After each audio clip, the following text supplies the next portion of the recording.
Hello and welcome everyone to our live streaming session.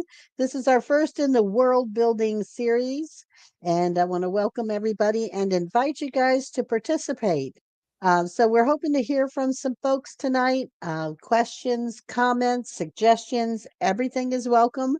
Um, we're going to be discussing some ideas about how to build a world from scratch, so that you have some place exciting to have all of your battles and adventures.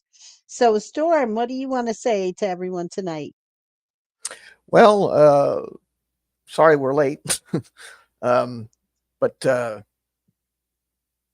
hopefully we'll make it with your while here. And please feel free to jump in and offer constructive commentary and suggestion.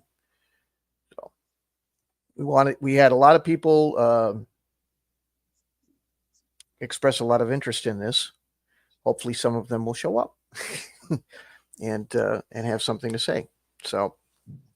But either way, you'll I find have it to interesting, say, even if you didn't express interest in it. Doesn't mean you don't have any, so you might enjoy it anyway. we'll try and make it as interesting as we can. And I have to say, this is a topic that I'm very excited about. I like the creativity.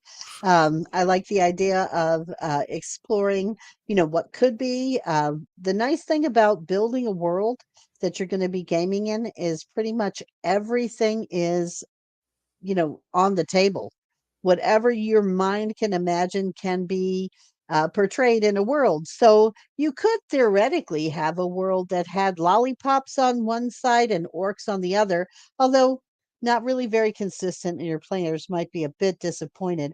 So we're going to kind of go over some of the kind of even though it's a wide open realm where you can create anything you want, we're kind of going to go over some of the things that make a world more enjoyable for players and lead to a better experience overall.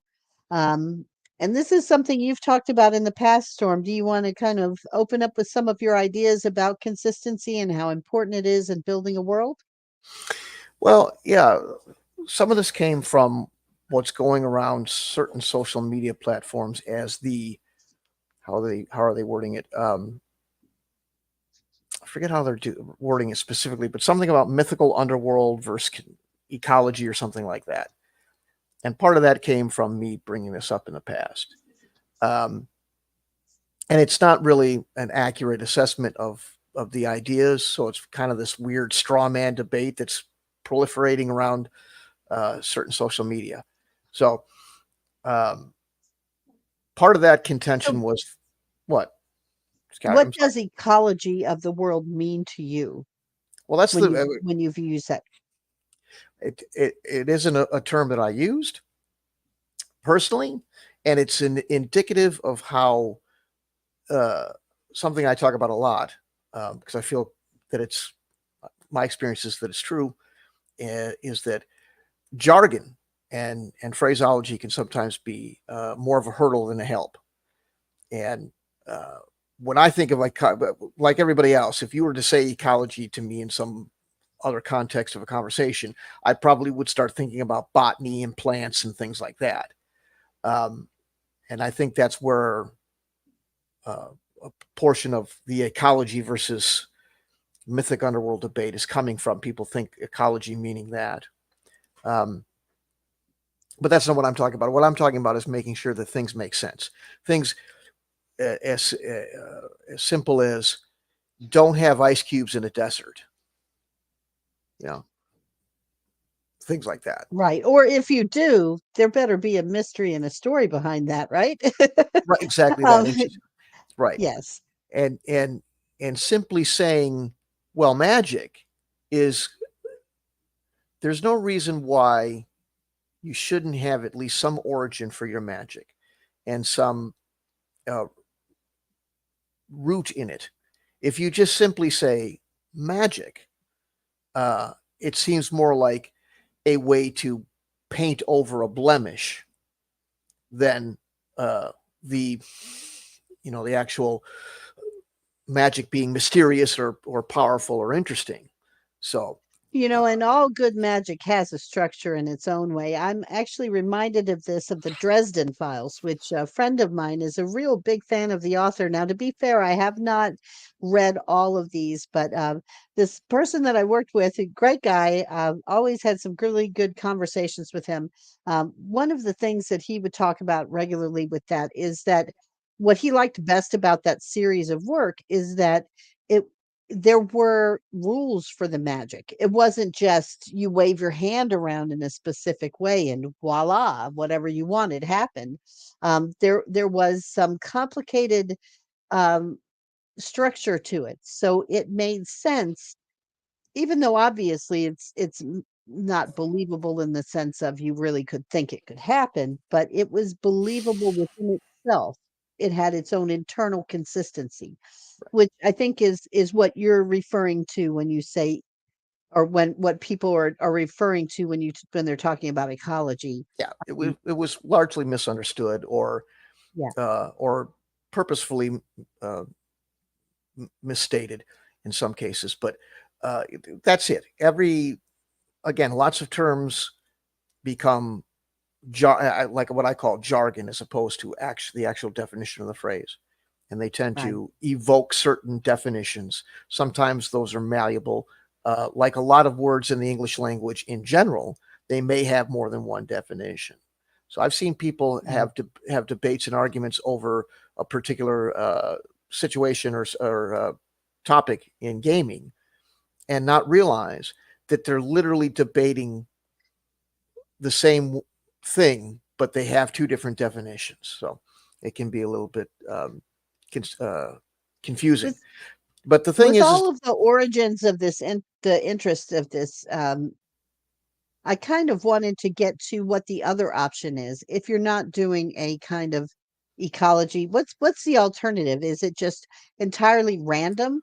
Is that what people are talking about as an alternative to a world that's built with some kind of cohesion and purpose, where you just kind of like you grab a whole handful of monster tokens and just throw them on the board, and wherever they land, that's what happens? Is I guess there or was and here's the thing, and I don't mean to make this sound like it's some complete disparagement of everything, but there were certain people where I didn't quite know where they're coming from, and that of course makes debate hard when you get.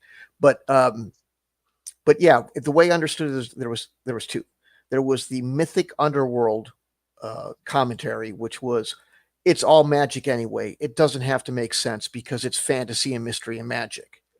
But like I say, that to me, that's an Earl Scheib paint job. You're trying to cover up holes or rust or something on your body that are unseemly or hard to mend. So instead, you just cosmetically paint over them with thick paint. The other mm, one was just that, a randomly generated thing, which they call a dungeon crawl or a hex crawl, which has its usage as a tool, both hex crawl and dungeon crawl. But in at the end of the day, it's that just that it's a randomly generated thing. Yes. that kind of reminds me of like some other games that I play, popular games that I really like too. Because to me, any game that you have fun with is valid. I just want to put that out there. You can have a game that is just you know, um, what I like to call a skirmish match, or something along those lines, or an instant action, like in Star Wars Battlefront. They have those instant actions. So instead of playing through the storyline, where you have the idea of this is why this happens. This is why the rebels and the Imperials are fighting each other in the first place. You just have it doesn't really matter. Just everybody shows up on the battlefield, take this command point and shoot the other guy. Yep. And that's valid. Sometimes you just want to have a grind that has no purpose and where you just know what to expect.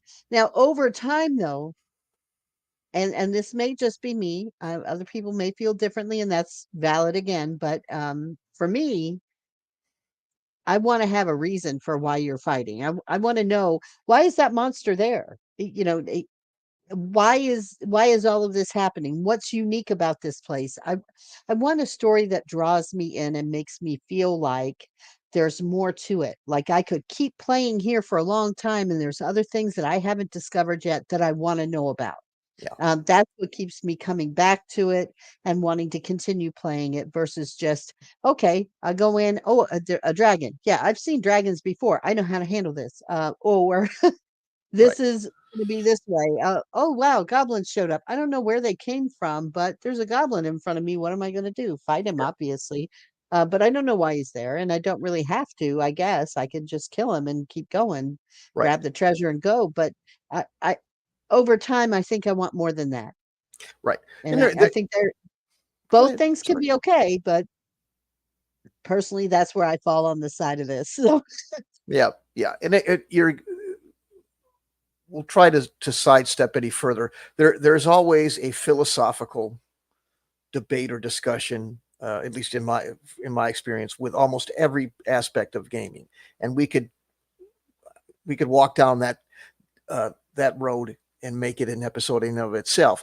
But I think probably the shortest and sweetest way so we can get to it without people starting to go, oh, not that we're boring or not that you're boring, Magenta, but um, oh well, I could be. it easy to wander off in the wrong direction. But basically, what I'm saying is this: there that the technique starts with, there has to be a philosophy behind what you do. Fair enough. So you have to explain that to some degree without getting into a debate about it. But the philosophy is that no matter whether it's a realistic world, realistic in that it's trying to simulate the real world that we live in, or some other world, there is, as like with your Dresden example, there is a framework around it, whether it be Star Wars with the Force and how the Force operates and something like that. I always like to use BattleTech as a great example. If you're familiar with that game, there's a heat and an ammunition uh, constraint in the weaponry that kind of is the base of the game. It may not giant walking robots can be torn apart as a realistic thing. There's a whole lot of reasons why those might not be functional, if ever. Certainly not now, but it still I has don't know. its I saw Japan's created some things that well, right, maybe they're a simulacrum of, or however you say that, but right, they're pretty close. right. But It might just be a great big puppet, but they're right. you can't tell the difference from a distance.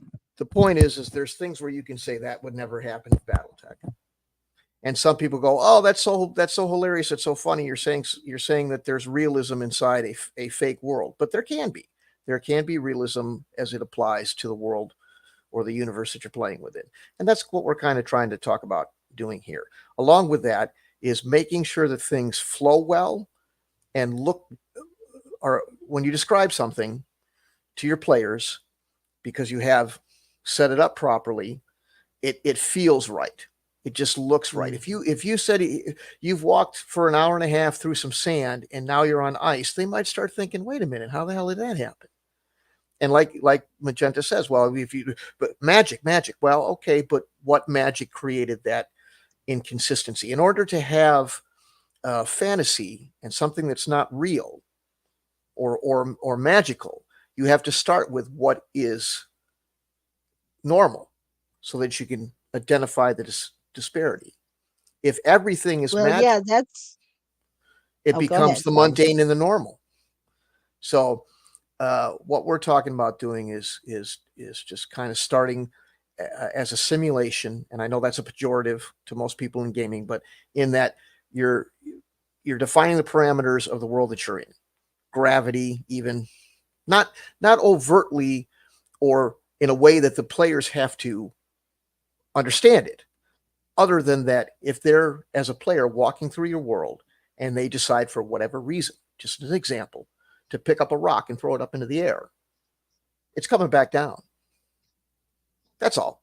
They don't have to mathematically identify the acceleration of gravity or any of that schoolwork stuff.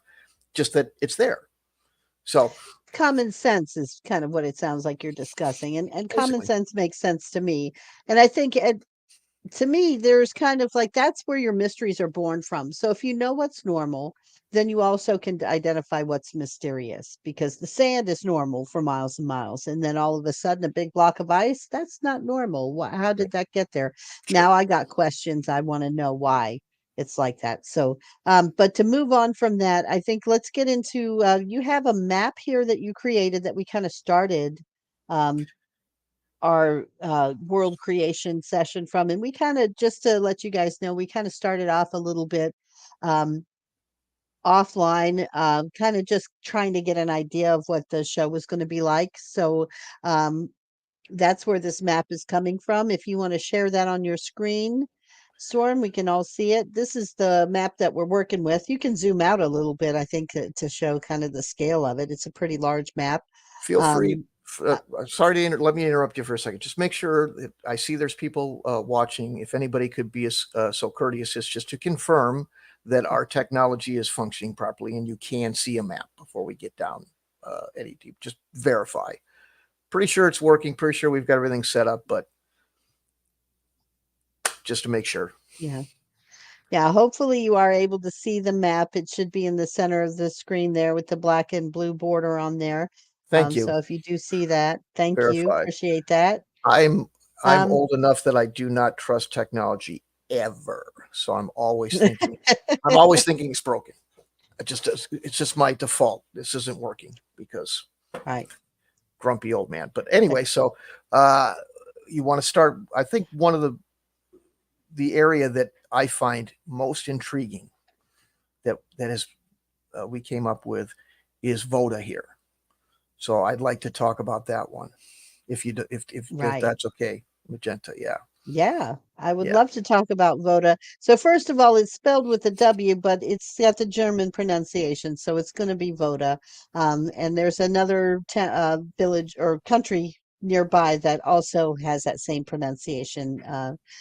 So anytime you see a W in this map, it's going to be pronounced as a V in these areas. But um, when he first showed me this map, we were just kind of looking around and like, how do you start a world? Where does your, what do you, what is it that you're looking to do? And the first thing that I thought of is how would that little island kingdom of Voda, how would it have gotten there in the middle of that lake? It looks kind of out of place and um, like it would be hard for it to be there. And it kind of reminded me of Hawaii.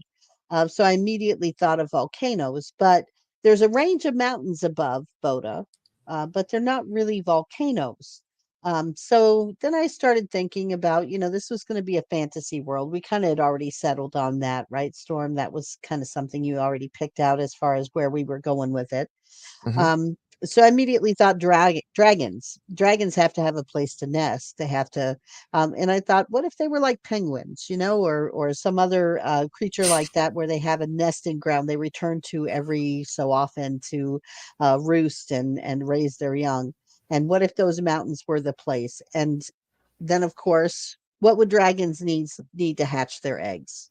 Probably a pretty hot environment. I'm thinking I did watch Game of Thrones, so I thought, they got to get some fire on those eggs. It's got to be a hot place. So um, those dragons would be, firing up the nesting area and making some lava pits that may, over time, have created this volcanic like land, the Kingdom of Voda. And if you look at the map, you'll see there's a lake kind of up at the top of these mountains here, that's called the Lake of Zealous Converts. I don't know if you can see that, if you can get in close enough, but that's what it's called. Um, and that's really kind of a place where I figured if these dragons were coming back on a regular basis and they were creating this land, this very fertile land, by the way, because like if you know anything about Hawaii, and this is where kind of like what you talked about, ecology kind of comes into things. You don't have to use it, but you certainly can have it make sense in your world. So Hawaii is a lush land with a lot of growing things. I mean, if the green of Hawaii is kind of legendary with how well it's able to grow um, all kinds of things. And I figured Voda would probably be similarly inclined to be a very. What are you doing there with the screen? um, Well, it keeps going back to where yeah, it's. I We've know. got like perpetual screens, but I know. I know. I got it. okay, I'm sorry looking at about the that. communication side of the thing. So, Oh, I hmm understand. hmm Um, so anyway, it occurred to me that the people there would be very grateful to the dragons who built their land. Maybe grateful enough that they decide that it would. They may even have a religion that revolves around these dragons.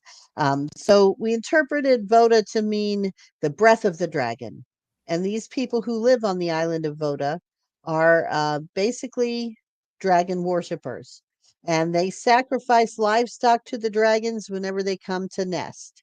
And partly because not only does their land come from these dragons, but um, at, they're able to mine obsidian Sorry, this. from these from the coast of their land, which they use to make weapons that they sell, and that's how their kingdom is wealthy as well. So these are just some ideas that I just came just from looking at the like shape of it, just to, and they might be kind of crazy ideas off the wall, but one thing kind of led to another, and so that's where we are. So we've got this kingdom of Voda here, and there's a place down at the bottom you'll see looks like a castle. That's where the ruling class lives, and their fortress is called Lantern's Keep.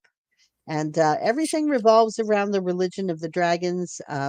It's used to enforce the laws of the land as well. Anyone who breaks those laws may be sent to what the place right here below this lake of zealous converts called the Embers of the Sacred Flame.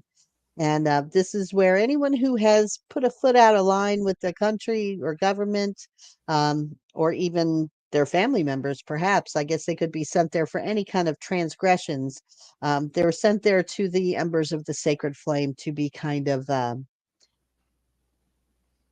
Re-educated. zealously converted. Mhm. Yes, re-educated, zealously converted. And this is a lengthy process, but when it's completed, because the dragons roost every 12 years, um, there are among those people who are members of the embers of the sacred flame. From among them, 12 people are chosen to escort the herds that have been gathered to the dragons and to perform the great sacrifice to the dragons, which Yes. is a part of their religion. And they're happy to do it by the time they actually do it, or at least that's what everyone says. So Right. you make your own judgment on that, whether they are or not. But anyway, that's kind of a start. I'd love to hear feedback from you guys because I'm, like most people, I kind of like my own ideas. So I don't know if everyone else feels the same, but Well, let me let let me me know what jump. you think. Sure. Let me just jump in here with a couple extra things as well while we wait for people to make any commentary or whatever. Um, First of all, I have to tell the dragon poop story. Magenta's not going to like that I'm doing it, but I'm going to tell you the dragon poop story. Oh, please So don't. the dragon poop story's coming. Um, Magenta's a co-host. She's a newer. We have somebody who has not been introduced.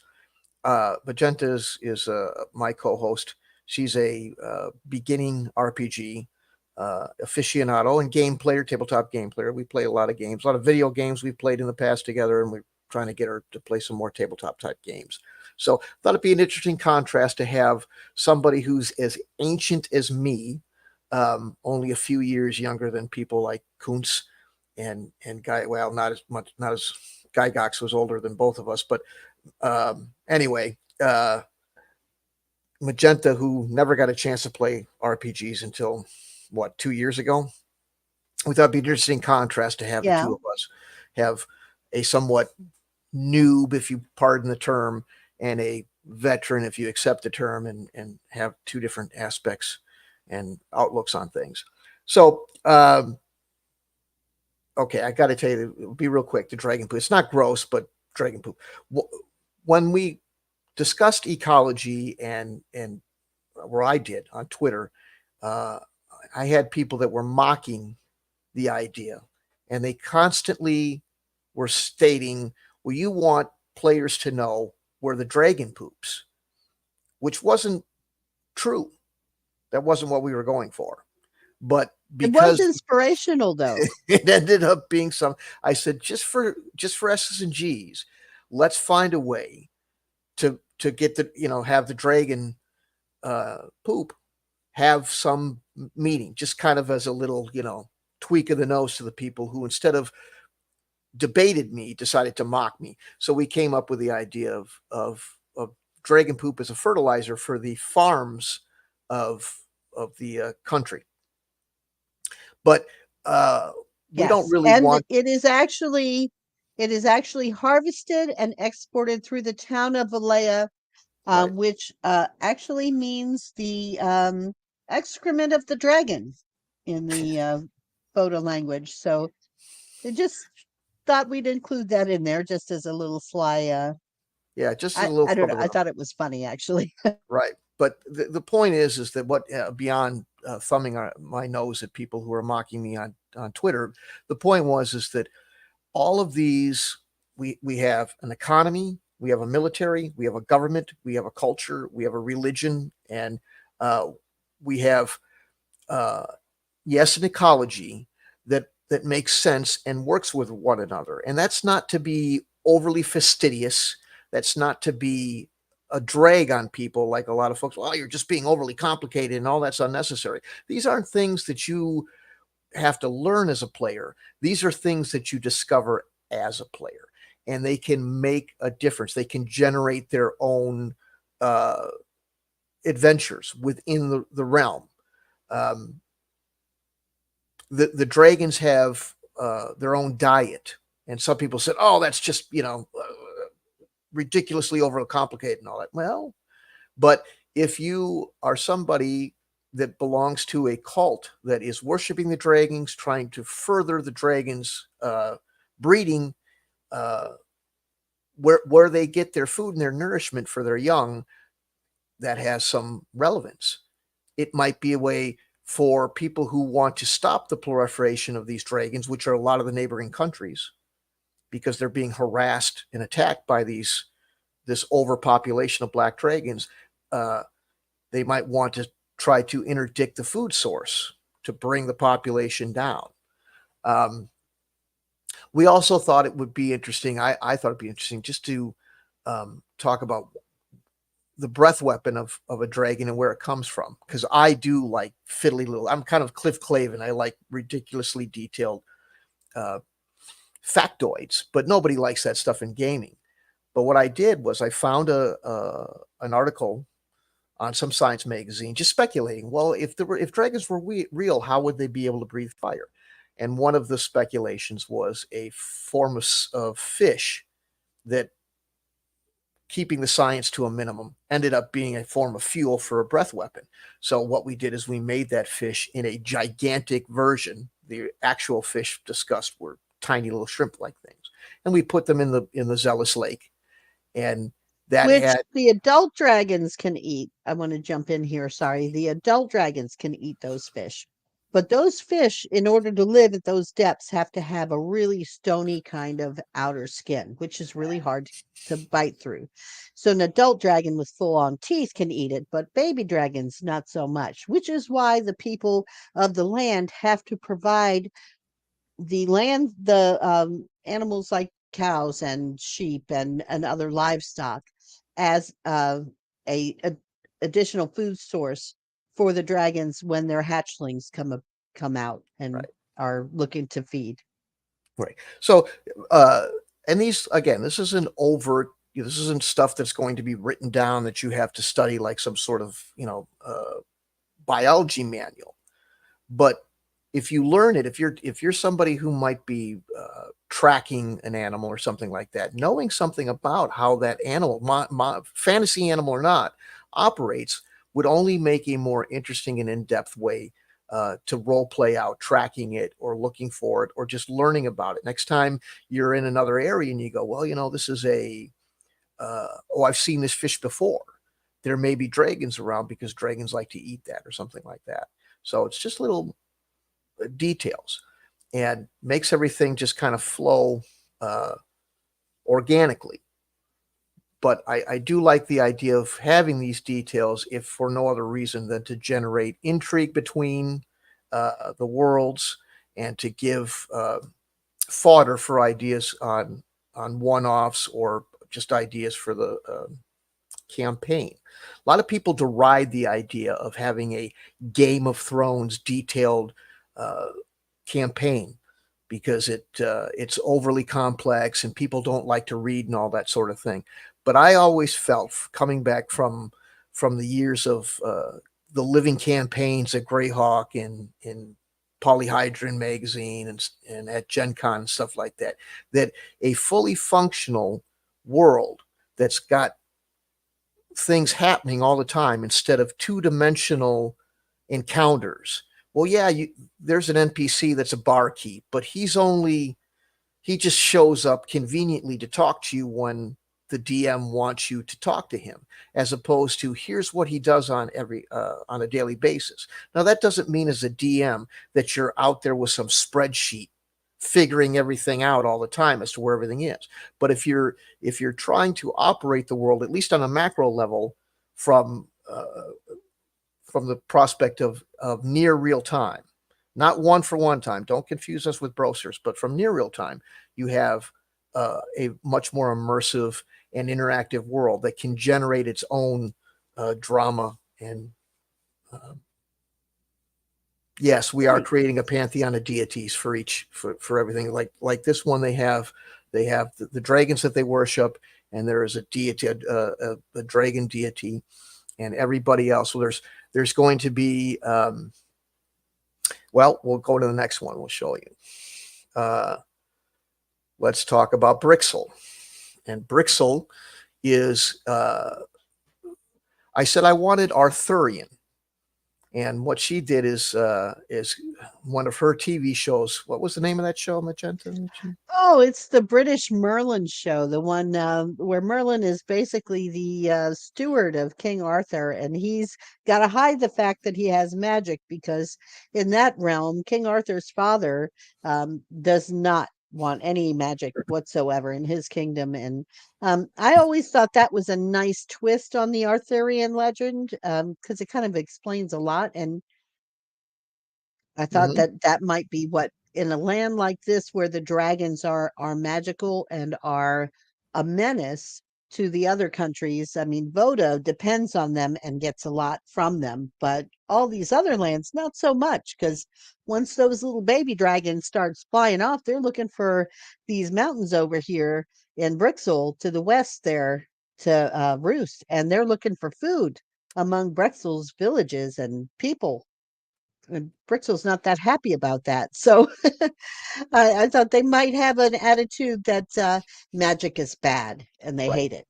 right. And they'll have a kind of monotheistic uh, uh, deity, you know, reminiscent of Middle East or Middle Ages. I almost said Middle Eastern Europe, but Middle Ages Europe, and that left me with a little tie-in. Why she came up with that. Then we had next door we had Stan, and originally the idea of having a country named Stan seemed silly. Then I We thought, can't talk about Stan. Stop. We can't talk about Stan. right, well, No, nobody talks about Stan. yeah, yeah, the Stan is a very secretive country. right, but it led me to be able to insert a kind of Peter Cushing witch hunter vibe with people. And I mean, this is set up to be, or will be set up to be, uh, for any system, system agnostic, as they say. But in mine, in my system, I will have that kind of, if you're familiar with the old Hammer movies, that kind of witch hunter that Peter Cushing played in a couple of those old vampire movies. And and they would be people that would, uh, Von Helsing? yeah, Van Helsing? However you say it. I don't know. they would the people from the she's not familiar much with the Hammer movies, but they would be more reminiscent of the kind of people that were burning witches for real in Europe. Very Puritan, In fact, in at least one movie, he was dressed just like a Puritan. He looked like he should be on a Thanksgiving card.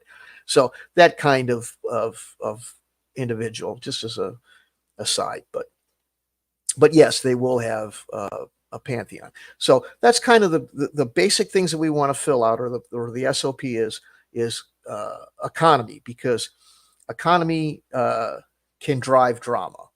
I'm not afraid of large conflict. I kind of reject the mockery of the Game of Thrones thing. I think that any world where there was one or more different factions or nations, they might not get along. I think it's unreasonable to have only one, and I think it's unreasonable and unrealistic for them not to have some form of Your texts are showing. I know, some Okay. sort of Sorry. conflict. And uh,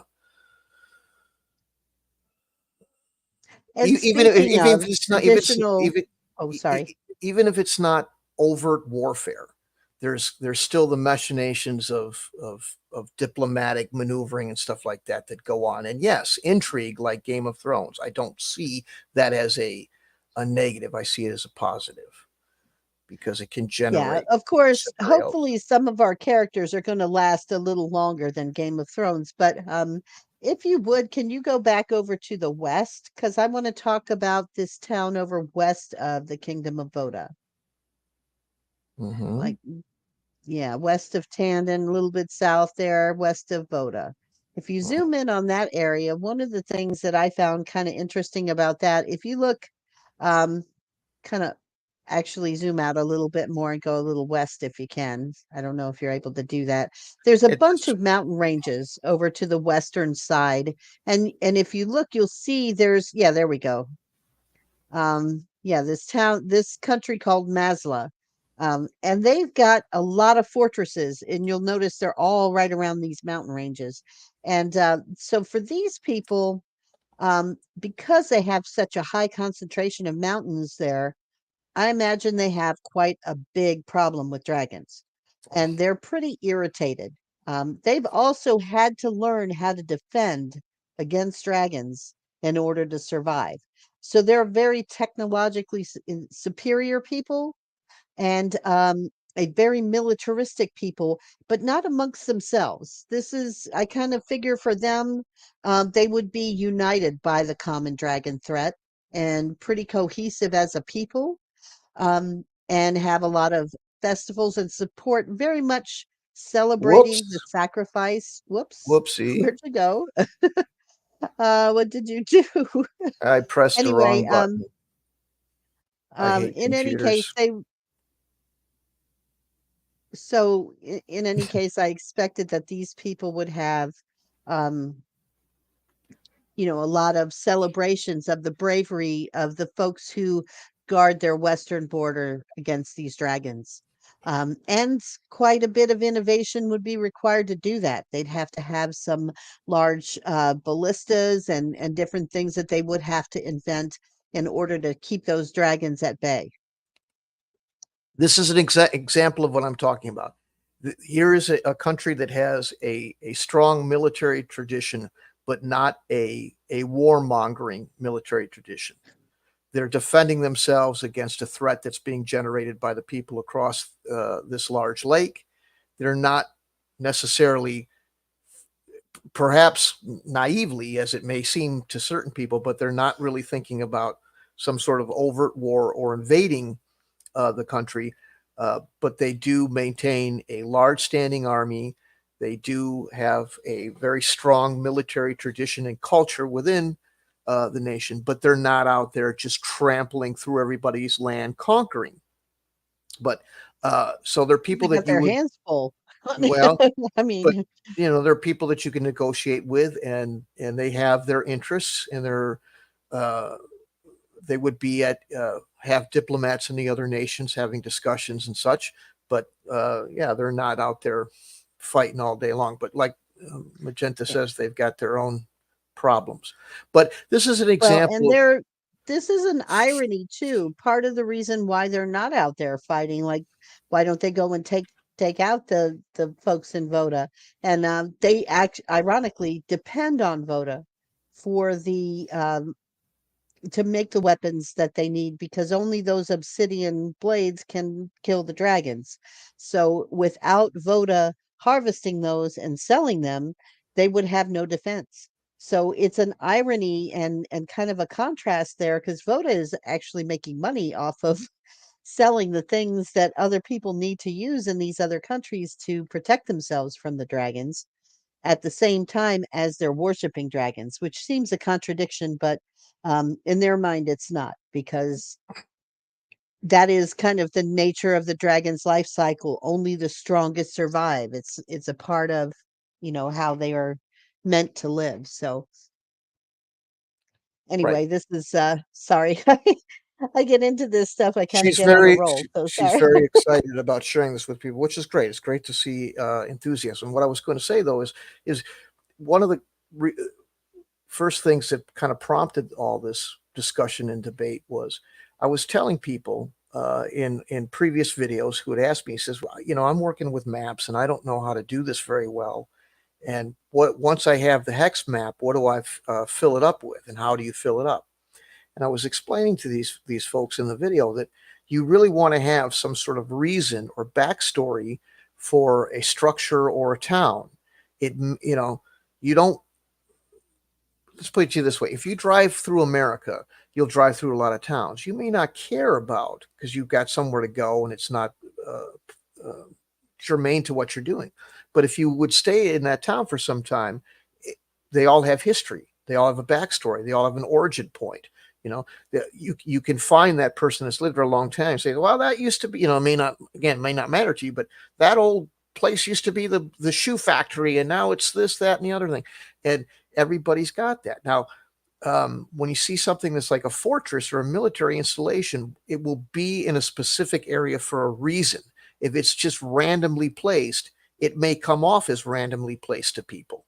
So here you have a reason for walled cities or fortresses in certain positions or in a line to defend against a perceived threat, a long standing threat, long enough to have been able to or have had the time to fortify these communities here, Fort Bryce and so on. These were originally towns, but when the dragons started to expand in population, they had to start uh, defending themselves. So it all starts to make sense as opposed to just going through a hex crawl where you randomly place things. And it may not make that much sense. Now, some people say, well, if you get the right table, I guarantee you, no matter what table you get, and I'm not saying that there aren't some very creative and well done random generation. I'm not saying that you shouldn't use random generation in certain instances, but you'll never get that fine tuned uh, effect that you would get from building ground up like we're doing here. We haven't finished yet. We want to, get more people involved and such. One thing I have to do Right. is get the chat and the map to show up on the same space better. But that's just an example of ecology as far as it goes with cities and structures. Something I'd like to bring up too, because I think it makes a difference as well. I mean, we could have just taken this map and could have just, had a table of different kinds of monsters and just started rolling dice and figuring out, oh, Oops. these monsters would be here and there'd be, let's plop some over there, and whatever, we can do, just randomly quickly get it knocked out there. But when you play it, it wouldn't feel cohesive, and it would just constantly be, I mean, I guess there could be some excitement in never knowing what you're going to get, and that's still going to happen in a map like this, and even with because you're not going to have just one kind of monster throughout the map. There's going to be other things going on. um but with that, you're going to have a reason for why they're there, and you're going to have a reason for why you might want to go from one city to another.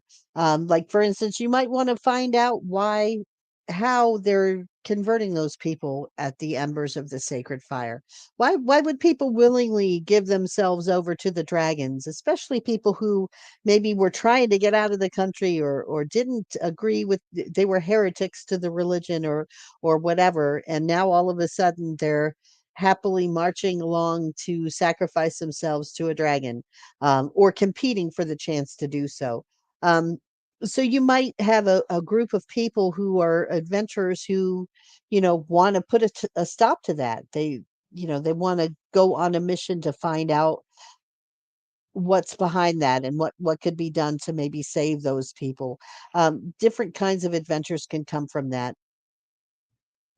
You could also have some larger, like, overall battles, and different things that come into play. So, I think also with this, I think I'd like to see this be an actual game. So while we're doing some world building, we're not going to talk about Stan because we don't talk about Stan. No one does. It's a mystery place, and I think we need to save that for a part of the game where it is a mystery.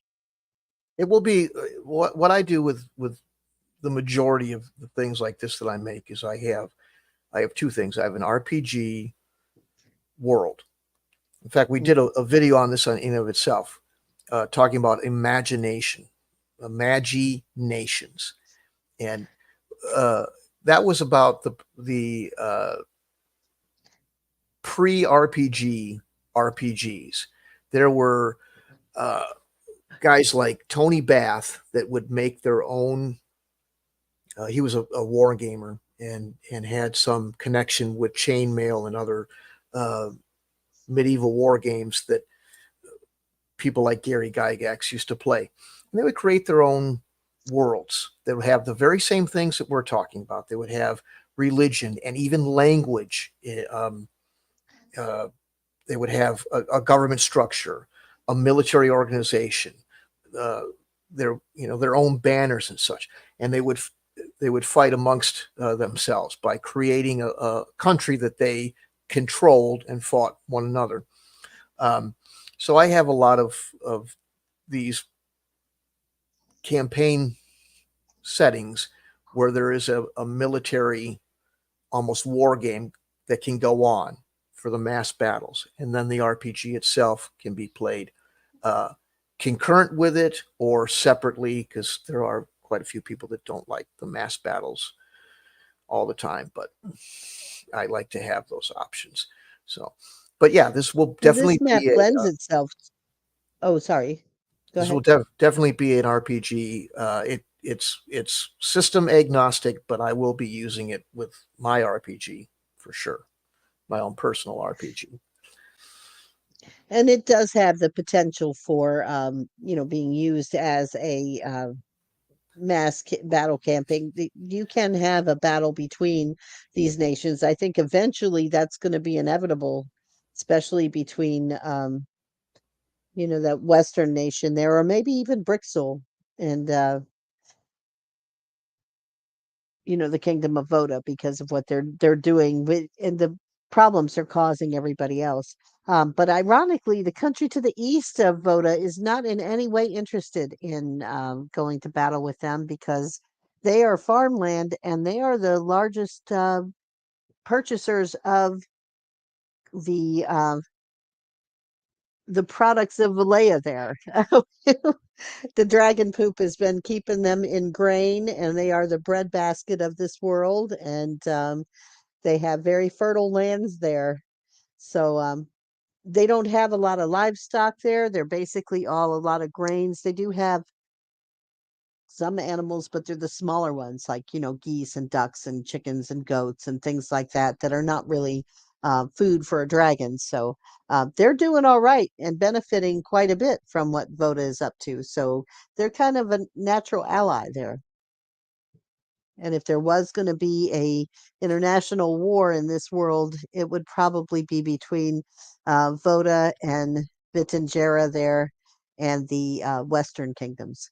But the point of my discussing a time, you know, a living world is that you don't know. We've created, and we haven't finished, and you can join in because there's plenty of sections in different countries that need to be filled in and discussed.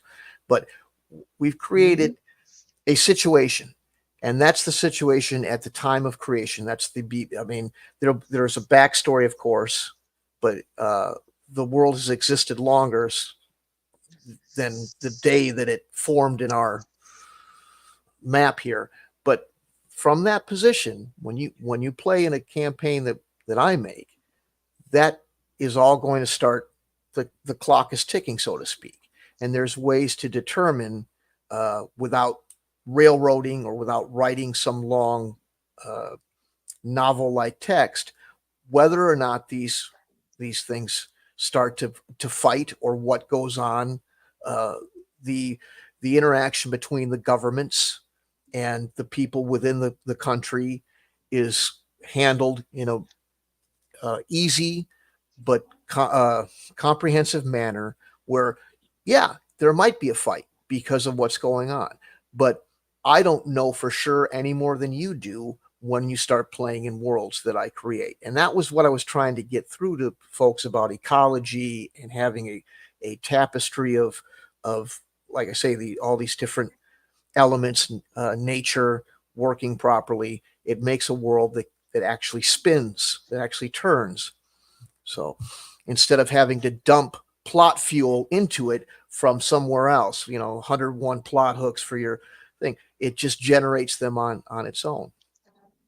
Or So from the players. So your actions, so say, depending on what type of group is gaming in this world, they might come into Voda and see the land of the dragons and all of that kind of stuff and go, oh, great, we like what you're doing here.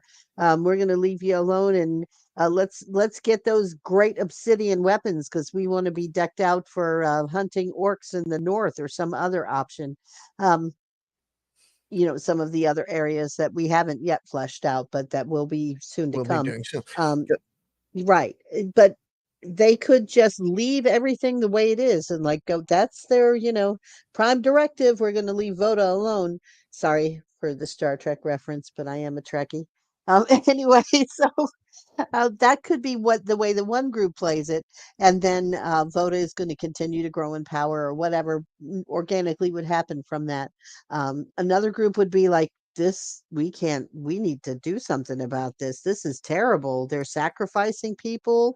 And they're disturbing. I mean, they're endangering everyone in this whole world. Anyone who lives anywhere near a mountain is at risk because of what these people are doing.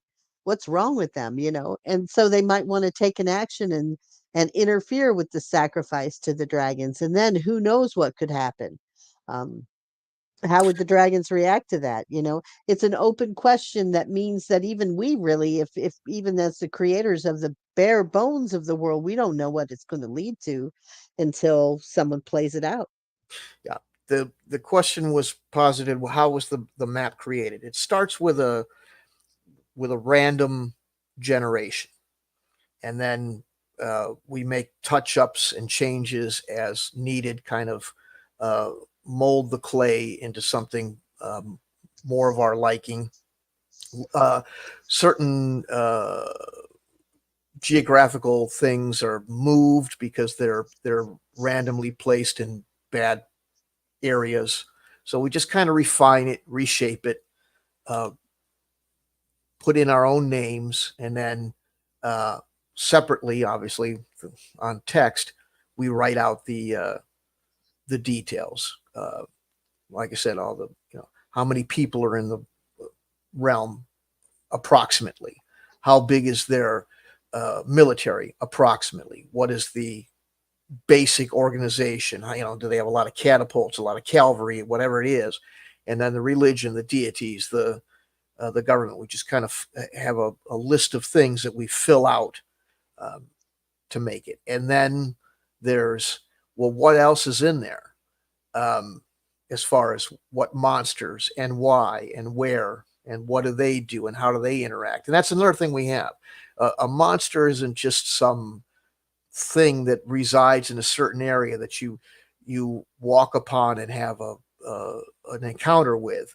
They're moving around, not just wandering that you randomly check because you're walking through a forest, but they're, like we have with the dragons. They're not going to be the only ones like that. Certain things graze or move. Orcs can be uh, like wandering Vikings. They live by plundering small villages, for example. And the seasons can make a difference. If it starts getting cold up in the north when it's winter, certain things that aren't into being cold will start migrating into different directions. There's all sorts of reasons for migratory patterns and movements and stuff.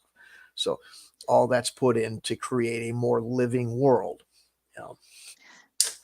Also, too, we do want to open up and invite anyone who has any creative ideas that you'd like to share with the world. If you want to roll up a character, these kingdoms need kings, they need characters, they need generals and other types of people who would be participating in the world. If you feel like you want to participate with that and create a character, you've got an NPC kind of that you want to roll up and just have mentioned and get his name in there in the world. We're going to be taking suggestions from folks too. You can send those in to us. We do have an open email. I have one that I will be checking that is campaignsandconquests.magenta@gmail.com. If you want to send something in with ideas and whatever you think would be appropriate, we're definitely open to those kind of suggestions, and we'll give credit for anyone who wants to put forward something like that. You can name the person and give them their characteristics, and we'll work with you on getting them into the story and getting you the credit for the character creation. We have a couple of sessions that we've recorded and we'll be putting out. Not everything is highly captivating in our conversations, and some of it's not relevant, but there are, when you're messing around, other things come up. But some of the more detailed discussions and some of the work that we did as far as researching names or adding them in or moving things around, we'll record little bits of that and put it out for people to watch, and they can kind of see what we did develop from a pile of clay into something a little bit more structured, and then we'll move out from there with the rest of the continent, as it were.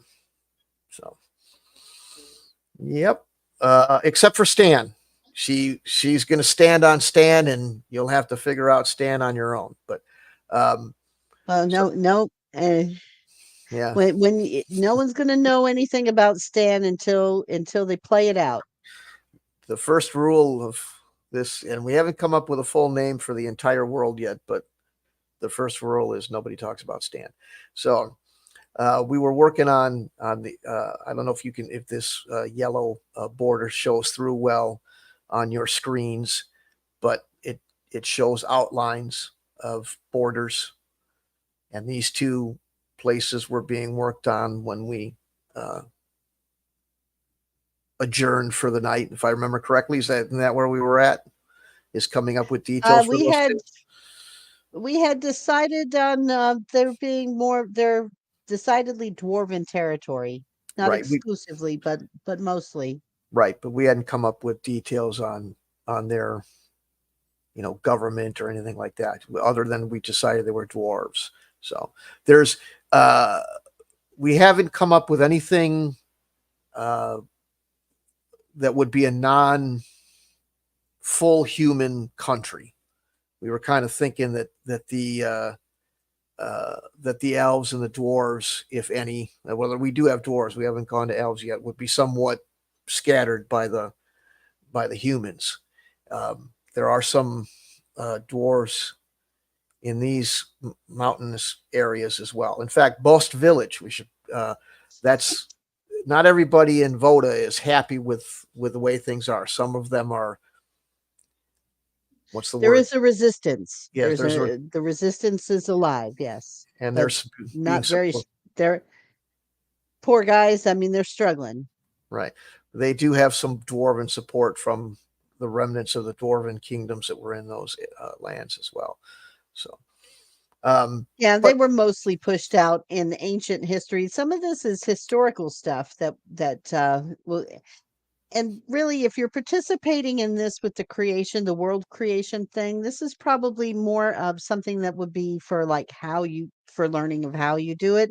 Because if you're going to play the game, some of the things that with a game like this, and I don't know how many other folks would appreciate this being this way, but um it's not designed to be a game where you read everything there is to know about the world and then you play it.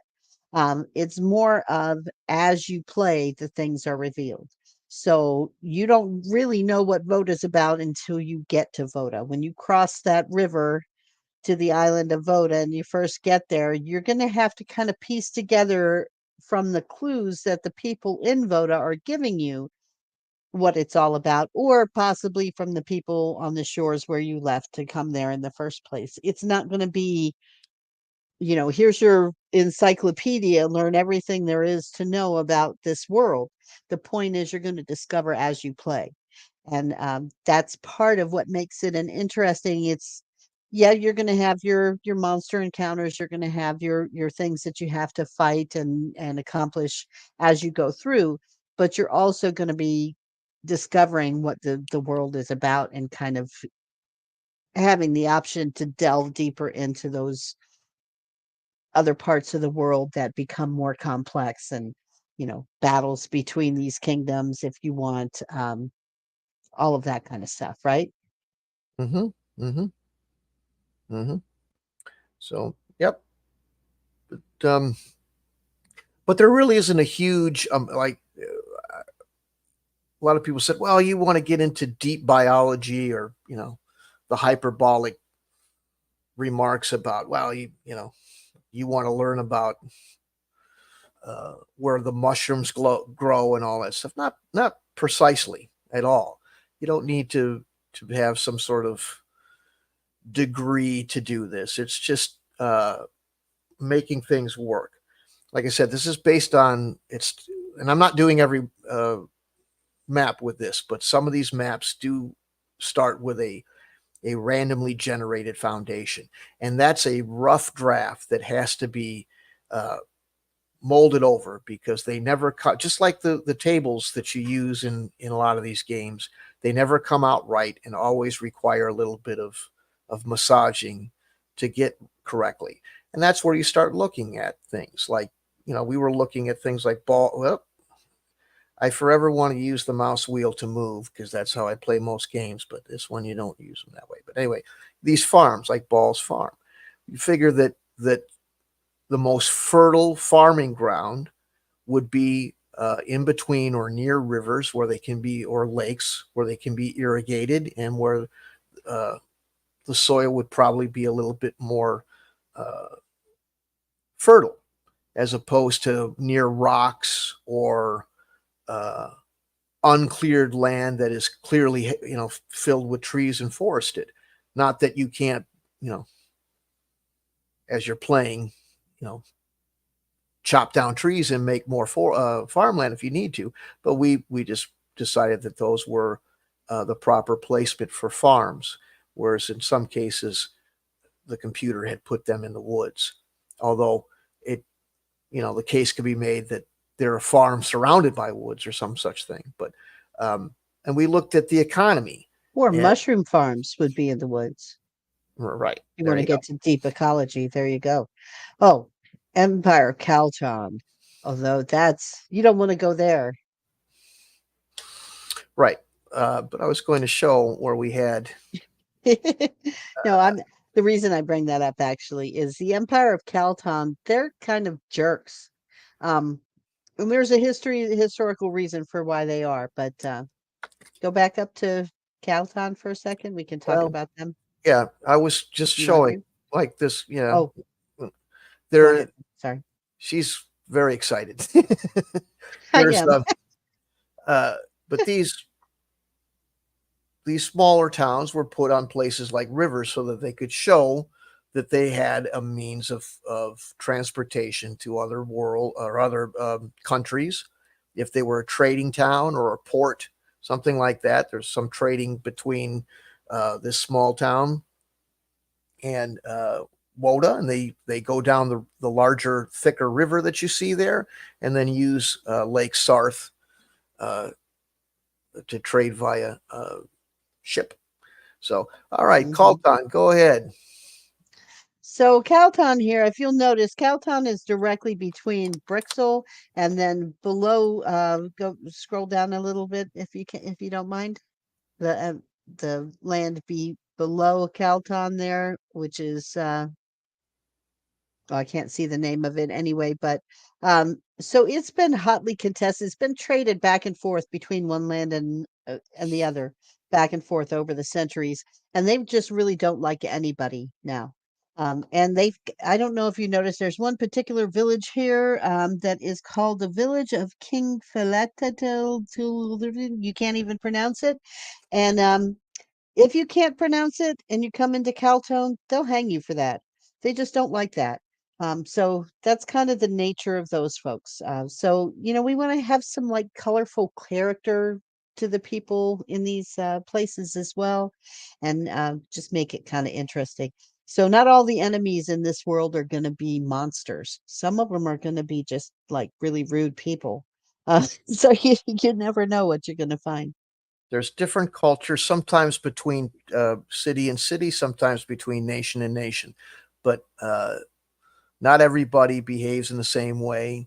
It's one of the things I remember um, having a good conversation with some real good game designers where they were talking about how everything after a while started to feel the same. Like a tavern in AD&D. They tended to start to be carbon copies of one another. They were just like movies. The Western. Every bar in a Western is the same. Now, perhaps they were back then. Who knows? But I like to have a little bit more personality. I like for somebody who's an outsider to go into a country, not to necessarily just the language basic. It's understandable that you have it because you have to be able to bridge the linguistic gap in a game. Otherwise, you've created the stone wall that players would find too annoying to get around. But the idea that every culture is all going to be dressed the same way or look all the same, that really wouldn't be the case. So to add some more personality, you know, some things that are tolerated, some words or some ways of acting or speaking may not be anything but insulting in another place, whereas they're considered normal in another. So, uh, like going to Paris, France, or something. If you're not from France, Paris, France, there's just ways that they do things that aren't done elsewhere, even in the rest of France to some degree. So and that's what Magenta was trying to get across with. Now, I'm not saying Calton is French. I don't want anybody to misconstrue what I'm saying. I'm just saying that the Caltonese they've been manhandled and they've been shifted back and forth between one land and the other. And they're really kind of upset about it because they think everybody treats their country like it's just a hallway between two other bigger countries. And they're very proud people. And they want to make sure that if you're in their country, you are giving them the respect that they feel they are due. And if you don't, there will be hell to pay, is basically that's their nature. So I don't Mhm. know. I might be going a little too far with some of this stuff, but it just kind of pops into my head and I just can't help myself. So if you guys have any constructive feedback, it would be appreciated. But I'm kind of having fun building this world. I feel like you get a little bit of like what do you call it? Hey, turn that off. I'm just saying. I'm wanting to see if anybody was there. Oh, there we go. Okay. Yeah, I'm sorry. yeah. It's just verifying and seeing what kind of participation there was. So go ahead. I gotcha. Well, yeah, and I can't really see as well on my screen. My screen's a little small here. I'm gonna try and fix that a little bit here if I can, but Well, the other thing I was going to do was try to drum up some more. I gotcha. Okay, sorry. I Mhm. just thought you were reading Twitter and I felt like maybe you thought, No, no, we just were getting trying to okay, promote further. That's all. gotcha. Mhm. Ah, we got another person making worlds on here for Moldvay. I've never heard of Moldvay. What's that about?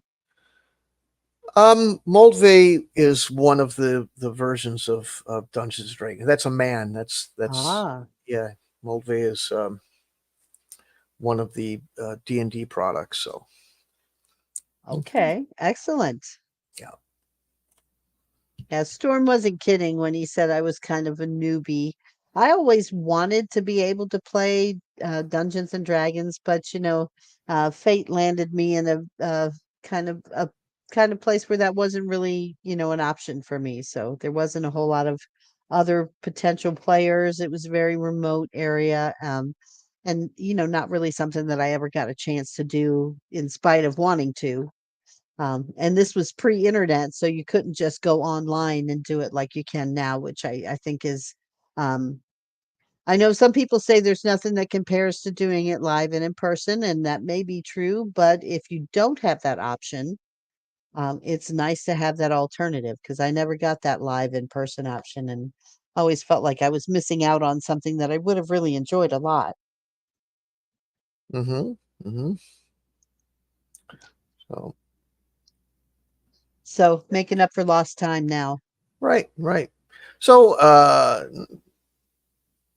should we take a couple of swats at some of this stuff so people can see how we do it? And Sure. But what land would you like to tackle next? well, have we handled all of Caltone? We know they're 2D people, snooty, Yes, they're tooty. definitely, Um, yeah, definitely that's true. uh, one of their towns here. Every time I look at this town name, I think they're saying anti-Semitism or anti-Semite. So I think maybe this one I'd like to change as I far as always the thought, word. I thought it was antiseptic farms, There you but go. yeah, they So, grow medicine there. Why not? so what should Hey, we? you gotta grow, there's gotta be medicine somewhere. Right, right. There you go. Well, they're uh, apothecary. Apothecary Farms is a great name for it. I like that. All right. So, Take the S off of it though. oh yes, me and my stellar. So, so it's really, all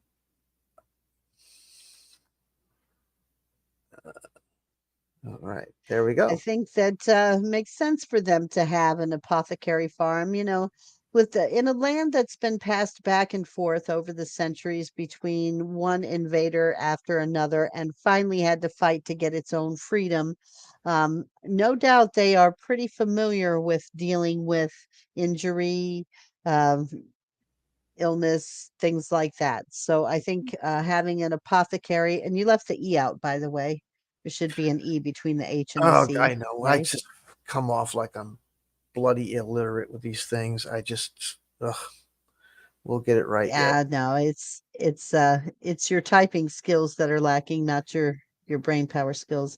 But anyway, yeah, so this is kind of the process that we've been going through the whole way with this, and um kind of trying to use the logic of what we've already created of the world to kind of maintain that consistency and build a backstory. So, Apothecary Farm would be a place known throughout all of the world as a great place that they grow medicinal herbs and medicinal treatments of all kinds.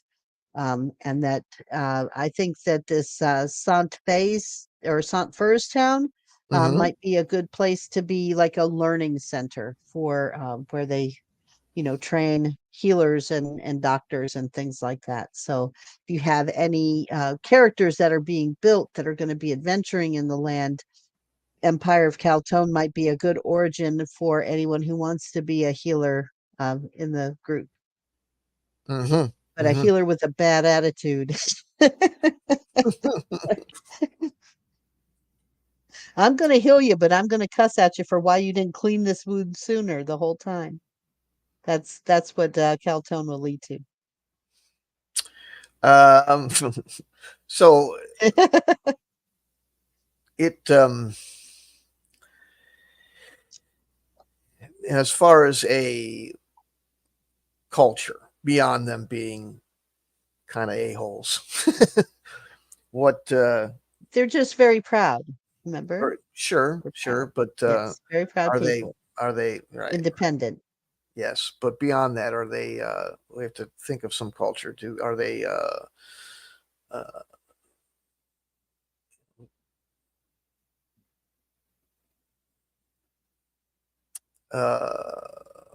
Well, they're like we said, so learning is important to them. scholarly? You know, scholar I would say they would be a scholarly people. Uh-huh. Okay.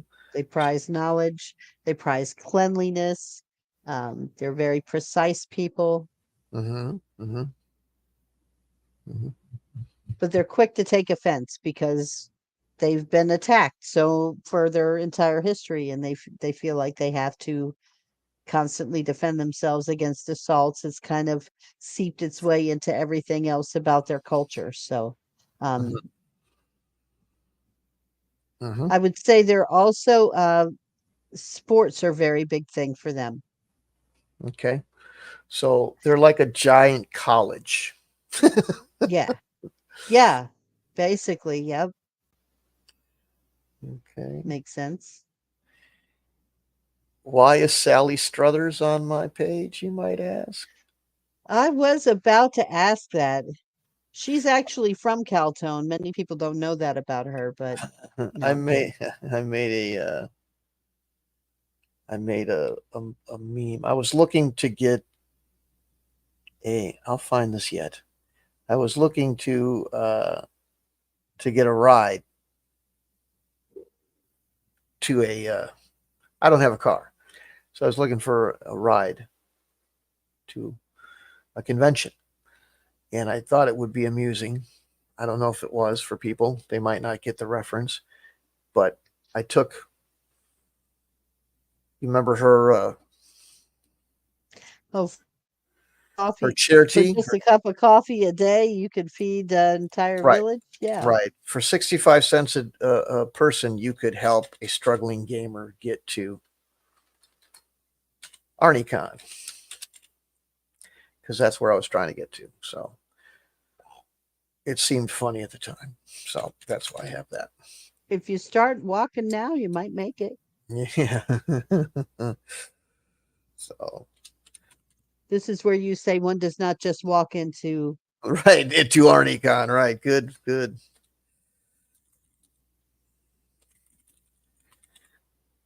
Easily offended. Often invaded. Uh,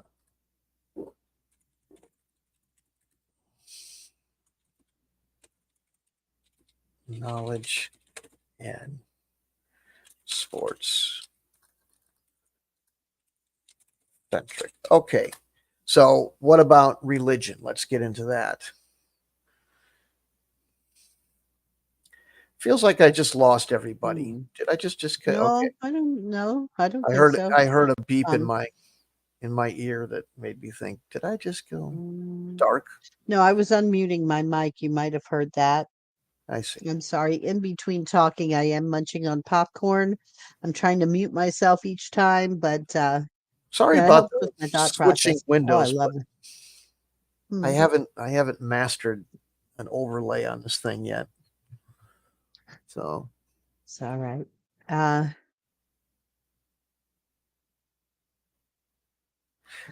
I think that they would have a mixed religion. I think religion is kind of a subject that you just don't want to talk about with someone from Caltone because they're going to have a mix of the influence coming from Vitangera to the south of them, and even a little bit of Voda, because the priests of Voda do not just stay in Voda. They do like to travel, and they do like to set up monasteries in other lands wherever they can get away with it.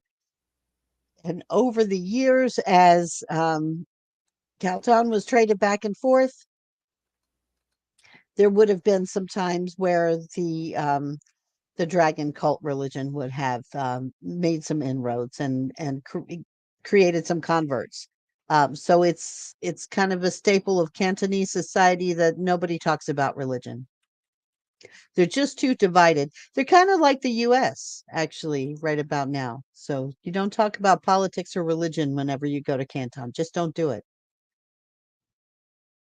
What's their other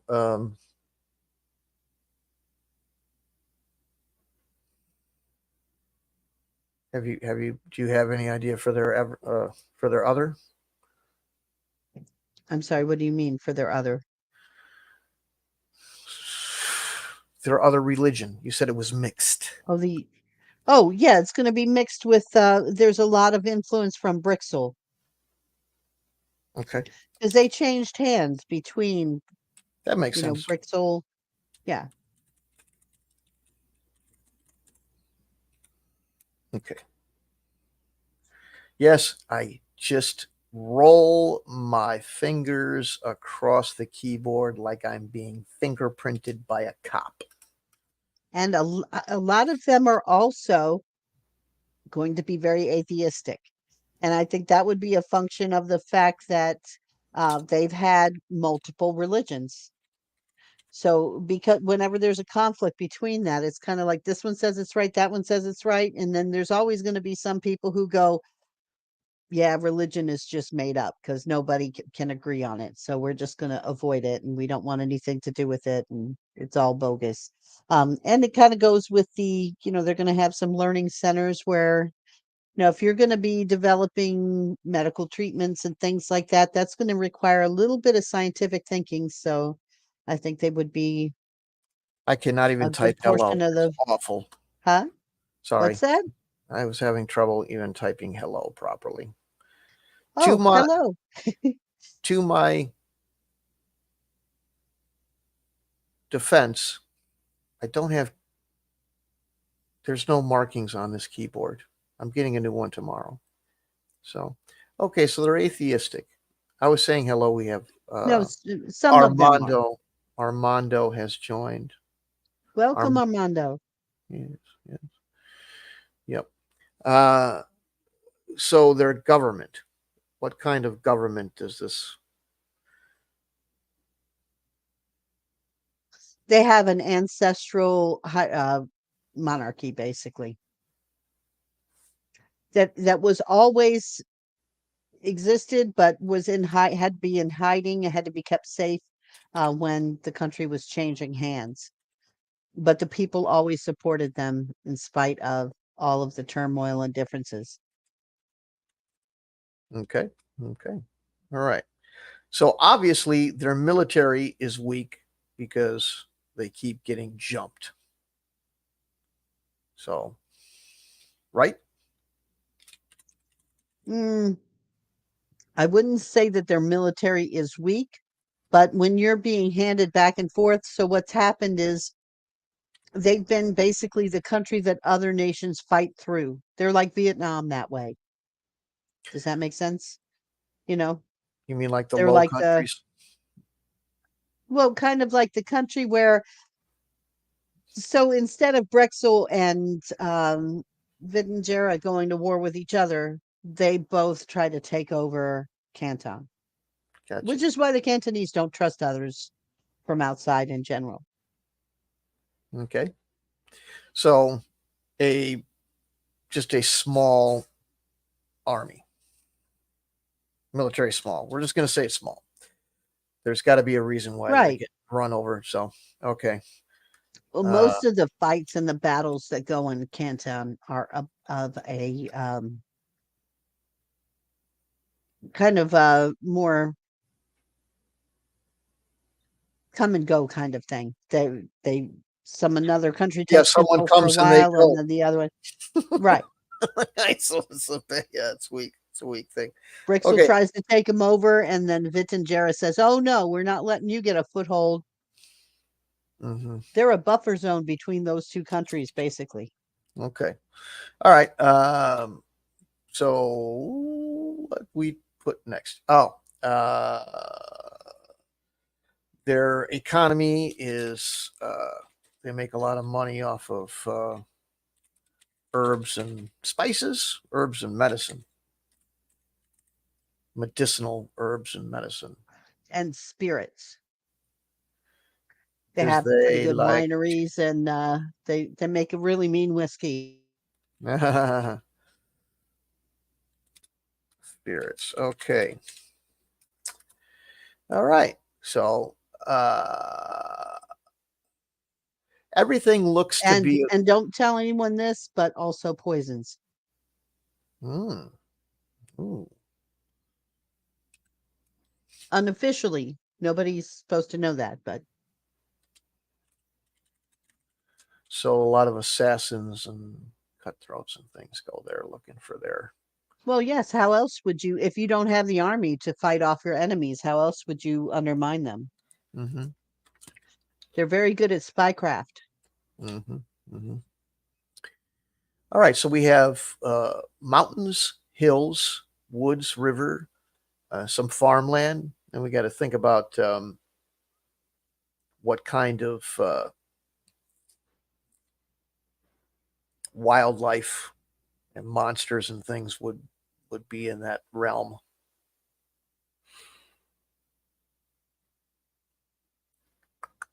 Let me think. Ooh, I wish I had it. I don't have the Jeopardy, but yeah, play the Jeopardy tune. So, oh, I think Armando is. Armando, do you have any questions, comments, criticisms, suggestions? Ideas for monsters in Canton? Hmm.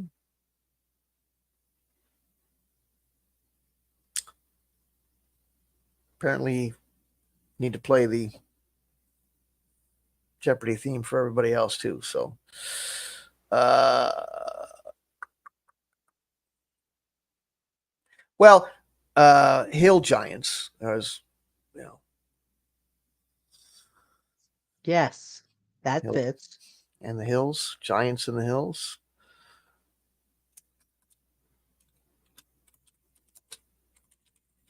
So that would make the foothills somewhat remote, I would think.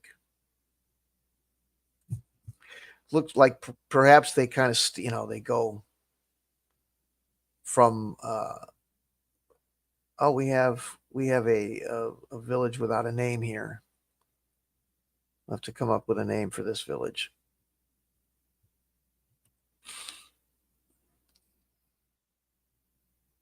What do you think?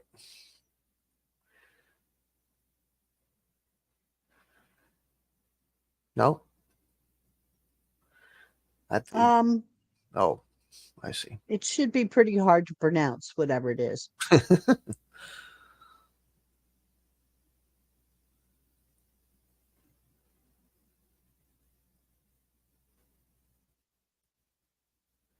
I like that actually. Perfect. Perfect. But it's pronounced Sherlurg. Okay. It's If you call it Chellerg, they're going to kick you out. okay.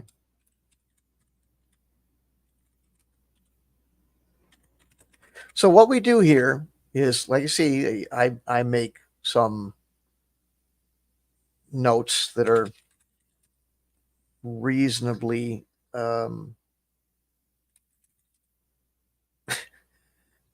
legible, and those get translated into something that's clear and legible for everybody. And It's That's kind how of I got the title editor. right. Exactly that. So we have a compendium that goes right with it. So uh, when you get something like this, you get a map in a book, and the book's got explanations and lore and everything that we come up with in the map. So okay, so there's giants in the hills. Let's call that area somewhat desolate. Most people don't go there because there's giants in the hills. What else would be in the hills? Let's put some.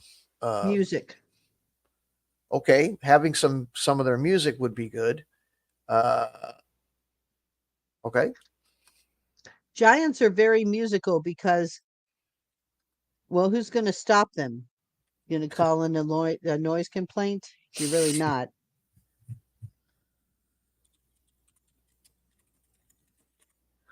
okay.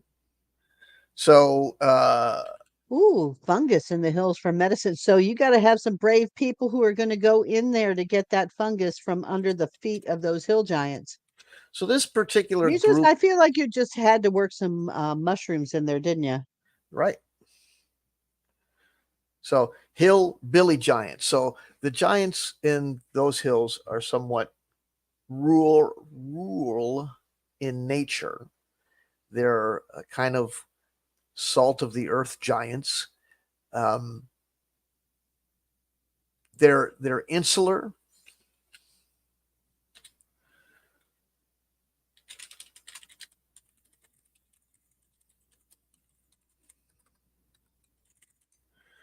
And they're a little bit lazy, and they like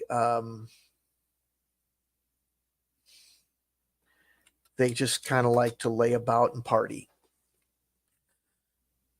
drink some Budweiser, listen to some Merle Haggard. So they kind of got a hillbilly nature. Now they play music, but what do they use for instruments? Let's start this way. What do they eat? You, if you're not careful. Right, they'll eat intruders, but what do they eat regularly? Um,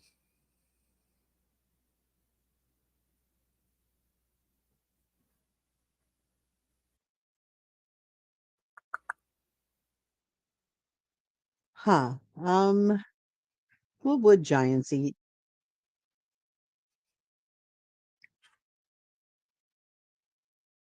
well, I got some ideas here. Let me. Goats of enormous proportions.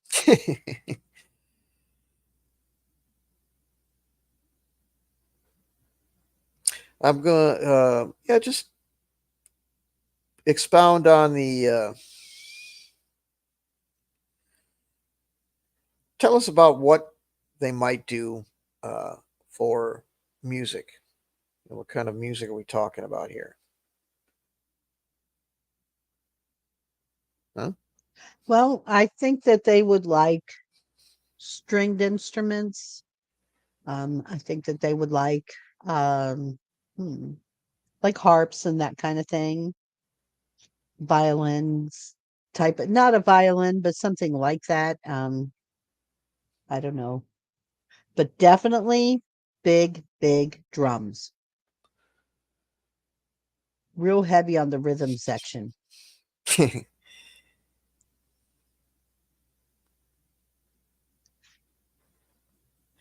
Okay. In fact, I think they should call the land that they live in the Thunder Hills.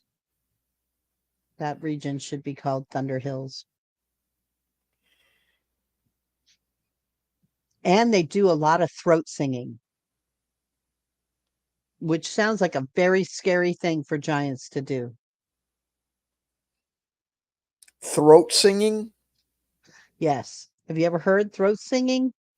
It's really kind of, it's intense when humans do it. Can you imagine giants doing it? You talking about Yikes. yodeling? No, that throat singing where it's like, I can't do it, but Oh, you see that now I know. Yeah, vibration in the throat. Yeah. yeah, yeah. Now I do know what you're doing, talking about. I should say, yeah, Hmm. yeah. That's very eerie. I heard a guy do that, and it's cool, but it's also can be a little eerie. Which I don't know if that's kind of part of the point. Okay, so alrighty. Um, so they're a hillbilly jug band that, um, or drum. They like drums. Okay, so and they're big on string instruments and drums. Okay, String instruments and drums and throat singing, right. combined with really high soprano singing from the female giants. So just some headache inducing type of awfulness that really doesn't have much in the way of melody or rhythm together, right then? No, it's surprisingly melodic, but in a very eerie, creepy kind of way that keeps people away from them. Okay.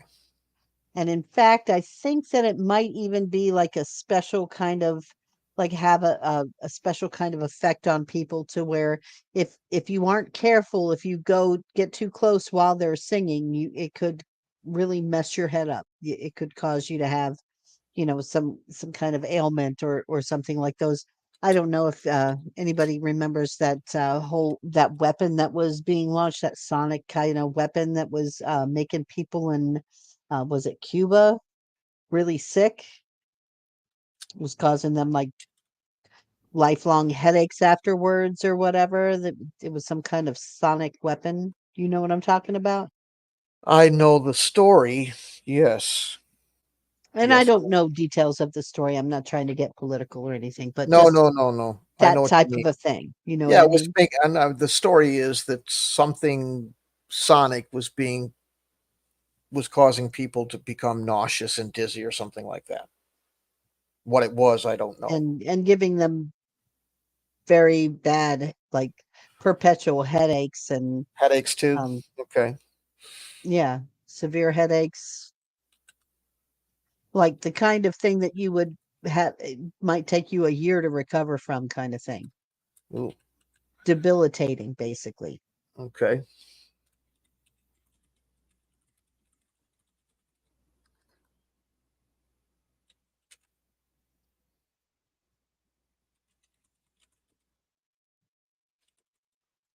Okay. So the hills are covered with a giant type of grass. There's giant goats that eat that grass, and the hill giants eat the goats and intruders that come in to the area. So, um, And also fish. and they go fishing Yeah, because they like to fish. they're uh, because of course bass masters. It's a long walk. Oh, they go fishing in the little lake over there. Okay, Right. Yeah.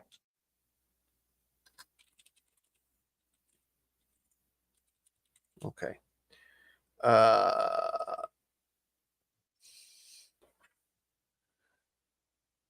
so, so we've kind of got a You might want to move those hills a little closer to that lake so that they can be more, and it should be a very deep lake, obviously. All the lakes in this world are incredibly deep, I think.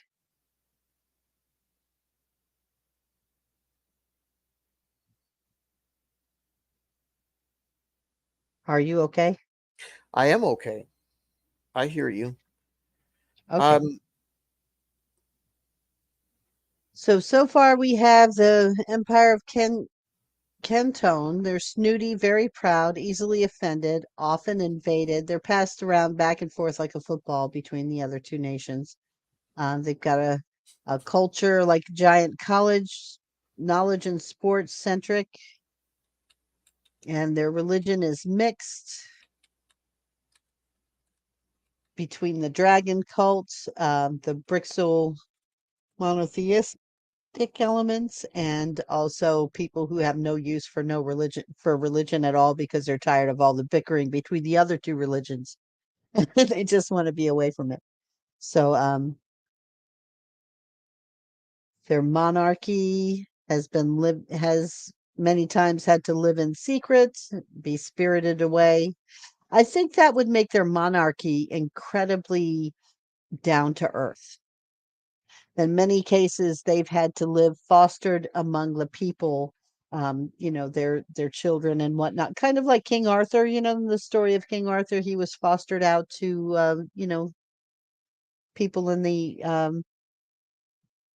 countryside to raise him, and he had no knowledge that he was even royalty, until he reached a certain age and pulled that sword from the stone. I don't want to borrow too much from that, but I think that that would be something that they may have, people living amongst their own citizens when during those times of invasions when the other countries might be trying to go after um, their monarchy. You know what I'm saying? Their royal family. Right. Right. Are you going to add that in or I am. I'm working on something, but I will. okay? Well, can you do me a favor? Can you put the map back up so that I can kind of take a look at some of the other things?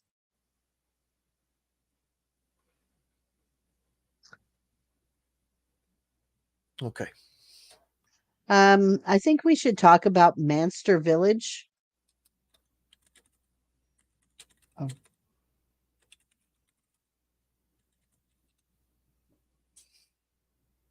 giant worms and vampire fish. That's what's in the lake. Right. Okay.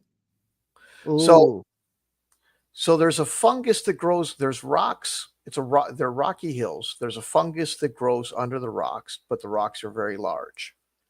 Not like asteroid large, but they ain't pebbles either. There's also giant mushrooms. The the giants like the mushrooms because they ferment them into a type of alcohol. excellent. There's a giant everything is basically the hills are all oversized. It's got oversized rocks, oversized grass, oversized goats, and oversized people, giants. And they use they eat the goats. They use the goat skin to make their drums. The goats are munching on the giant grass. The giant grass is well giant, so it can be made. They use it to make the strings uh, for their instruments. It's lightly Very, wooded. very good.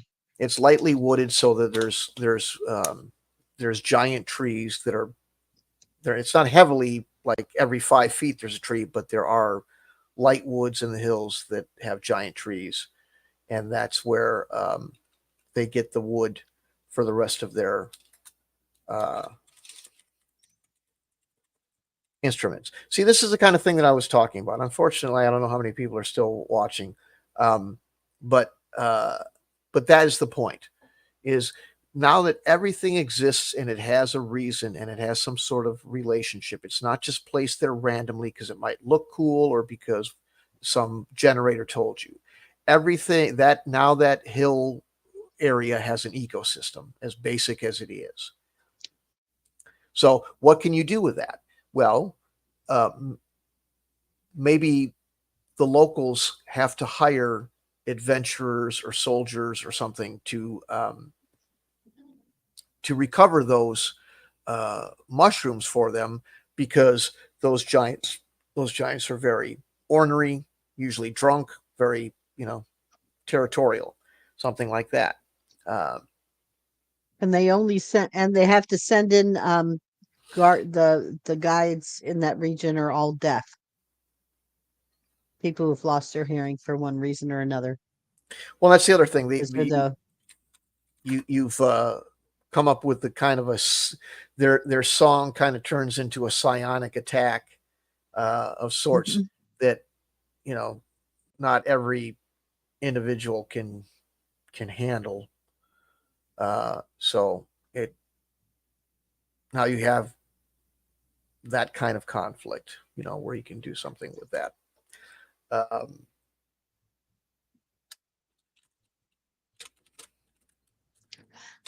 Yeah, I think also too, don't forget those mountains we had determined at one other point do have some of the green dragons in them. The green dragons, unlike the black and red dragons that are nesting and breeding in the they were dragon's nest region above Voda, they were aqua dragons. aqua dragons, Yeah, exactly. They're water water dragons. dragons, yeah. Hmm. And they live and I would expect that the dragons would also occasionally, I mean the giants would occasionally hunt the dragons as well, Okay. but they'd have to go deep into the higher mountains to do so. Okay.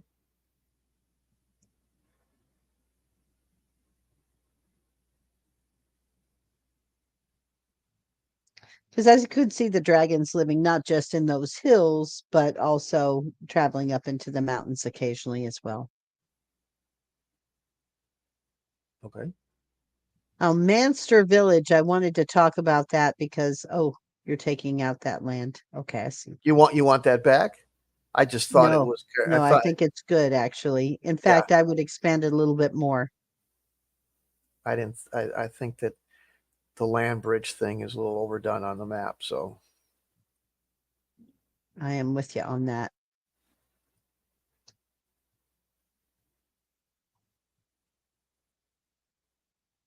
there we go. That's good. I A like little it. bit more. Yeah. Mhm.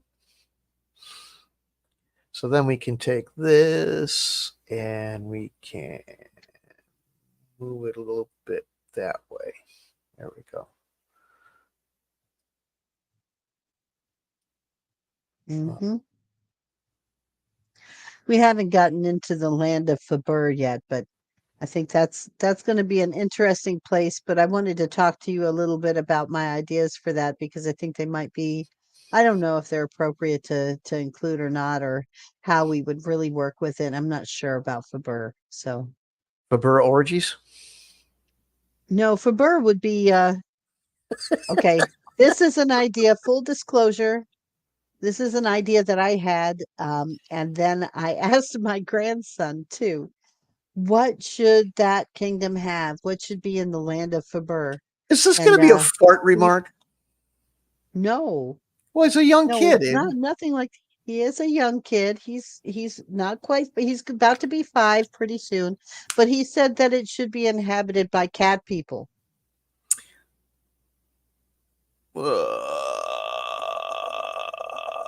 Cat people. Yes. Like, panther people or, cat people. Like, hmm like I don't know. What do you think? like Are cat like people a little too like hybrids? Cat people, like hybrid like people, or like Pete Puma. cat-like. Well, not quite Pete Puma. I don't know. Pete Puma was kind of goofy. No, I'm thinking more like cat people. Yeah, Like they have I, I get ears it and now. tails and extraordinary night vision, that kind of thing. They're I get cat I, people. I totally get what you mean now. Cat people. Sure. Hmm. You know, people that are cats.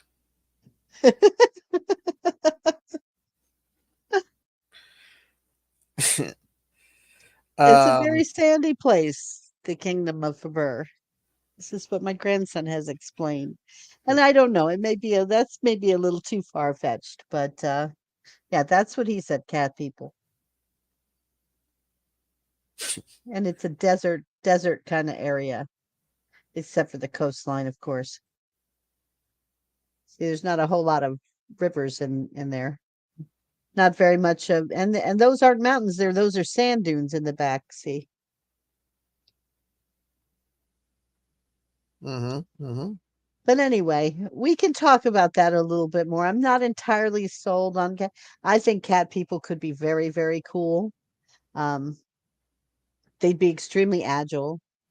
They would Obviously. be like prized fighters in any context. I mean, if you've ever observed a cat hunting in the wild, I mean, they'd be unstoppable. No one would ever invade the land of the cat people. Just would never happen. Right. Mhm. How did they become cat people? Or they've always been cat people? They have always been cat people. Yes, Okay. Okay. as a matter of fact. All right. Puss in Boots, man. That's their whole land. No, Oh, no, no, no Pete Puma, not but we. exactly, but no, no, no, not quite. I don't want to go that extreme, but they're very cat-like people, Well, and okay. everybody just calls them cat people. They got those freaky cat eyes, Okay. exceptional hearing, Oh, so like, um, like elves and cat people combined, maybe. I don't know. hmm, I don't want them to be covered in fur or so obvious as cat people like that, but cat-like people. But okay. so convincingly that people from outside think they might actually be felines. It's a Okay. mysterious land. Not many people go there. Interesting. All right. All right. Yeah. I I mean, mean, you have sure, you final want to do approval on something this, different, but Yeah. yeah, yeah.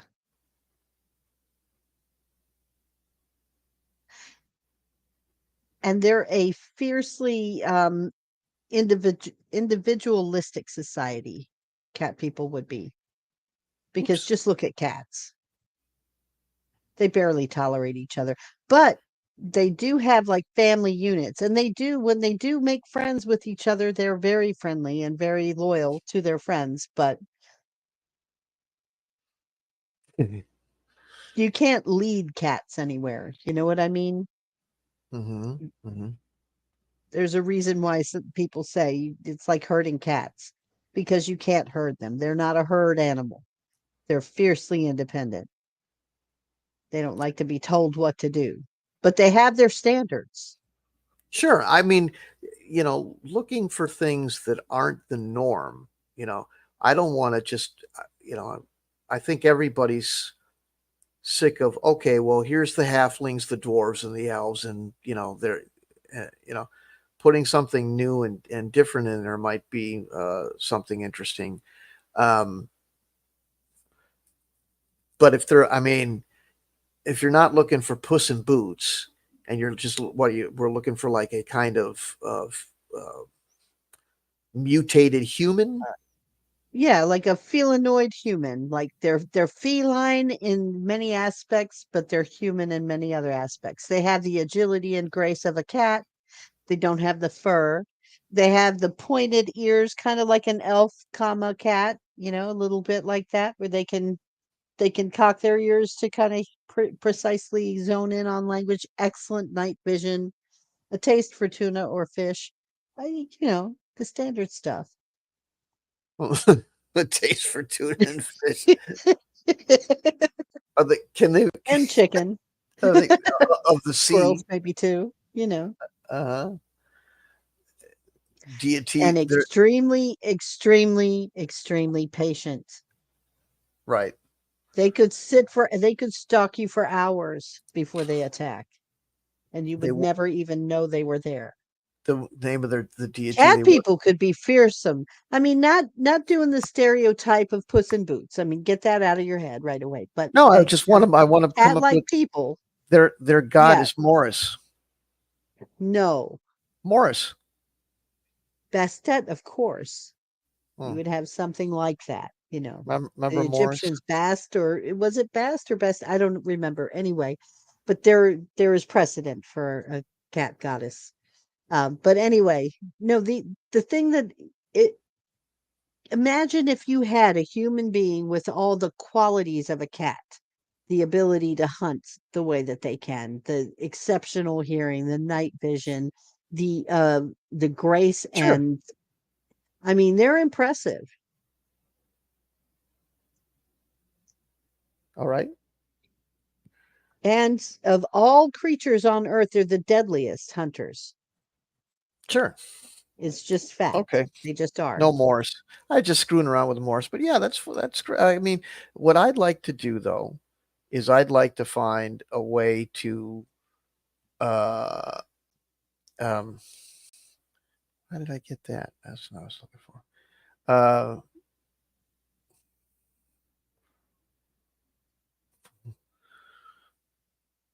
you know what I mean? Like I mean, what happened? How did they evolve? Were they mutated? What how did they if they're humans with a mutation, how did that happen? Um, somebody getting down and getting funky in a really weird way, or was there some sort of magical thing, or what? How did that happen?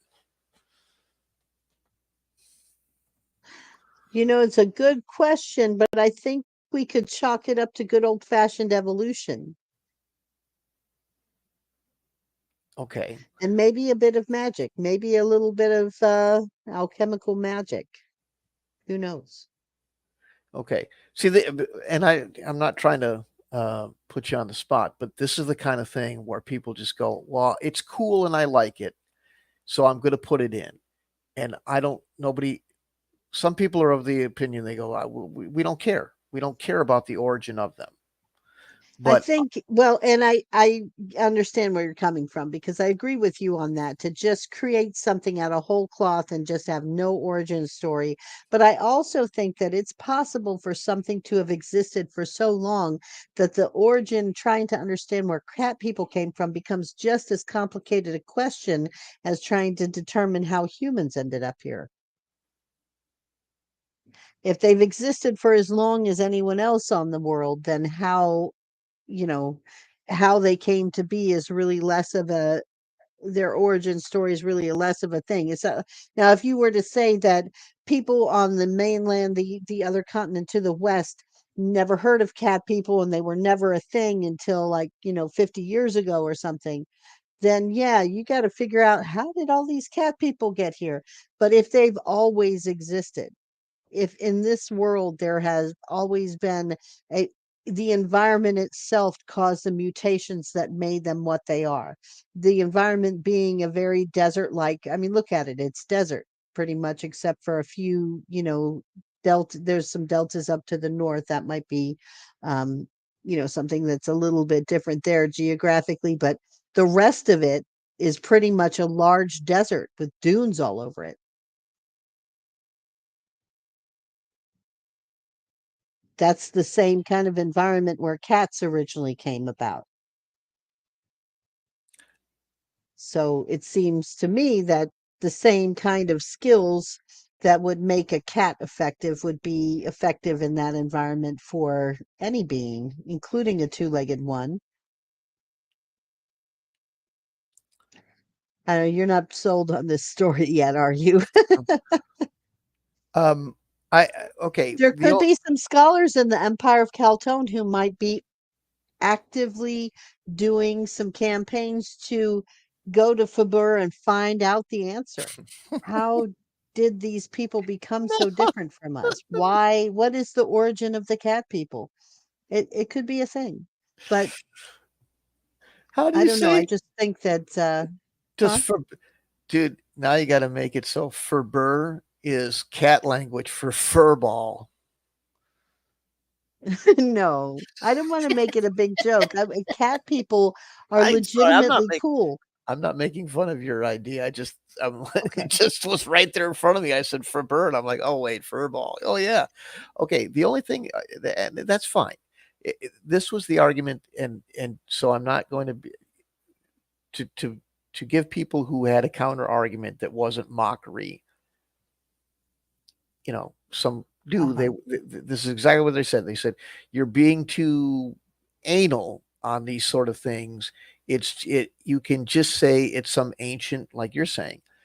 But here's what I'd like to do then If you don't want to have an origin story, you want to go, well, it's just always been like that. I want at least this. Is it, without being crass, is it some sort of, did, you know, did somebody like a cat way too much? Or, and it went that way? No. Is it a magic thing? Is it a biological thing? Is it Yeah, I'm not going for a Black Panther type of origin story here with a magical intervention or anything like that. They are just simply a slightly different breed of people. Kind of like at one time on Earth, you had Cro-Magnons and Neanderthals. okay, then the These only other, are, sure, right. they had a similar origin from some other primate like species or whatever, that the bipedal species that lived on this world, but because they lived exclusively in this desert environment and they needed to be able to hunt and have the abilities that they had to have, they like a very warm climate, they don't like it to be cold. They would like they would be very much like cats in all ways except that they aren't four-legged covered in fur and walking around with tails flapping around or anything like that. They would be very much like the superior eyesight, the superior hearing, sense of proprioception. They can flip and always know how to land on their feet, all of that kind of stuff. Their hunting skills of being superior in patience and Sure, you I know understand. I'm just all of what that stuff, okay. and even hunting together in a pack like the way that lionesses do, that kind of thing. I think socially they might have some similarities that way. I think it could be really interesting. I understand. I get it. But why Why here? this land? And not Because it's desert. because Look at it. well, yeah, okay, but what I'm saying is you could do that anywhere. You could say, why would they evolve? And then you go to the next place and they go, well, this is a very mountainous region. How come everybody hasn't evolved into billy goats? Or so there has to be some catalyst for why this species either was, you know, you know what I'm saying? So what is it about them that got them to evolve where everybody else just adapted? Well, everybody evolved, but if this continent and this idea kind of when you got rid of that land bridge there too, kind of makes this a little bit more likely that so independent evolution happening kind of like Galapagos. I mean, that's not a new story. Individual, you know, No, I know, but it's connected to other lands. And I just want to say why I want to see why is this land have an evolution of people based on its terrain where all the other countries don't have an evolution of its people based on terrain. What's the difference? That's all I want is some distinctive thing that separates and gives this area. You're pushing me hard on this, and I get, Yeah, it's appropriate to justify my reasoning on this, but I mean, when you come right down to it, it's because I really want some cat people in this world. I'll be honest. So I'm having to think of a way to justify it and make it relate to the story. But I mean, if they're ancient, they could be the ancient order of cat people who just, they over time they worshipped the cats as the natural cats in their environment, and they just self-selected for that. They just, not that they bred with cats, but they they prized the quality of the cat, and so over time those who were most cat-like were most likely to have offspring, and process of natural selection they became more and more cat-like over the years, over the centuries, I should say. I want to make a joke, but I probably can't on YouTube, but Okay, don't. because they didn't just like nothing. I can't do it. You're probably actually you can. I found out that you actually can say stuff like that, but Let's not. I'll desist. Yes. I'm not trying to get all weird like that. I just think that cats are incredible creatures, as far as, I mean, and I feel like werewolves have been overdone. And I think it's time to have, because wolves are also very powerful creatures. No doubt there. And there have been a lot of lands that featured, kind of wolf inspired, How about either tribes that worshipped wolves and took on their characteristics and how they organized their societies and things like that. Um, and to some extent could, like, maybe, skinwalker kind of legends and things like that, where people, the ideas of werewolves and all of that, definitely been heard of before. I didn't want to go with something where people change into another form. I just feel like that's a little bit overdone too. But I wanted there to be a group of people who have very cat-like qualities. That's all. And other gotcha? people refer to them as cat people because they're very cat-like. How about this? I'm serious. No Morris or Pete Puma. Um, Okay, thank you. I I appreciate that. I got I somehow I just couldn't help with what I haven't thought about Morris in a long time. Remember that cat? Remember that? You got to Yeah. be old to remember Morris. Got to be kind of old to remember Pete Puma too. Anyway, so here's the thing. What I'm coming up with. How about this? Um, let's let's borrow from some places. Let's borrow. Okay. Uh, um, uh, let me get it right. Because I don't the reason I'm borrowing from things on Earth and different things, and I want to make sure I get it right so people don't go, Hey, you I don't make that sound culturally. anymore. I don't make that sound anymore. Just kidding, guys. I don't want angry letters, is what I'm saying. So Right. let me get this right. Let me get it right. Okay. I So love to get letters though. Hey, I feedback is love.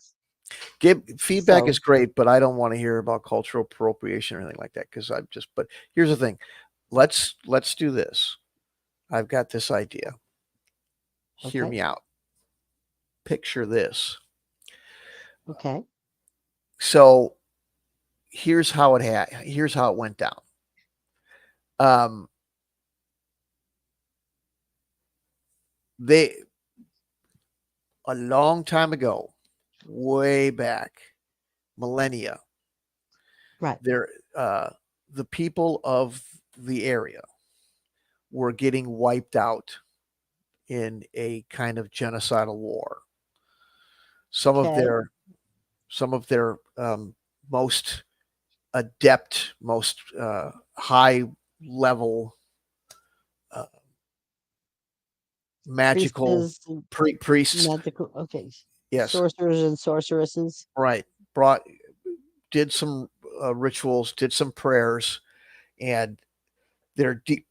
Oh, excuse me. I'm so sorry. I've been drinking a lot of water, and but um, summoned their deities, and they have several, and we'll get to that in a second. Some of their deities, and tastefully, without being crass, it went down. There was a little bit of the bumping of the uglies, and what the deal was. Just Oh, hear me out. Hear me out.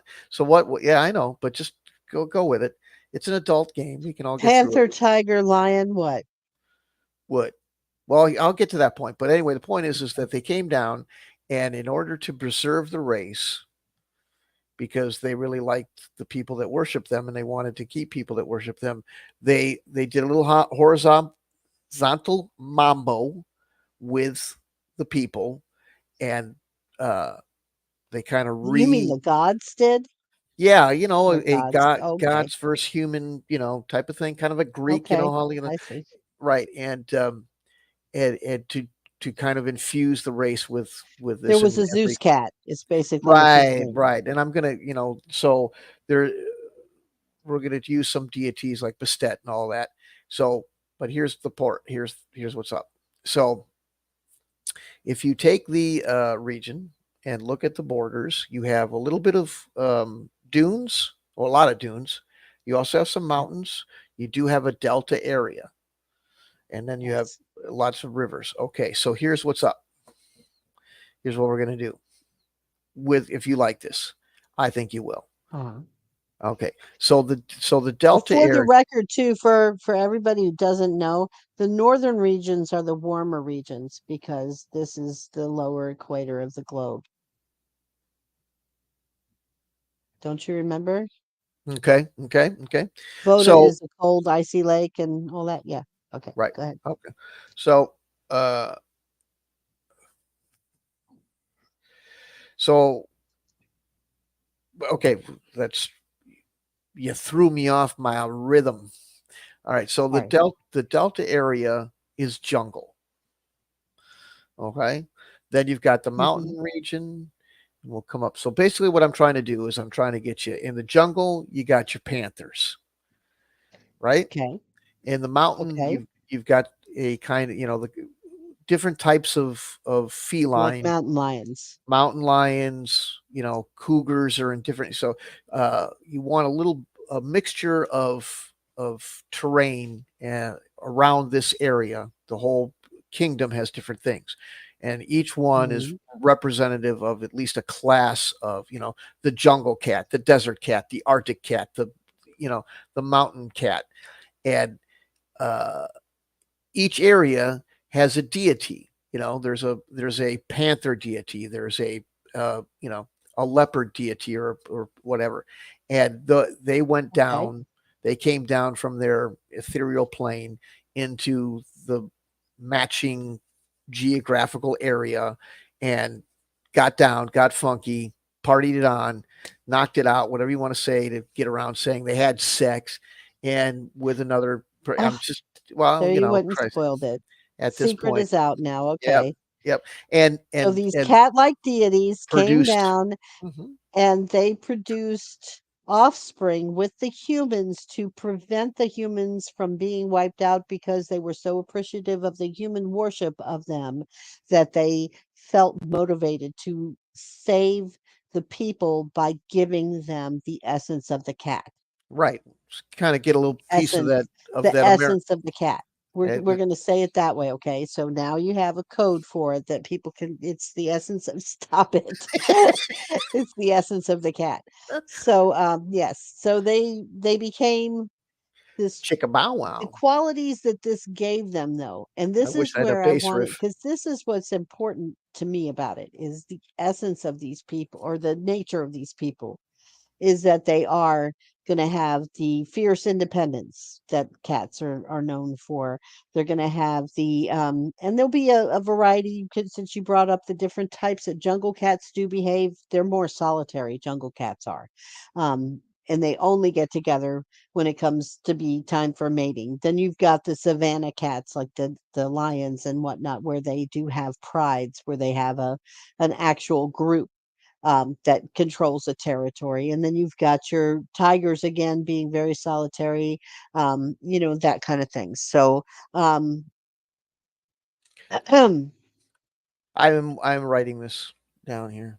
okay. Oh, okay. So,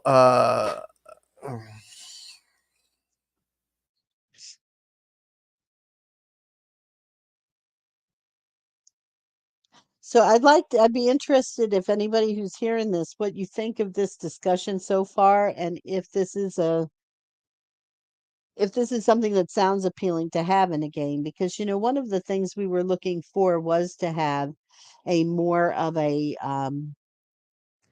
something unique and different than what's been done before, where everything is always about the same class. It's always elves, it's always dwarves. Not that we're not going to have creatures like that as well, but something more unique and different that would be included, so that there's something that isn't always the same old story. Although we are borrowing and slightly changing things from other sources, I don't think any of us get away from borrowing and stealing ideas from each other. It's kind of part of human nature, but But Yeah. if you want to, we invite comments, anything. If you want to say, "Oh, that's the craziest thing I ever heard," feel free to put that out there because we, open to all kinds of feedback, not necessarily, "Hey, we love you guys," but anything you want to say.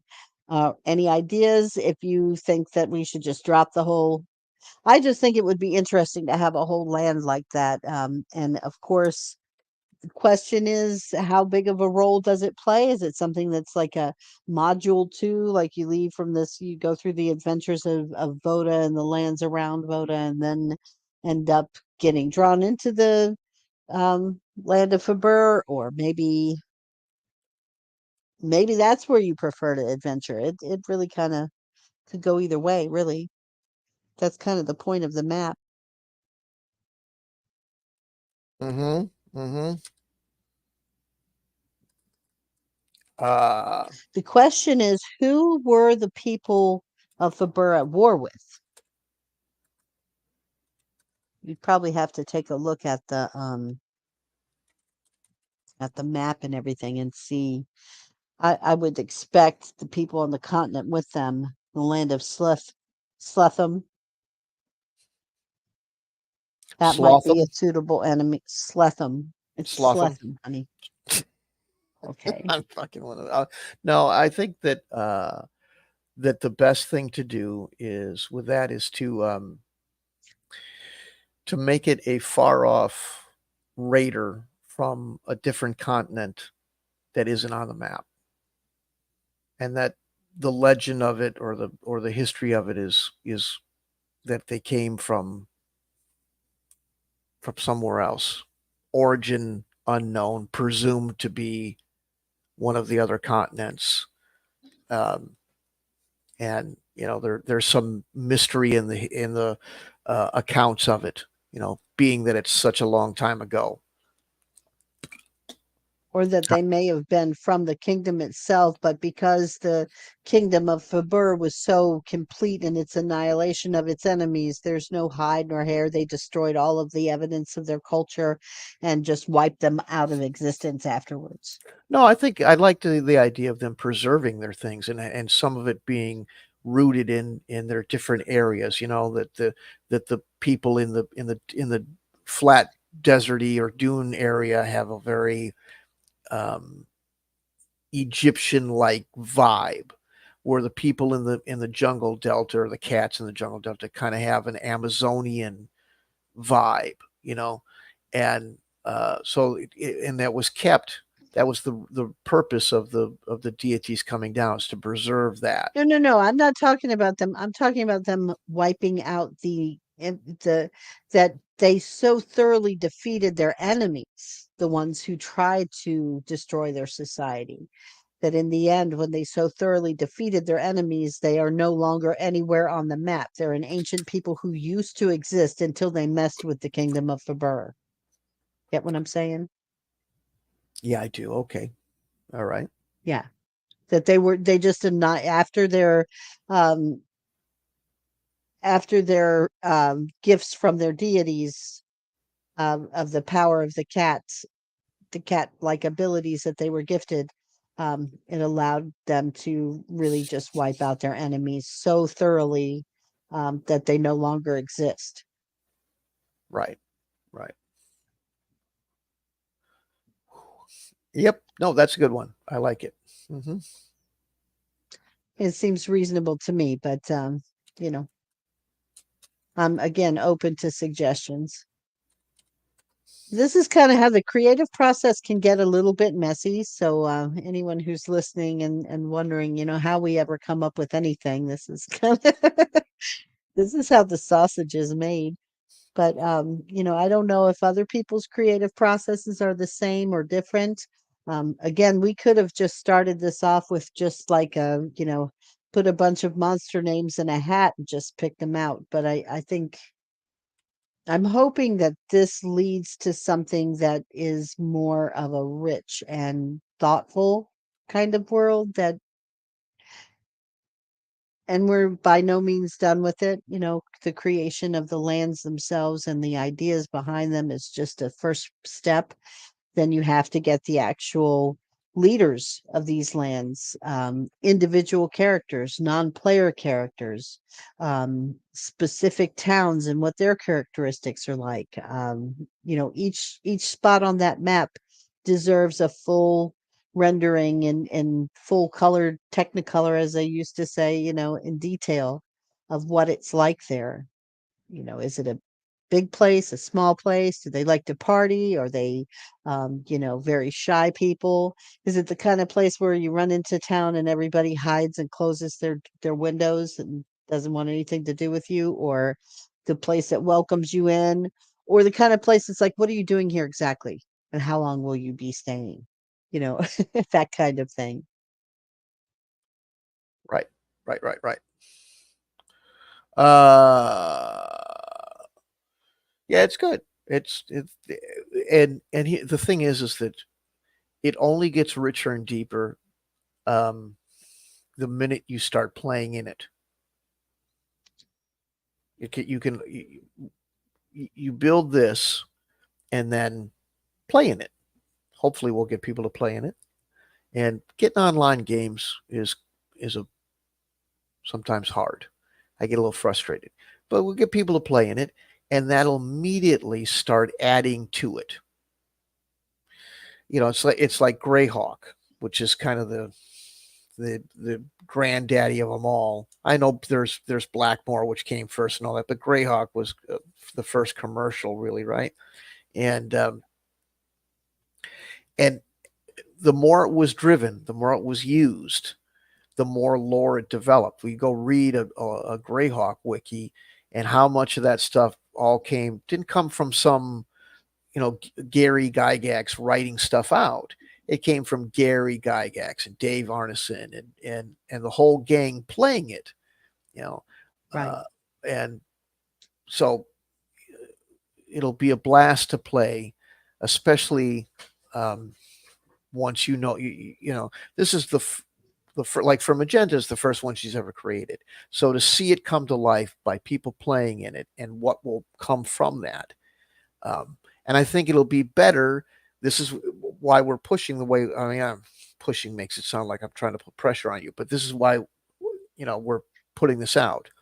Is that I believe that by doing it this way, in where one of the examples that we saw tonight was the hills where we came up with uh, uh, The giants, giants, right?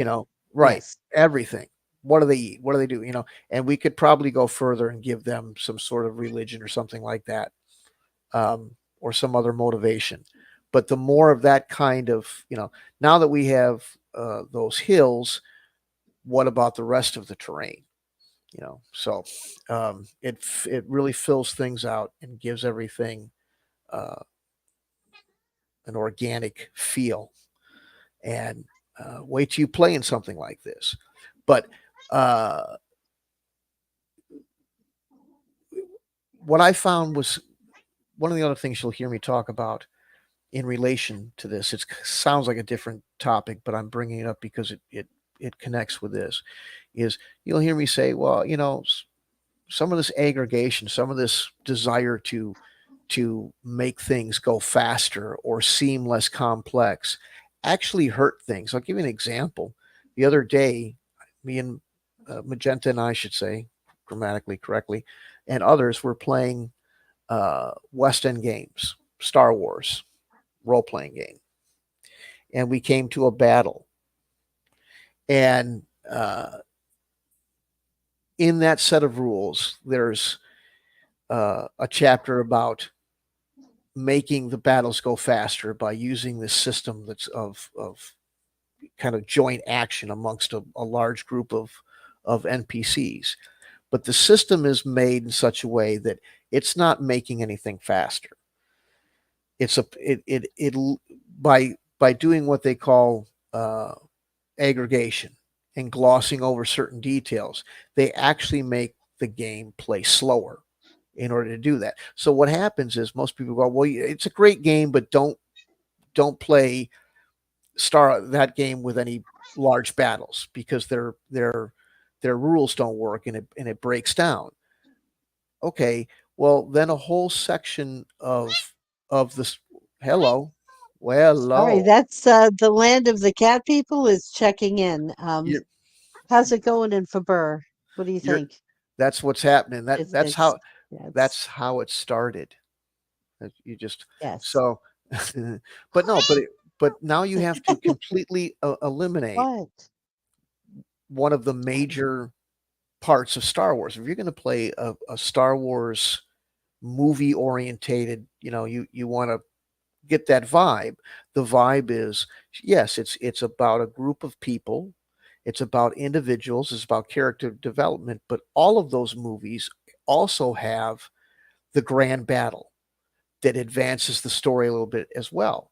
And by trying to aggregate or speed up that process, it actually made it worse until now you have a. It's like you can't have your steak and potatoes because it's too hard and takes too long to play. So now you can only have your potatoes. Well, now it's not as good as a good of a or meal. no, French fries, Or like, right, you're chips, something is or missing. fast food. Yeah. It's not So, there is, you know, there is a place for fast food in the world. I like myself a good, uh, cheeseburger once in a while, and it doesn't have to be fancy, although it's always way too expensive, but that's a tale for another day. But there is time for that. But if that's all, if that's every meal, if that's all you ever get is that fast food, boy, there's at some point you get this craving for a good home cooked steak well, with right, mushrooms and onions and oh, you're right. My I'm point making being, myself hungry. Sorry. yeah, right. But my point being is that you're missing you know. So what I was saying or trying to say, kind of lost my train of thought. But I think I was going down the road of sometimes it's actually faster just to address things head on. But I don't remember now. So we'll just I'm keep going. sorry. I distracted you with my whole, but I think it's kind of the essence of what the argument is. I mean, you could have, fast action, instant action kind of gameplay, or you could have a immersive world that's Oh, interesting, that there's surprises, that things you weren't expecting, something new and different, opportunities to explore, solve mysteries. But again, we kind of talked about this in the beginning of the episode for anyone who wasn't here when we did start off with that. You can't really have a mystery if everything is just randomly generated, because you could end up with a water dragon in the middle of the desert if it's randomly generated. Doesn't make sense why he's there, but don't ask too many questions. It's just magic. So just kill him and get the treasure and be done with it. Move on to the next monster battle that doesn't make any sense. That kind of thing can happen, but there's a point where you also go, well, is there nothing more than this? Sorry, another Star Trek reference. I apologize. but that's it. I Yeah, mean, you guys are gonna catch me slipping those in, but that was yeah, that was from V'ger. Is there nothing more than this? hmm right. So but that's the point I was getting at is that if you go, well, that's too much or that's too detailed, and I'm not talking about making. See, here's the thing.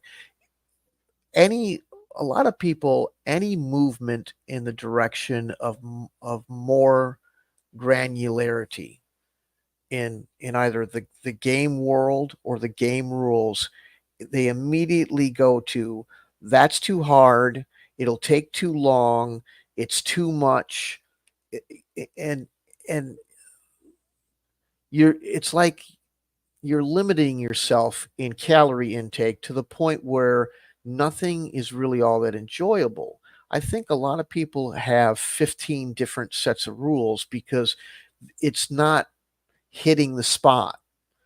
They keep searching for something that's hitting that right spot and they're not getting it. And I think that the reason that a lot of stuff isn't hitting the right spot is because it's so orientated towards glossing things over or omitting certain things for fear of getting those reactions. And you end up playing in these realms, but you're really not getting a very rich or deep. It's like watching a movie at 2 times speed. So you're not. I mean, you're getting the general gist of what's going on, but you're missing Wait, the you're not nuanced supposed to do details. that? Yeah, right. So, and you go, well, it was an okay movie, blah blah blah, but you might have missed a lot of the really interesting intricacies that made it different from other movies of the same genre or something like that. So, and it's not that difficult. We're not talking about making, again, uh, just have a reason. It doesn't have to be an intensely detailed reason, but have a reason for everything. Like the cat thing, I wanted to have some reason instead of just, It well, does make it for a better they story exist. than other than they're just ancient cat people who have lived there for millennia on this continent, which is still true. But now you've got a origin story. Some of that though, again, so we're fleshing it all out as the creative process of this, and you guys are got to get a look behind the curtain as it's being made. Um, but if you were a player of the game, you wouldn't have to learn the history of the kingdom of Faber to start playing. No, In fact, that would be kind of more fun to not know the history of it before right. you start playing, That's it. and then Right. to start to discover those things that are important about it as you explore. And that's the other thing too with this. If you've got, this is a large world. Zoom out for a second, Storm, if you don't mind, and see if you can get the whole map in there. I mean, you're looking at a pretty large section of territory. I mean, it's not the whole size of the globe of the US. And like I said before, this is the equator would be in the north here. So this is a southern hemisphere. So that's going to be warmer at the top of the map and colder at the bottom, which is a little bit different than where most of us in North America used to, but just the way that this map works, that's just how it is. Because the warmer climes, the desert, and all of that is up at the top, and then down by the kingdom of Voda, where the dragons live, that lake that Dragon Island is in, that is all very deep cold water, extremely deep cold water, which is why when the dragons nest there and have their hatching, when it's the cycle of the birth of the dragons, that lava uh, created that island in the first place, as it drained out from the mountains where the dragons were nesting. So um, and there's a lot more that's going to get created into this. We've kind of just touched on the Kingdom of Voda, Vitangera, which is, kind of complements Voda because they're getting the materials, the fertilizer that the dragons are leaving on that island, the fertile land of Voda itself. There's a lot of trade going back and forth between those two kingdoms. And then to the west of Voda is where they're paying the price for it because they've got those mountain ranges all up and down on the eastern coast or eastern side of the map there above Masla, and those folks are getting um, regularly attacked by dragons because after they hatch their young, those young have to have a territory to start, feeding and dominating, and that's Masla for the most part. So this is a in the future you're going to have some problem points that are going to be created, but it's all going to be dependent on how the game is played. So those don't really necessarily get written out in advance. Just the pain points are put in place there. The how would you say it, the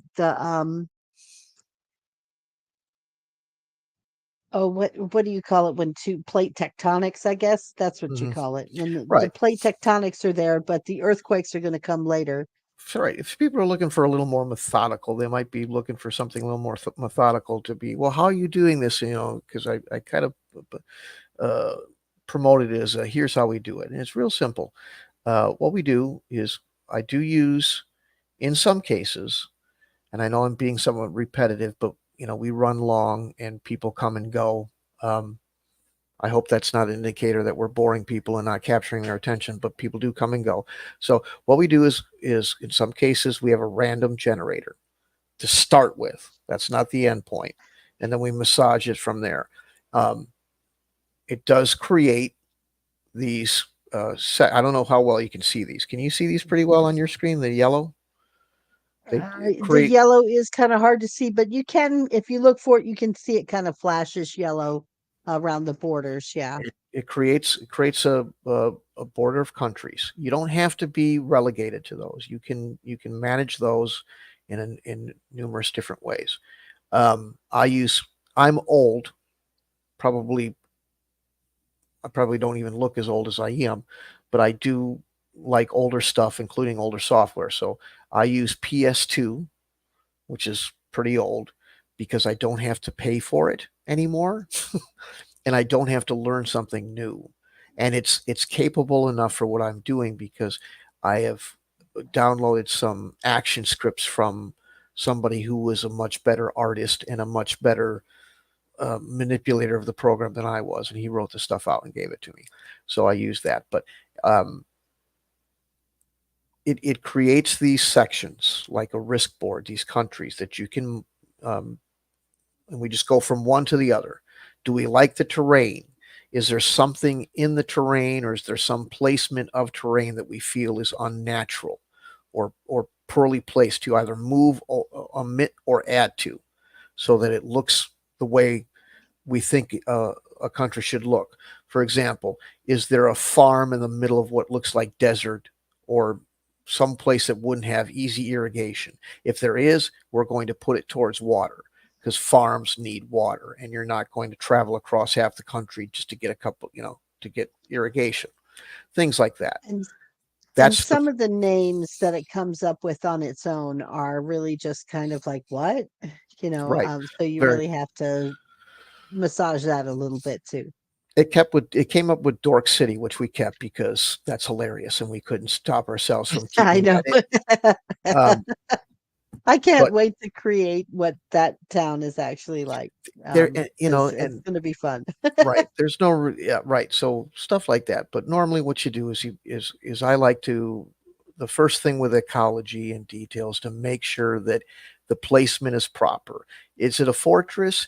Okay, why is it there? Not every fortress is going to be in a strategically viable position right now. Maybe it was a fortress that existed 1,000 years ago, and back then it made sense to be there. Now, if it's in a place that doesn't make sense, then it's likely a ruins, and then you know it's something that might be a dungeon. It might be infested with ghosts, or just Wyverns. something, right, something of that nature. But 100%. uh, you that's the next point, is if it's there and you like where it is, why is it there? And give it just a, you don't have to write, there's so many people that go, if you write a backstory, people don't want to read giant backstories. Well, just like Magenta said, this isn't about reading a backstory. It's about discovering a story, discovering the world that you're walking through. But in order for a DM to be And able to do that to you, you yeah, have to have some things written down. So that's what we do, is we go to each one and go, here's just a basic idea of why this exists. How does it interact with the rest of the nation and the world that it's in? Does it trade with another thing? Well, we go to each one of these things and do that. And and make that's, them make sense, because yes. otherwise you end up with well, that doesn't make sense. And like with the whole equator thing, we already established that the kingdom of Voda, just for what its nature was, and that's kind of was the heart of where we created the rest of it. It's kind of shaped like a heart, actually, when you look at it the right way. But anyway,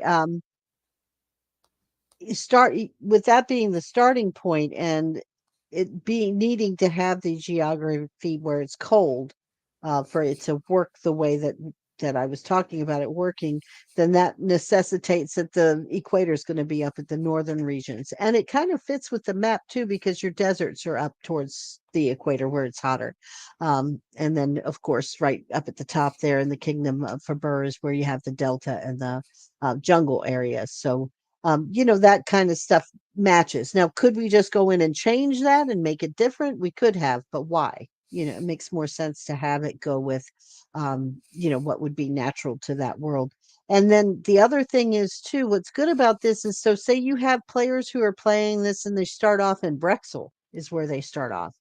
Well, if you already have a backstory and an understanding of what Brexel's like, what and Stan, we don't talk about Stan. But apart from that, every other land, there is a backstory for Stan, but we're not telling anyone. Anyway, and then you've got the northern regions. What's that country like? If your adventurers decide that they want to take a northern route, what kind of mysteries might they hear about in the towns of Brexel about these other lands? If it's Stan, they're only going to hear that I went to Stan, I got lost, and I'll never go back again because no one talks about Stan. But anyway, um, but that's a mystery of itself. Maybe your players are going to hear that and go, "Oh, we got to go to Stan next. We got to find out what that's about." And you want to have some of that in there. So I think that's what makes a world interesting. On the other hand, your players might start off in, or they might decide to go from Brixel. They might want to go to the Kingdom of Faber instead, and they might end up over there exploring. So you Mhm. really have to be prepared for wherever they might go, so you don't end up in the middle of a session when your people go, "Well, we want to head." We want to head east and see what's over in that strange land called Faber. I heard there's some treasures over there that are really unique. We want to check it out. Um, and you don't have to go, "Oh, well, I have nothing for that. We'll have to do that next time," and Right. there your adventure is over until you scramble real quick to throw something together because it doesn't feel prepared in that case, and it's not as good an experience. As a player, I can tell, you need to know there's a next part of the story. That if you decide you're going to go anywhere in a 360-degree from where you start, there's going to be something to do there that makes sense with the rest of the world, instead of just, "Oh, and you went there and surprise, surprise, now there's goblins." Why are there goblins? Well, I don't know, but they're just, you ran into a bunch of goblins. Oh, Yeah. okay, I guess so. Yeah. It's not that couldn't be wandering monsters, but I'm not, Right. Yeah, true. That's I don't, true. But I don't like the idea of some random wandering monster check where something might show up that doesn't make any sense for the situation.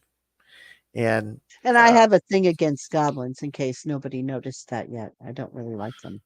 right, so if you and people will say, well, okay, then you must make random generators uh, for each specific region or something more detailed so it doesn't come up and be lacking in context. No, what I've done is I've created a world that has that detail already in it. If you're wandering, if you go to the hills of the Empire of Calton, you, the DM already knows what's there. The wandering monster is going to be the giant.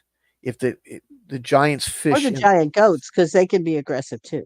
that might be the case, or you might be something you want to eat or whatever. But there's a little bit of distance between the hills and the lake where they fish. So if you're in this area, I don't know if you can you see the circle marker that I'm Yes, making? it's Okay. showing. Yes. Okay. So if you're in that area, and hopefully you at home can see this too, uh, that's going Mhm. to be your wandering monster. A herd of giant goats, maybe a gaggle of giants that make a regular trip to the lake to go fishing. Or maybe Is if that you're what near, you call a group of giants? Is it a gaggle, I don't know, it or is would it now. be a troop? It could be Or a maybe troop, it would be a troop, I think. right? Right.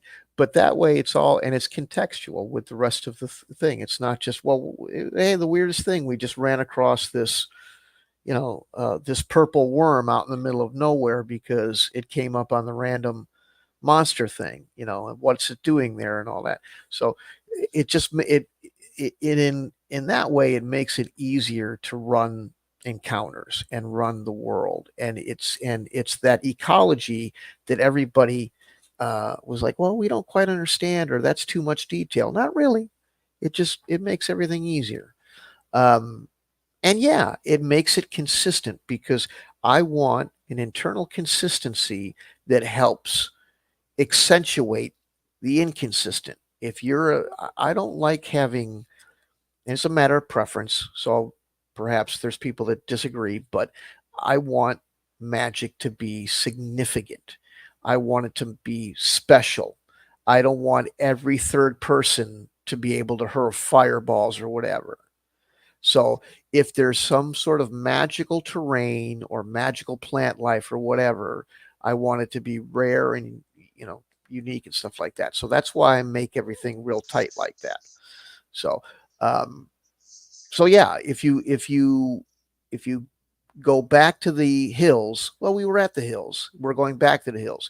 Okay, now you know if you go back to the hills, it's not, well, there's going to be some random generation and there might be some weird creature that shows up because that's where wandering monsters get checked. Now it's, well, we don't want to go back to those hills because it's filled with hillbilly drunken, you know, giants that attack you because they're half in the bag and hate people or whatever. You know that's where it is. You start to become familiar with the area. It's, to me, it's like playing an MMO. When I play, me and Magenta play Lord of the Rings online, and we know well, I mean, we've played it for a long time.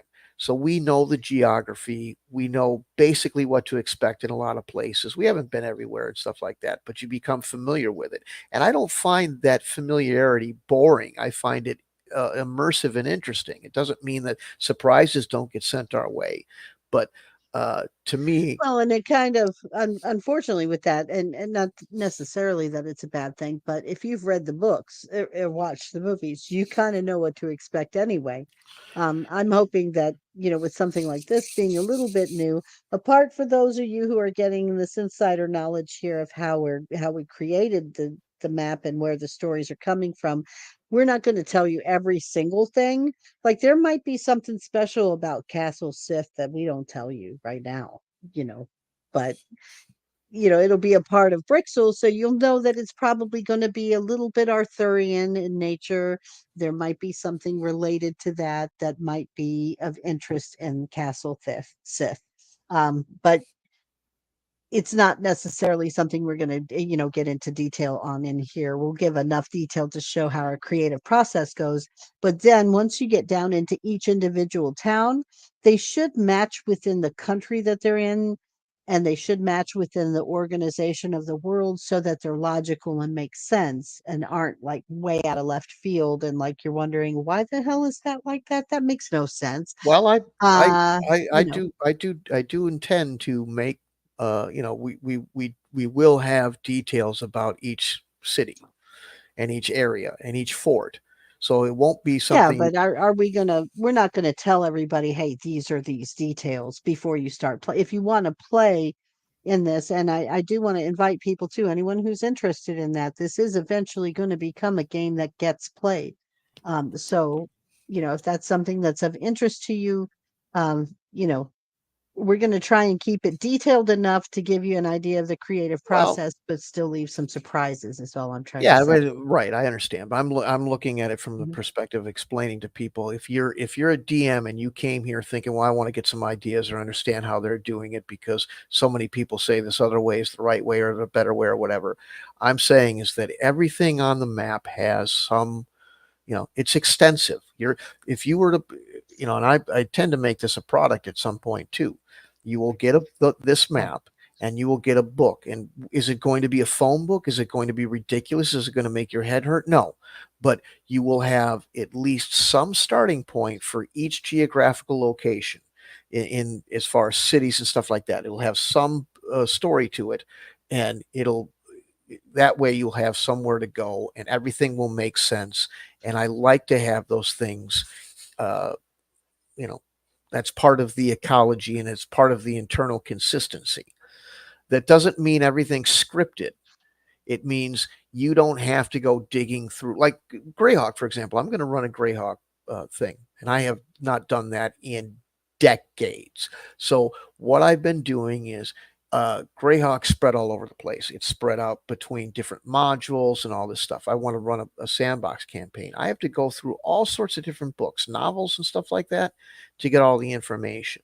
I want these, it's pain. It's understandable because Greyhawk lived for decades as a product printed across all those years in a couple of different companies and so forth. But it makes it a giant pain in the neck. And I want these things to be all inclusive and be a one stop shop. Here's your map, and here's everything you need in one volume in order to run any encounter, or at least have ideas to generate an encounter without having to go to other publications, and hopefully spend as little time as possible looking at charts and rolling up random this, that, or the other thing. That's my goal. That's part of the Yeah. internal consistency. But yes, as far as people who want to participate and play in what we co-DM for you, you won't have to ingest every piece of text in order to play through. Part of, as Magenta says, you want to have fun discovering it, and you won't need Right. to be head splittingly. It's not a college course you'll have to study before you can step into the world. In fact, read as little as of it as you want, because it'd be much funner to discover than to read. Right. The other thing too, and I like the idea and the comments that you made. I definitely agree with everything you said.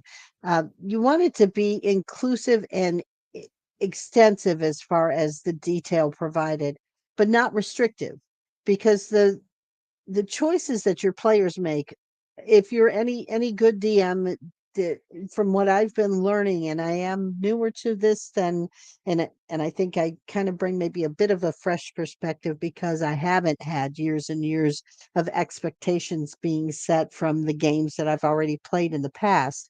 But I for the point where I'm at and what I'm learning about role playing games and what makes them more fun in one circumstance than another, having an effect on the world as you're playing is more interesting than just knowing no matter what you do when you visit Castle Sith, it's not going to change what happens when you get to Town.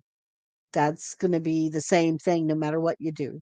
It would be very interesting to have a world where your impact can make a difference. Where, yeah, Chalootstown going to have some like basic characteristics that are ingrained in it, but what you've done earlier in the campaign may change what you find when you get there.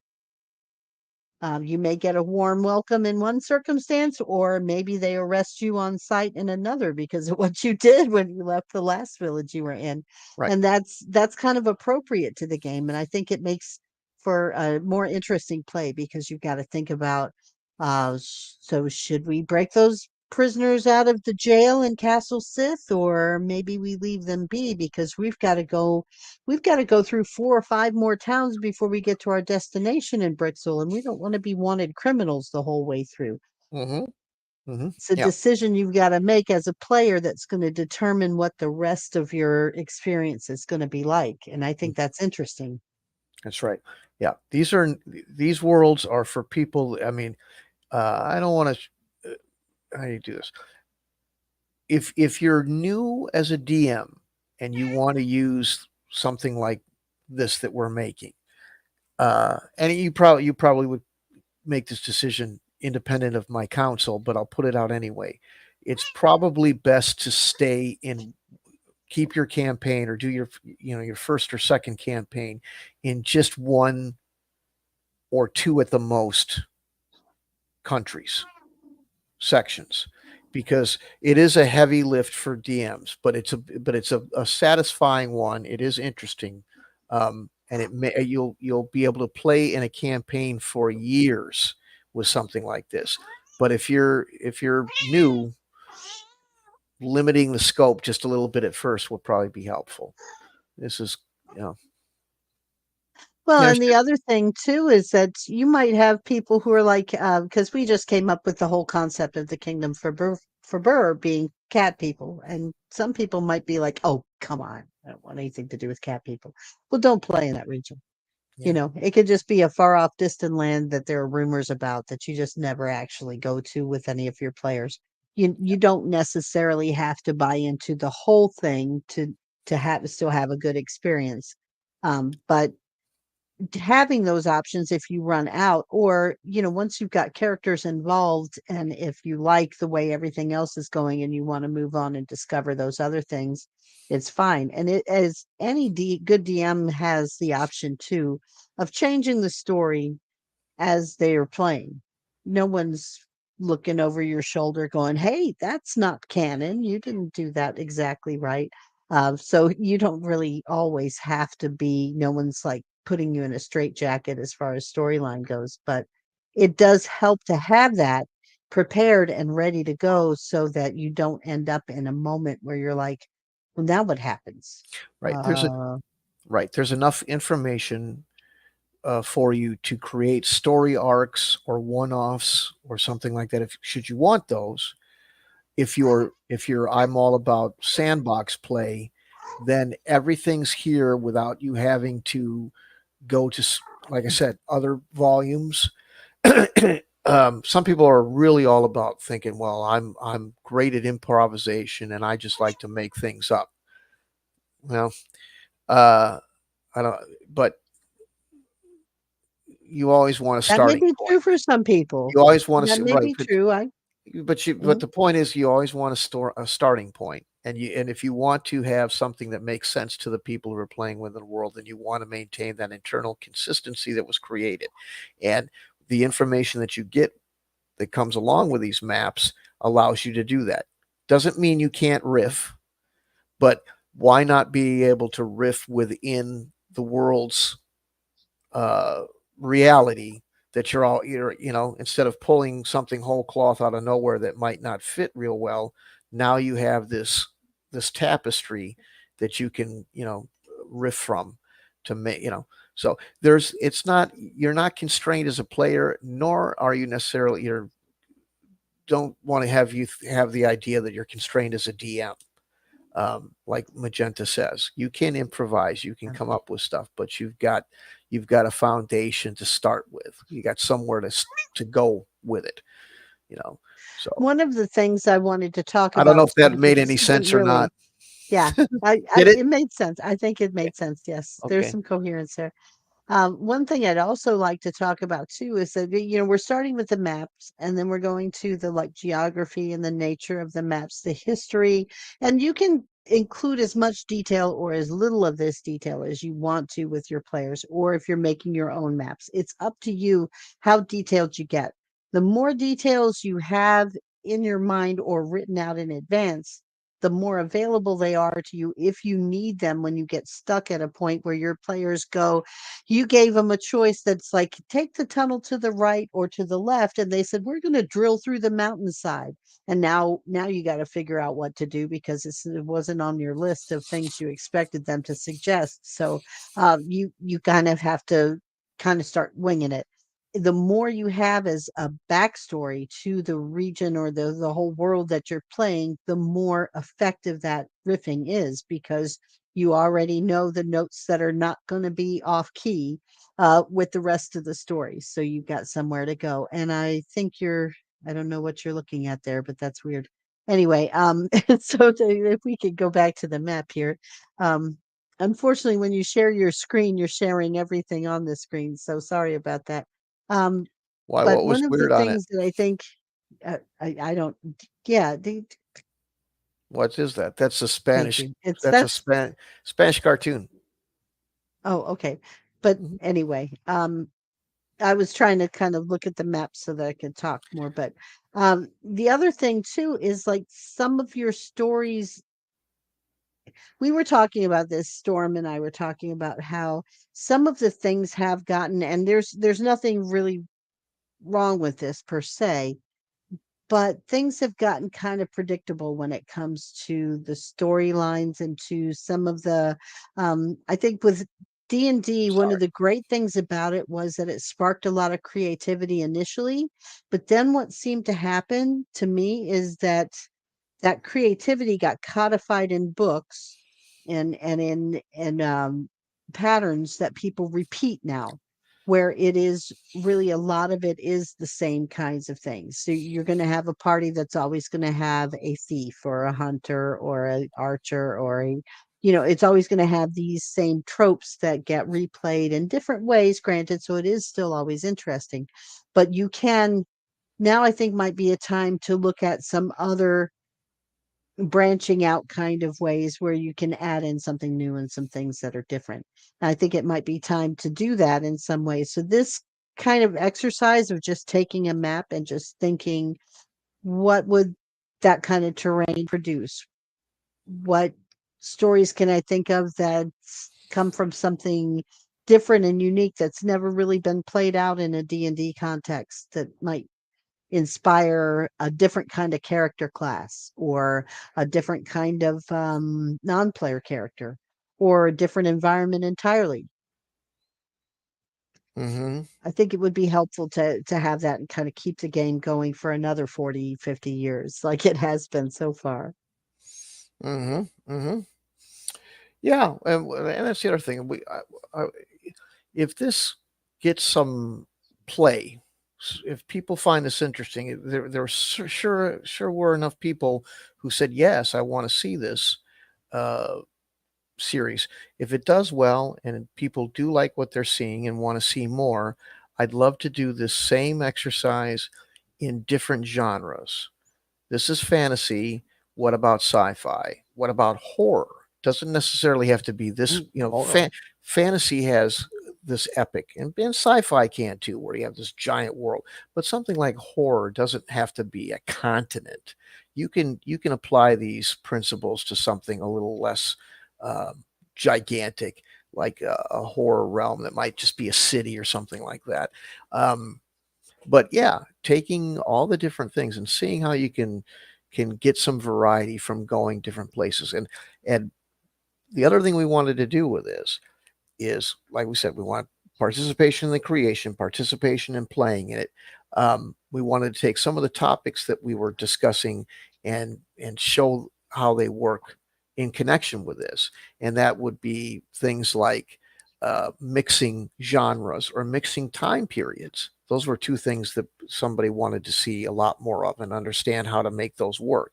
And we want to show you how those work in conjunction with worlds that you create, or how they work better if you put them in, you know, part of the organic creation of an entire world, uh, like, Although I have many, many, many questions about mixing time periods. yes. Simply because that can be, I mean, I can see that being possible, but mixing time periods I can see being an advantage for one set side of the time period and a disadvantage for the other pretty consistently. So Mhm. unless, of course, if you're going back with a lighter to a time, if you visit Brexel with a lighter, they're going to think you're a witch and you're going to be set on fire with that same lighter. So I don't know. I guess it could go the other way where it's a disadvantage to go back in time. But Mhm. Mhm. there's a lot of questions that I think that has to be thought about very carefully when you're doing a mix of time periods like that and how they would interact with each other. It's Yeah. definitely a challenge, and I think would require some deep thought before you get into it really. Well, I brought it. Let me put it to you this way: as far as whether you think it'll, as a new player and somewhat new to the hobby, and Uh-huh. you're questioning it as how it would be done. When I brought it up, the first response I get this is on Twitter. Not that that matters, but the first response I get is from Rob Kuntz, who's the creator of Greyhawk and one of the, a very prolific game designer.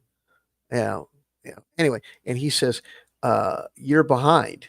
You need to run faster. I did that in 1973 or whatever," and because there was, and Okay. he's not wrong.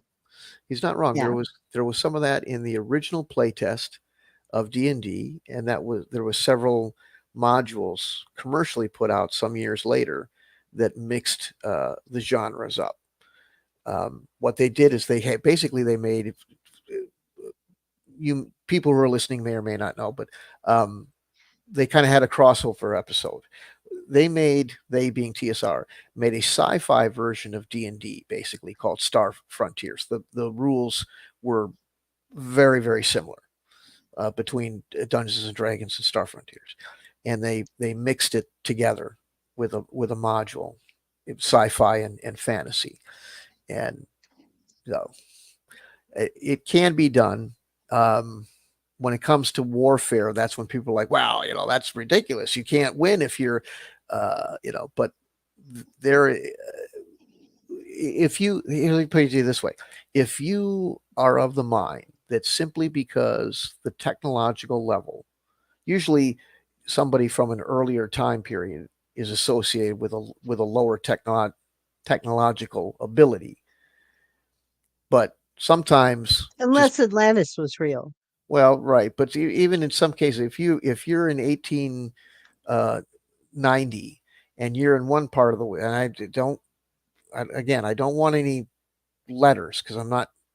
All I'm saying, the fact of the matter is that some countries would show up in other countries with a level of technology that was superior to the country being invaded, even though it was the same year it was 1890, but um, same with America. We went we went west, and it was the date on the calendar was the same for both entities, but one had superior technology, but that didn't always win the day. Go see Little Bighorn, go see the Battle of Rorke's Drift. So it isn't as simple as I've got better technology. So there are ways to defeat it. And so anyway, but that we'll put that in there. We'll discuss it as we're creating the worlds. We'll discuss the thing about these creation series that we want to do, like we've said, is, and I think maybe we're repeating ourselves a little bit, but we are running very long. So, but the idea is to create collaboratively and play collectively with the people that are collaborating or watching, and you know and discuss the topics that are adjacent to it, like different mechanics and things like that we're talking about as we're doing it. You know? And that brings me to my next question too, that I want to ask for audience participation in, because we have many names here on the continents. We have names for people, cities, different things like that. One thing that we need, though, overall, is a world name. This world needs a name for the world itself, the whole thing. So if anybody wants to submit any suggestions on that, we will be giving full credit to whoever comes up with a world name that we choose. I'm not going to guarantee we're going to choose one from one that's suggested. I mean, the quality is going to make the difference on that, obviously. We want to make sure that we have a name that is a good name for it. But you get bragging rights if you come up with one that we choose for sure. And I think I don't know. I think having an official name for the whole thing just kind of makes it somehow feel more real of a place. So just inviting you guys to participate if you'd like. And you can send in the information. You've got the Storm. Have you completed the email uploads there and have that information available for Yeah, folks who want to send us emails about that? we'll put that in the description. I have been informed that there is Tony from Orlando is watching passively. And Tony, if you're out there, please send us something. Now we have another individual, Hannabee, who has a couple of comments. So let's read those out real quick. Uh, or a series of violence basing your horror on old super. Oh, I think they came. Oh, Uh, came in talking about doing the horror series. That could be interesting. what about, yeah, right. What about the magic being more common and more powerful during primeval areas of the world compared to the technological later areas? Right. Right. That's a very good point. Yeah. Um, Yeah. I think that there may be primeval time period knowledge that's lost. I mean, that's kind of in the nature of primeval time periods that things aren't written down or don't last through the ages. But they could have been very powerful. I mean, they are, after all, how we ended up where we are today. So there could be some surprises in there. And you make a Here's good point. right. Here's another one. Or series of islands basing your horror on old superstition and myths of the sea. Things like old Oh, I curses, love that. straw dolls, lamps on the water, and witch doctors uttering curses to your cure common deeds. This map, it lends itself to. That's the other thing. While we go through the land, and we will, I planned on doing the water, but that's it. You have a significant. These lakes are gigantic, and there's an entire dimension that you can address on these lakes. As far as adventuring. Um, One of the things that I always know that I perceived with people who were creating their own stuff, and it's only locally because you only see what you. But my friends that made stuff never spent enough time putting us on boats. They always wanted to fast forward past the boat. Okay, you have to take a boat ride over here, and they wanted to get past that because it seemed boring to them. But I think that you can have whole adventures just on the water, the Yeah. Kraken and Well, if you'll look, Mhm. Storm, sorry but in between the kingdom of Fabur over here in the northern part and the kingdom of Witars, you see that little dot in the center of that ocean? Yeah, Looks like that could be the beginning of like an island change. That could be something interesting, and you could maybe build and include some little island masses in there. I also think that maybe up towards the higher regions up there, you could expand that water area and give us a little bit more water. There's not a whole lot of water in this world. I mean, there's a lot of rivers and lakes, but there aren't any, really sizable oceans. So I think it would be kind of neat to have a larger, water mass up at the top of the map, maybe move some of those mountain regions over a little bit and give it a little bit of a sea feel up at the top there, because there's not really a whole lot else going on up there on the western side of that. You know what I mean? yeah. Hmm. Yeah, there's just a bunch of hills up there and stuff. It looks like might be kind of neat to have a larger, like an ocean going over towards the western side. And Hmm. then we could certainly do that. That's a great suggestion. Thank you for participating and like, giving us some feedback, because I think that would be really, really interesting. Right. Let's see. I love it when creativity just kind of, I don't know, it's something that I just love.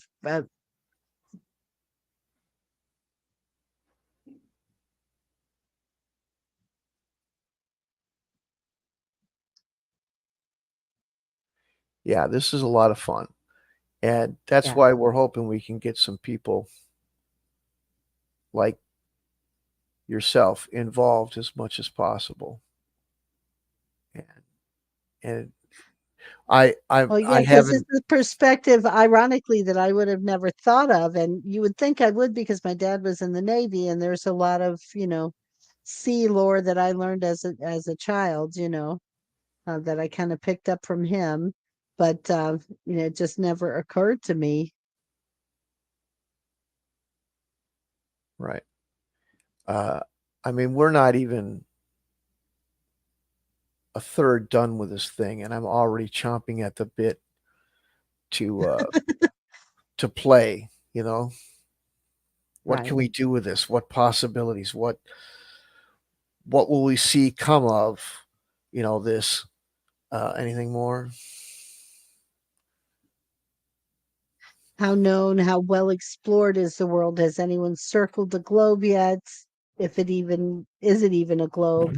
Who gets to decide the world's name? Okay. We All haven't. good questions. Right, right. We haven't come up with a continent name or a world name. And I did like the idea of having it be a globe and have other continents, because I like the idea of saying, well, maybe someday we'll return and do that next continent. Or maybe we'll do Right. something different with it. And, so that's what I was thinking with it. Uh, As far as exploration, I think that there are some parts we're going to leave that are maybe a bit unexplored, as far as right now, anyway. That very I think well that may might, be the way to do. I um, is to uh, is to leave one and unexplored. Have another continent on the planet that is largely unexplored, at least unexplored in that the people on this continent haven't gotten over there very often. So that when you get to that, you have something that maybe is more of a hex crawl situation, just for the variety of it. We earlier we were kind of, I don't know if deriding is it, but he said, hex crawl has challenging would be the way I would say. yeah, it has its own, you know places, and that might be it, for the next one. Wouldn't each culture have a different name for the world? That's a good idea. That's possible. We Yeah, had it's talked good. about doing, as far as handling with language, because I do think that, especially places like Faber is definitely going to have its own different language that's not common. And there might be a bit of a challenge as far as I think that before you went from the one continent on the western side over to the eastern lands of Faber, you would have to pick up someone who had crossed over from Faber onto the Western lands and was there, that was going back as a guide with you, because I don't think that you would have the same name for the world, across that kind of. I think there would be vast differences, and I think there might be the potential for a lot of misunderstandings, which could be an interesting aspect of gameplay by itself. That Hmm. you heard this from someone in Brexel about a particular place, and it turns out that place is nothing like what Brixel said it was like, Right, right, because they had a prejudice against that type of place, or right, vice versa. The Cantonese are prejudiced against everybody. Nobody is as good as they are, but that's just their nature in their right, land. So, right. you can play with those kinds of peculiarities of culture, and that could be an interesting part of the gameplay too, Derivatives, as you're derivatives looking of at the that. derivatives of the same Mhm. religion, but they have a different origin legend, Right, they contest details of. I've heard of, it's not. There's been wars fought over origin story, that kind of thing. I mean, it right. does not everything has to lead to war, or be about war, but the idea that they're similar enough in their beliefs, but well, no, it didn't come from a comet. This god made it, or whatever, that kind of thing. But just other things, ideas. Which is something that's at play in the Empire of Caltone, because they have the influence from where they have been part of the Brixel Empire and then part of Vitangera, and they've got these different elements of both competing within their own society and causing frictions, which is why they're always so on edge, and always, Yeah. looking for a fight, so to speak, Well, because they've kind of had to, um, figure out how to deal with that kind of stuff, and right. probably had lots of heated debates over And that's how another. the world came to be, or do dragons even belong in this world, or should we get rid of all magic so we can get the dragons out of here. Sure. All of those kinds of hotly contested debates, but That's a good um point. There's that. What you focus Don't focus just on the conflict between nations, but what kind of internal strife might be something that can be turned into an adventure, or just interesting drama, or just, part of the world creation. Are the atheists debated, or are they derided, or are they hunted down and burned at the stake for, not being believers or something like that? probably depends on whether or not Brixel is control of Caltone or not. And Vittenjera, they might just want to send them off to the embers of the flame if they're, if Right. they catch them there, because that's what their beliefs lend to. So, but yeah, as far as the origin of the world, the cat people might think that we were dug up from a litter box somewhere in the giant universe of space. Right. Who knows? I don't know. Something like that. Yeah, it, there's all but sorts it of could be, yeah. Uh, Sorry, just Wait, checking. sorry, I didn't know if there was more comments there. I wanted to make Right. sure we're not ignoring the comments that are coming in, but I think I'm glad to get the comments and the feedback because it does make the process. It kind of gives you a double check on yourself. Like, are you doing the right thing? Are you missing something obvious? Is there another dimension you could add to make it even better? Mm-hmm. Mm-hmm. Yep. Yep. So I know, and uh, now that we have the ocean, we can talk about that. We've still got several other provinces or countries, if you want, for to work on to get more feedback on, to have more participation in creating. Hmm. Um, you know, I would. There's one I would like to just. I think maybe in the corner. I don't know, Magenta. You choose maybe Kingdom of Mord. where we're just going to go. Okay, this is the one where we just kind of generate as much commentary from the participants as we can. You guys make this one. We're not even going to say anything. You just tell us what's going Mm. on in there. You know what I mean? That kind of thing. Right. What do you think? Yeah. Yeah, let's open it up for comments. Anybody got any ideas on the bottom southeastern quadrant there? Kingdom of Mord. Anyone got anything popping into their mind about what that kingdom might be like? What There's not a whole lot of geographic features there, is there? Just several rivers, but I don't even see any trees there. I don't know, maybe we need to flesh in some things. That might be a case where the map generator kind of short shrifted that little piece of land, or maybe it's supposed to be like that. Maybe it's all grasslands or farmlands or something. I mean, you guys tell us. Do we need to add some things, some features to the terrain? Um, what kind of people slash monsters do you think would be likely to inhabit that? Keep in mind that's going to be a cold region. So it might make sense that there's not a whole lot there. Um, just some ideas that I have on that. I'm thinking some Yeti type of action going on there. Something very cold and frigid and very hardy people would have to live there, I would think, based on just where it is. But I don't want to go too far down that.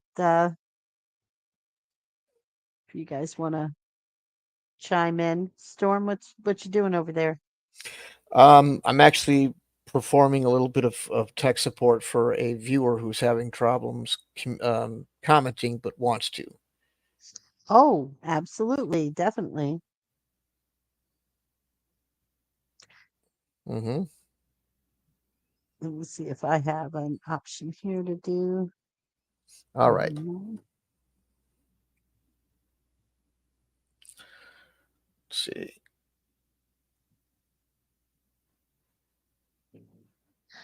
Oh, Hanabi, your question isn't an atheist in this kind of setting like a flat earther in our world. I I can see where you would get that. I kind of think that maybe in this particular case, it would be natural outcome of a land that has been passed back and forth between two different countries with very strong religious ideas. So I think that fact that there's disagreement between Vitangera and between that and Brixia, that they would not Brixel would they would be constantly debating with each other and arguing with each other, and that would lead some folks to just go, none of them know what they're talking about. I sometimes think that that's what happens when people don't agree. Just maybe from my own experience, that people would go, well, I can't believe anybody if they don't agree. This one says they're telling the truth and the other one says they're telling the truth. Well, maybe neither one of them are. um huh I like your idea. So you're thinking the bottom, that bottom country there, extreme volcanic friction with people trying to find the balance between distance between lava and ice. Too close they burn, too far they freeze. Hmm. Hmm. Yeah, I know what you're saying about the atheist thing. It's almost in fantasy RPGs. Typically, of course, there's always exceptions to rules, but typically there's deities are present enough that it's a well documented fact that they exist, even if they're infrequently show up to most people. So it almost would seem like the idea of no divine influence on the realm would seem conspiratorial. So I could see that. I had to I had to take a brief break, so I'm not sure what Magenta said on that, but Yeah, I basically said that I see it as something that might be kind of natural because you've got Brixel half the time controlling Caltone and Vitangera half the time controlling it. Both of them trying to institute and by force in most of the time, try to force their beliefs onto the country when they're in control of it. And then a lot of dispute with the people who believed the other way, who were on the outs. And I think that that might lead to some people just going, well, I think you're all wrong. right, right, right. It's kind of Atheism isn't necessarily a rejection that there is any divine influence. In this context, it's a rejection of maybe the proselytizing of uh, two outsider religions on the local populace. So maybe atheism possibly, is and maybe it might be more appropriately called agnosticism. Um, that might be a more word mhm.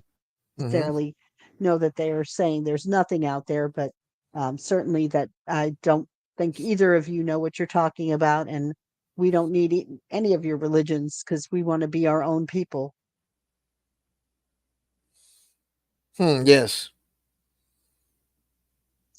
right. And it brings up the question of did Calton ever have its own religion? That might be a mystery that could be something hidden in one of the old universities of Calton. It could be kind of like one of those submissions that you do, the side quest to kind of discover the roots of Caltonese beliefs of their old lost heritage or something.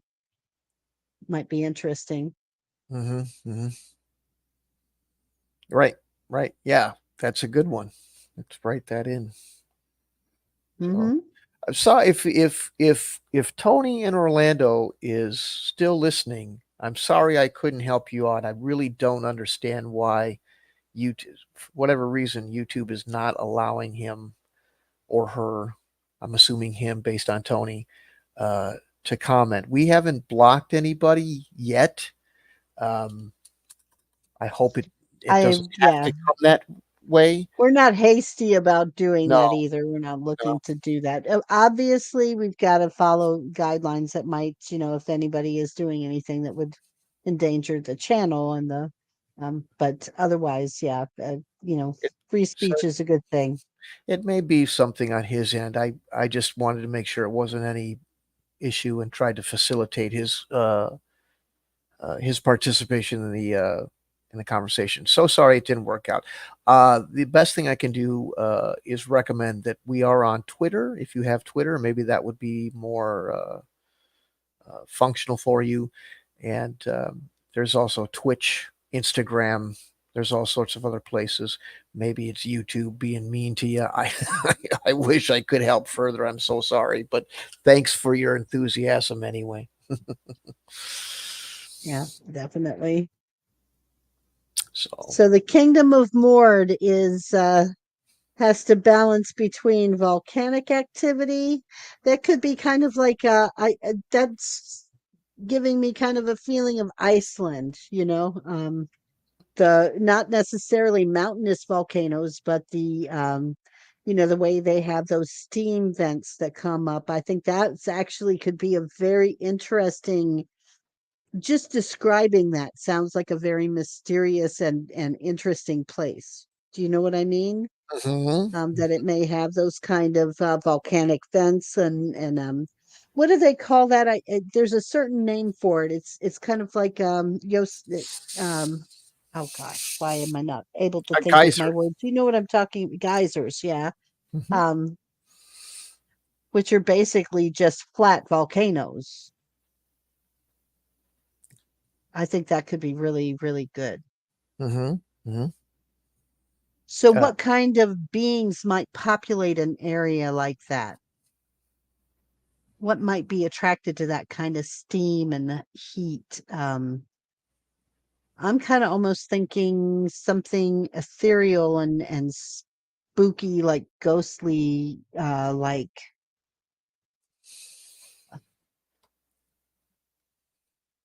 mm, it's tickling around the edges of my brain, but I can't grab a hold of it right now. uh,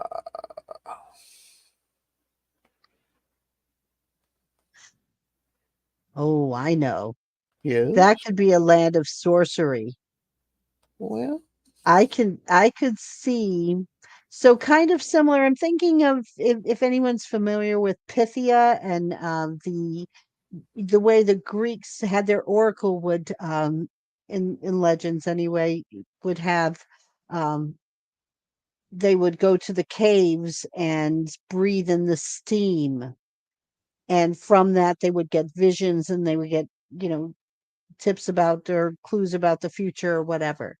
I'm kind of thinking that that could be something that's going on in the kingdom of Mord, where it's a very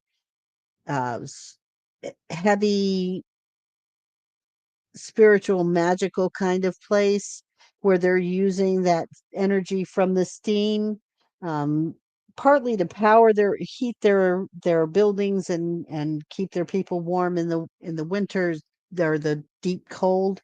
It's the only way they can survive there, but they're also maybe throwing some herbs into those steam vents and getting visions and using that power to call up.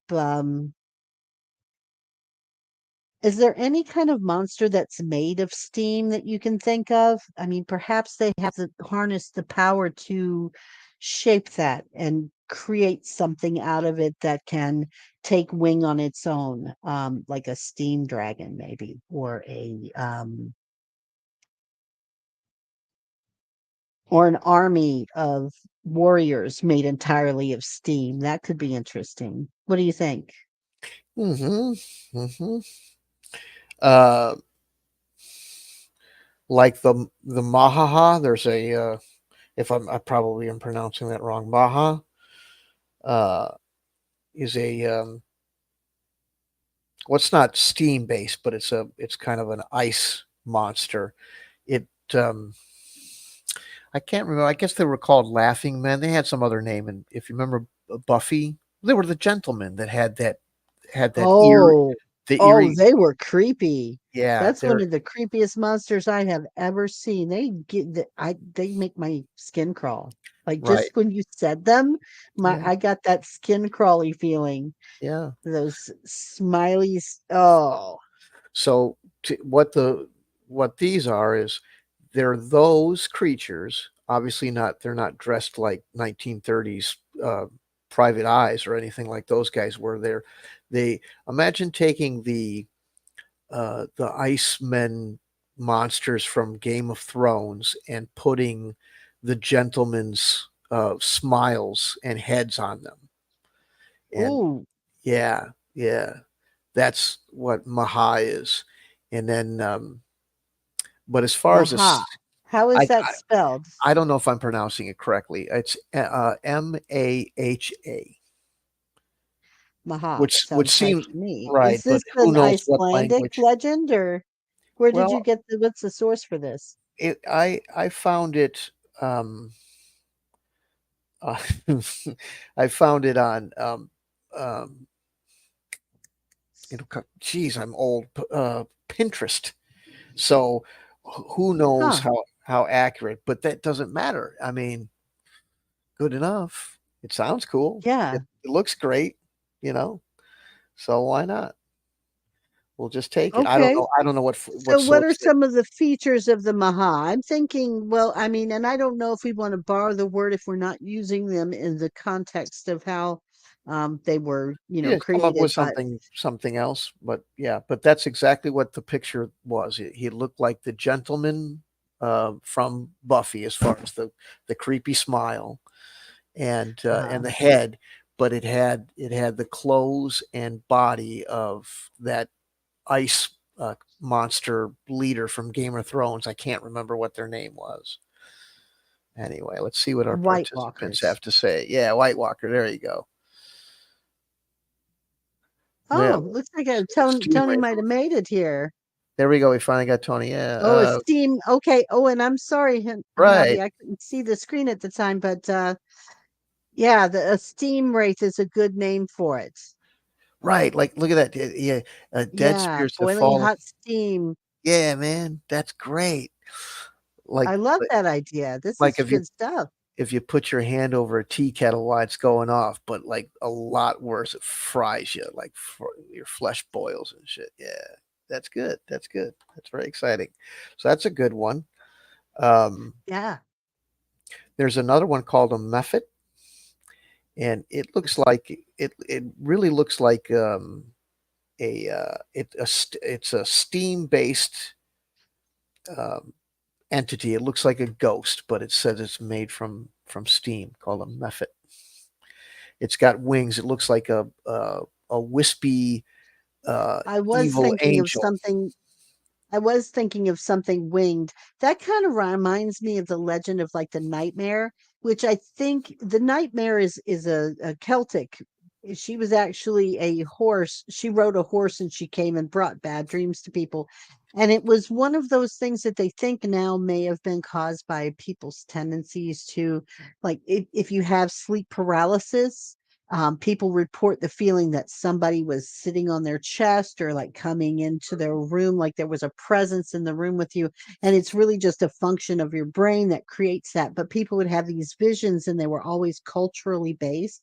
Like for us, it's some people think this is the origin of the aliens, the gray aliens coming in and taking people. That they're getting these visions from sleep paralysis, and we're filling in the blanks with what seems like a cultural boogeyman of our times. But back in the Celtic times, it was the nightmare who would come and give you these bad dreams. And this could be something similar to that, but a steam wraith that flies. So I like that idea, a flying kind of. And that was called, what was that one called? It was called a steam mephit, Uh, and that I got from D&D. So I don't know. Maybe they've got some Oh, sort. okay. So that's, yeah. It Well, might be. still, that's You know. a steam method. Okay. I And think that makes sense for that region. It kind of fits with the what that part of the world would be like. right. Um. And So I. I would think too that the proficiency of the sorcerer or sorceress who's doing the calling of these steam beings would make a difference to what they could produce. Like, maybe they could even some of them could create. I have now the steam method. I might want to check out because I know that WotC sometimes gets IP-ish if you with their stuff. So I want to make sure they Oh, right. this Yeah, steam. make sure it's not copyrighted Right, right. for But sure. but this one definitely is not. As far as your sorceress, we could take the Yuki Onna. It's a Is Japanese. that a Japanese? Yeah, I've Yeah, heard of the Yukiona, yeah, yeah, actually. yeah. And make her the sorceress. Well, she would be more of a deity that the sorceress would connect with, I would think, the Okay, we can Yukiona. go that way. Yeah. Because Yeah. The literal yeah, I the think she was a goddess, wasn't she, in Japanese mythology, no, she was or a demon? a Not demon. sure how they would. Yeah, Yeah, yeah. It's translated to Yoki Onna means snow woman. Um, right.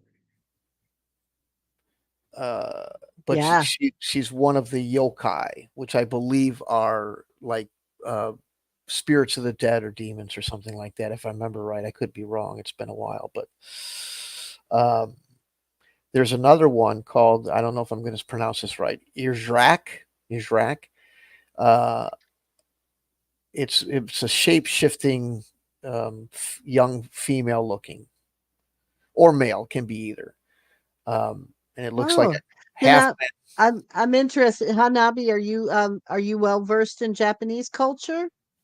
Oh, good. You can educate us then. Great, great, Yeah. great. Yeah, because I love learning about all of these kinds of things, and it's just Hmm. the levels of creativity that people around the world have had over the centuries for what they've thought about how the world. Oh, exceedingly so. Okay, good.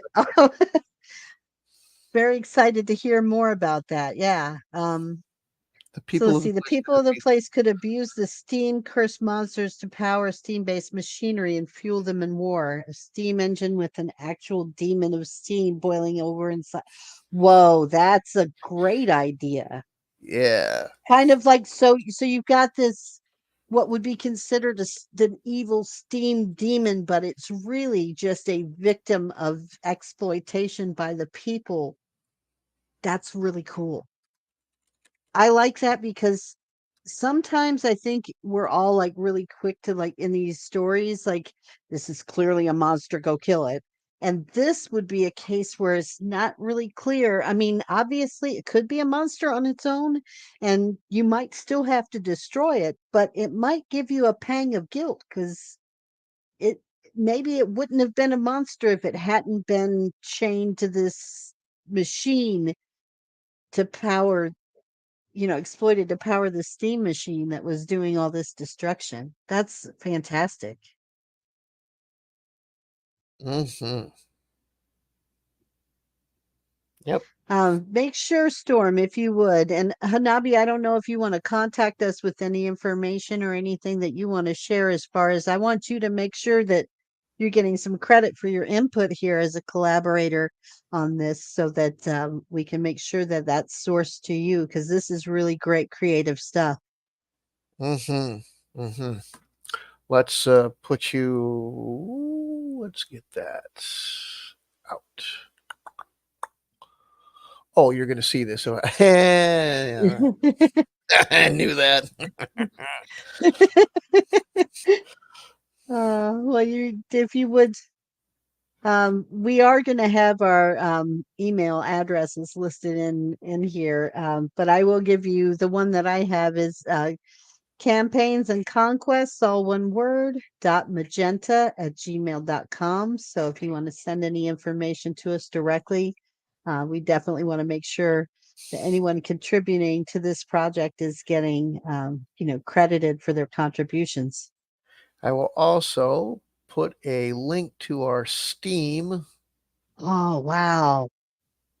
This is great stuff. So the monster was our born of Steam someone who dies in an accident in the first Discord. place, I mean, creating the steam wraith. Then is already a confused and angry soul that's being driven, used to drive this machine. there we go. There's the Discord. Yeah, that's going to be wow. Very That's cool. very good. Very good.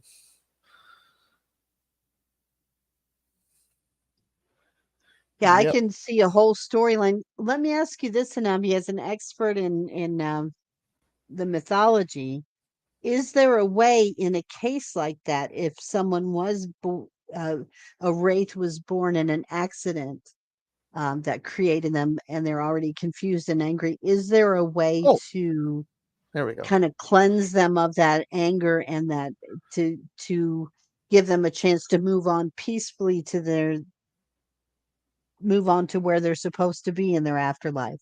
Or is it really just kind of once they're created, that's there's nothing that can be done except to protect yourself from them or whatever. I hope I'm asking the question in a way that makes sense, but am I making sense, Storm? You can check me on that. I know, sometimes I talk circular, but You're looking for a way to like, is there a exercise. redemption? Yeah, I'm saying, is there a redemption path for this spirit who is angry and Right, instead of destroying it, freeing it from its right, torture and its yeah, I think that's what I yeah, I understood it as such. I get what you're saying. right. So it depends upon the individual every single time. So some spirits could be saved, but some would not, would be too resistant to be saved. Probably some dependent on your behavior in life, your karma, or for lack of a better way of putting it, would think it's almost like a to borrow from the Christian, it's like Saint Peter at the gates. Mm. That's I'm speculating. Or whether or not, because people won't move on from past injuries until they can put down the burden of regret or vengeance or whatever it Okay, is that's almost driving them to continue. sure, like an ascension. You have to sure, that makes sense. Yeah, Okay. because as long as you're seeking after vengeance against those that you feel have wronged you, or for against the cruel twist of fate, whatever it is, that got you into that, you can't move on as long as you're carrying that kind of burden. Ah, you may have a relative you refuse to harm who can quell your fury. So your mom or your lover, wife or family member or someone could show up and say, "Don't do this. I know you Mm. don't want this for yourself." Oh, That could intervention. be very dramatic too. That could lead to a quest where you have to really kind of get to know the people in the town and get intimate details about how this steam being came to be, how they came to, um, who they were related to before the accident, and how, yeah, you'd have to do a lot of like investigative work to get to that. It's a great plot line for people. There's a whole, not everybody wants to just fight their way through everything. And Right. they like a more role play orientated kind of mystery type of thing. It's also something this is an idea that I came up with just now, and we were talking about having other um genres, not necessarily on the same planet, but just other worlds with other genres. Now, and this includes somewhat of a shameless plug, if you don't mind me doing it, but my personal role playing game that I've created is called Paracosmic Convergence, and the premise of it is that there's worlds Hmm. of different genre connected by uh, portals, by dimensional doors, and that you when you move from dimensional door to dimensional door or through these, you could maybe go uh, from fantasy to a modern setting. Um, if you had a horror setting, somebody if you're familiar with the old Kolchak or even Oh, Fox the Night Stalker. the Yeah. Night Stalker or even Fox Mulder or somebody that is or Supernatural or any of those investigative ghost hunters, um, they might be doing investigations. There might be something where that entity is being investigated or is somehow involved in something in their world, but it might have come from this world, or those people might wander into something like a dimensional door that brings them into this world by searching for that entity or mysteries of it or something like that. Just like the crossover episode. What do you think? Oh, Too that's too kind of too interesting. Yeah. too hard of a reach just to get two things connected, or what? What do you think? I think it could work in some certain circumstances, but I like on its own standing up. I think the things I like best about it is it fits the region, which is, that's like the ideal of making what we're doing fit the region of the area of the map and fit the world overall. It fits in perfectly with all of that. and using the the steam as a part of where that, and also the culture of the people in that region too. So it's a combination of all those things. Mm-hmm. Mm-hmm. Yeah, sure. Yeah, Hanabi, that's what you're saying about. So Hanabi says you'd need a robust system of math and systems to keep the crossovers competitive, to keep the monsters valid.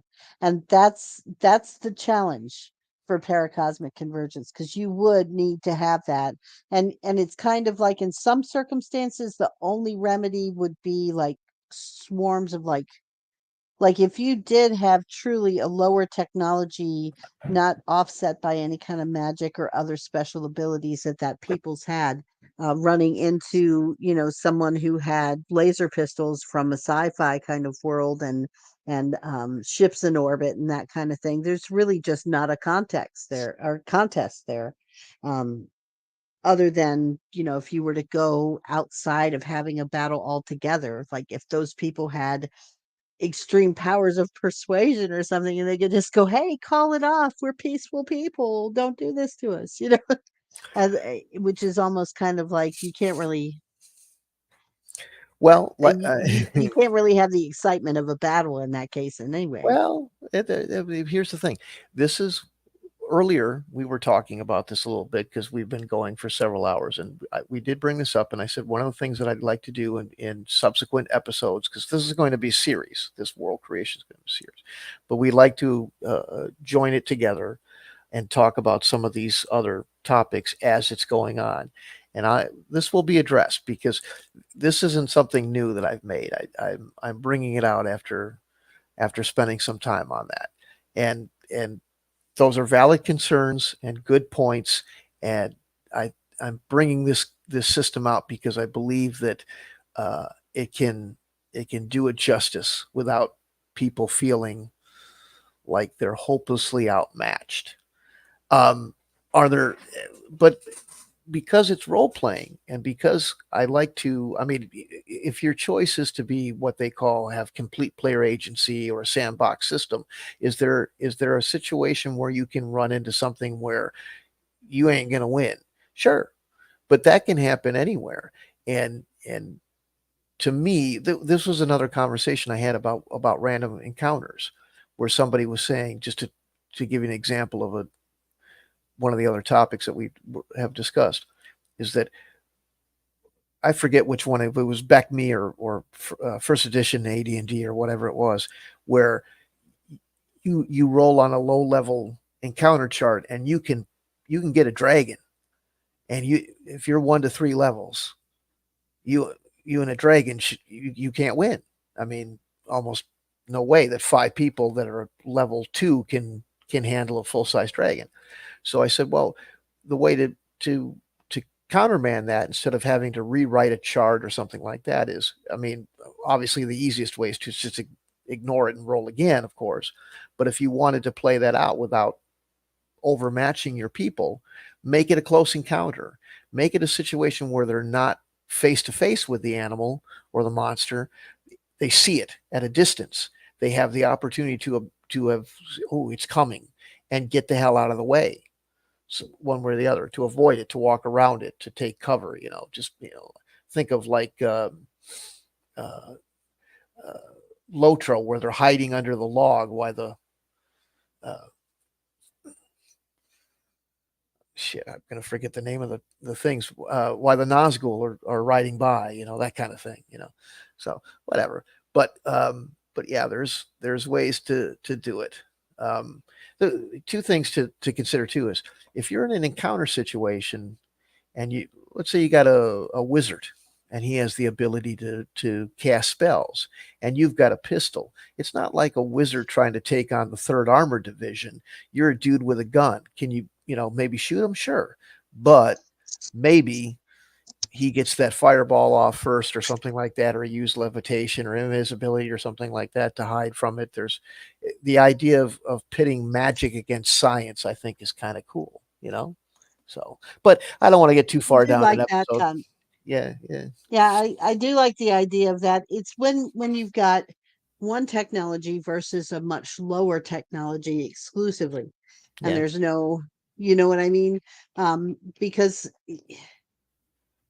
in most cases, there are exceptions, but in most cases, you are going to run into where, um, the bow and arrow is going to be outshone by the gun every time, Well, unless unless you don't have enough bullets, but well, see, and you can that's run one of out the of things I arrows brought up. also. So Right, yeah, but there's that's one of the things I brought up because so many people go, well, it's too complicated to count ammunition. But if you think about that, if me and my 45 caliber with 7 shots in the clip and nothing else go back in time, I might command some attention for a while, you know, but and I might well, so you'd have to fire one shot just to let them sure, know that you got something that's not just a bow and or just right. just a Now what is now that thing? Right. Now everybody in earshot and within vision is scared shitless because they see some wizard making thunder out of some apparatus. But those 7 shots aren't going to last forever, and sooner or later, I'm going to I'm going to be You're going to just have to reload, and there's a right. whole Sure. squadron of archers Right. drawn down on you. So yeah, Right. And there and technology is not always the end all be all. There's ways around it and stuff like that. I like to use The Empire Strikes Back is a great example. That armor's too strong for Blaster. Their firepower couldn't stop that thing, so they came up with. I mean, granted, it's Hollywood, so they conveniently had something that worked, but um, it puts a party in a position to have to think their way out of something instead of fight their way out of something. And thinking that's the thinking valid. might be, "Let's get the hell out of here."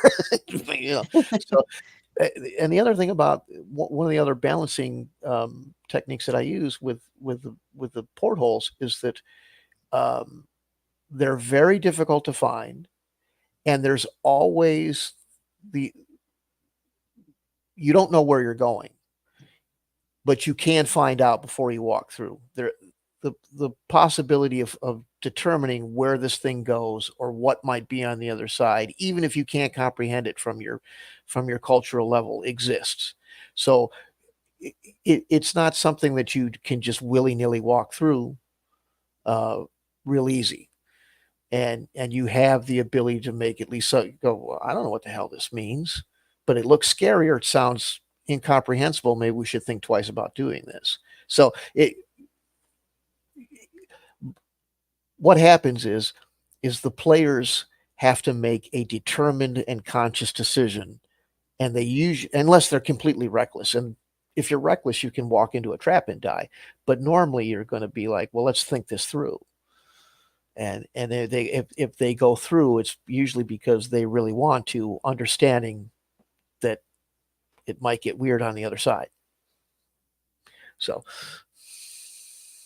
Yeah, I like the questions though too, like how the barbarian would play out in a sci-fi setting. I could see in a close quarter sci-fi setting a barbarian could be effective, but if you were dealing with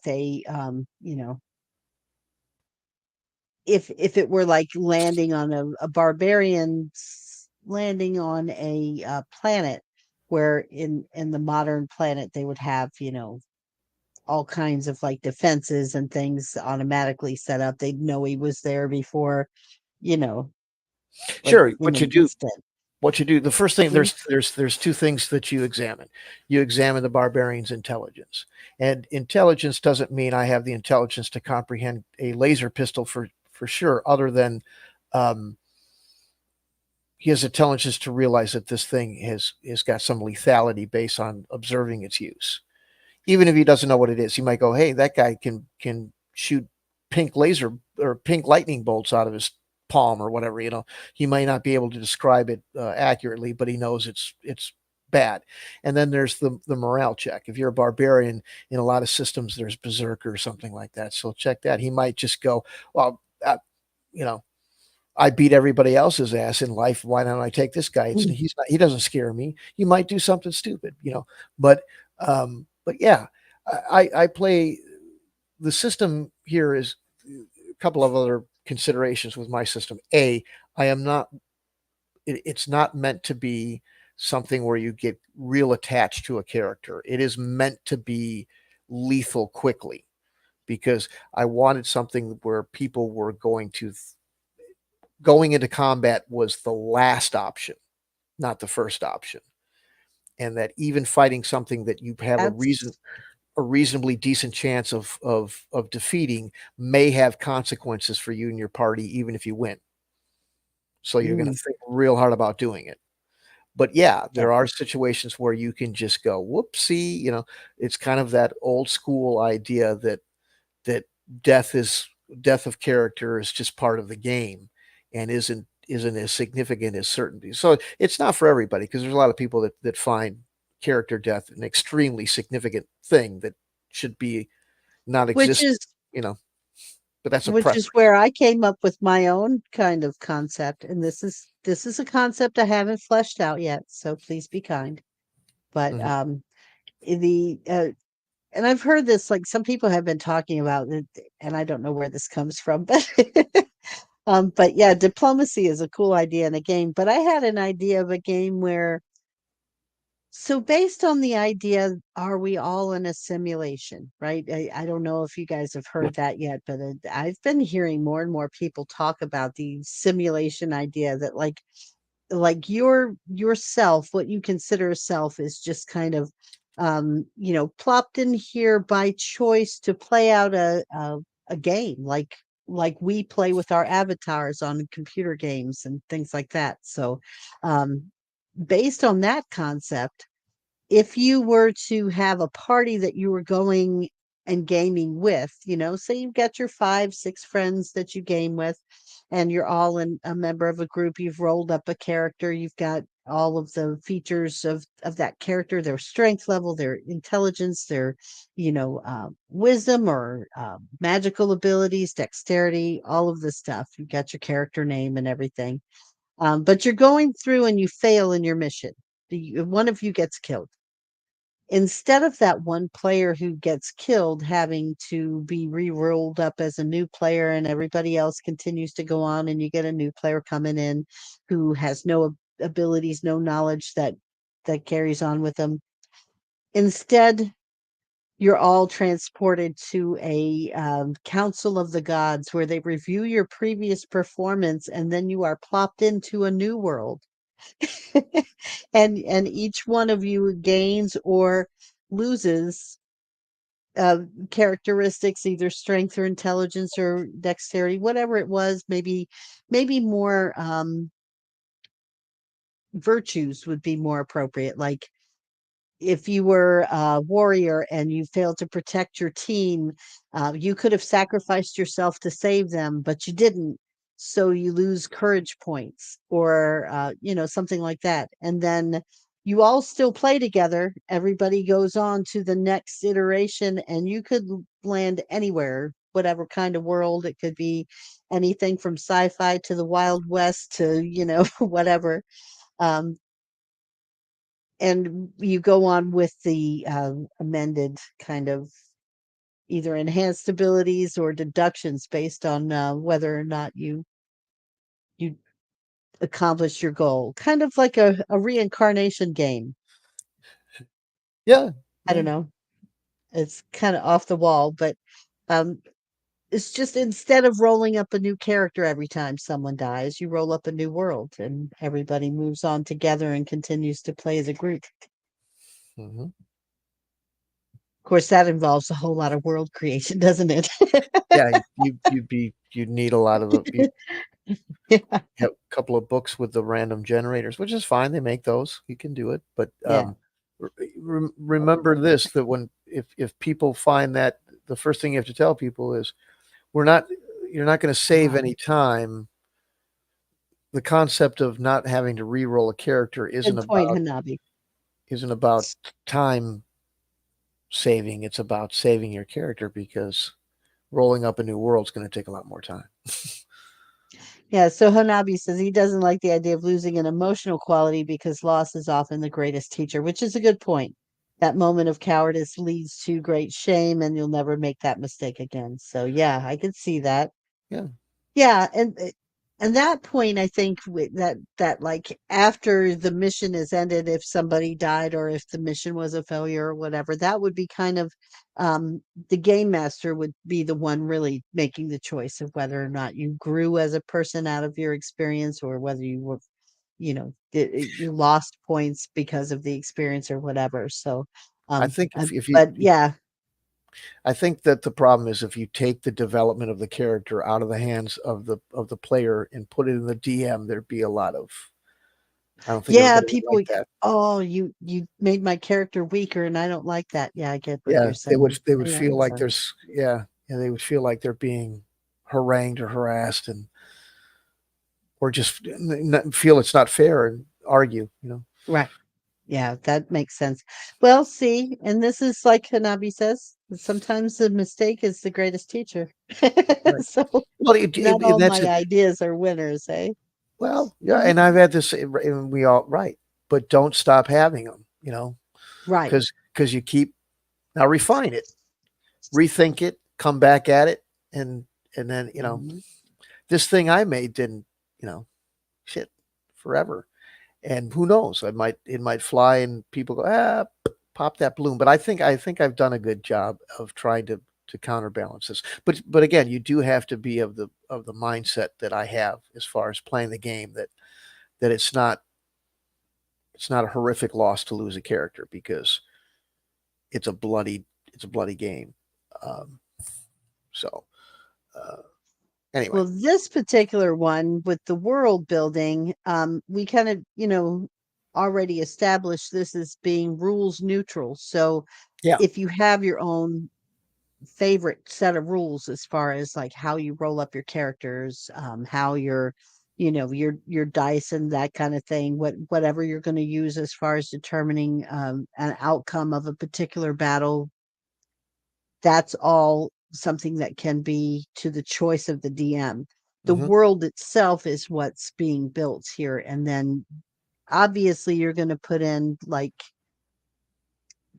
there's got to be that matching between what your character's abilities are need to be commensurate to whatever the um, qualities of the monster are. So you can't have like, oh, the giant has a 20 strength and well, you little lonely human have a 25. Oh, that's not going to work. That's no challenge. You'd have to have, something that matches your scale, what you use for your characters so that you're giving them a challenge, not too great, not too easy either. well, I would right to some degree. I'm not the huge fan of the balance that most people are. Well, I don't know if it's most people, but I don't put as much thought process into that. I look at the thing when we make it. I look at it this way. To use Lord of the Rings online. We use that analogy or not, and I hope it doesn't fall flat on people that are listening because I'm always using it because me and Magenta play. Of course, we're not the only ones playing it, but anyway, they're all the same. MMOs are very similar in this sense, at least the ones I know of, in that there's places that are of us that are meant for a certain level, and you may know don't go over there because they've got you know frost giants or Right. whatever, and and but that's sometimes you might wander into place. Sometimes you might not know because you're a new player. Well, just like uh, Hanabi says there, you'll learn from this mistake. Either you learn from the mistake or the mistake kills you. Either way, as a player, you learn. As a character, you might not get afforded the opportunity to learn your mistake because it might be fatal.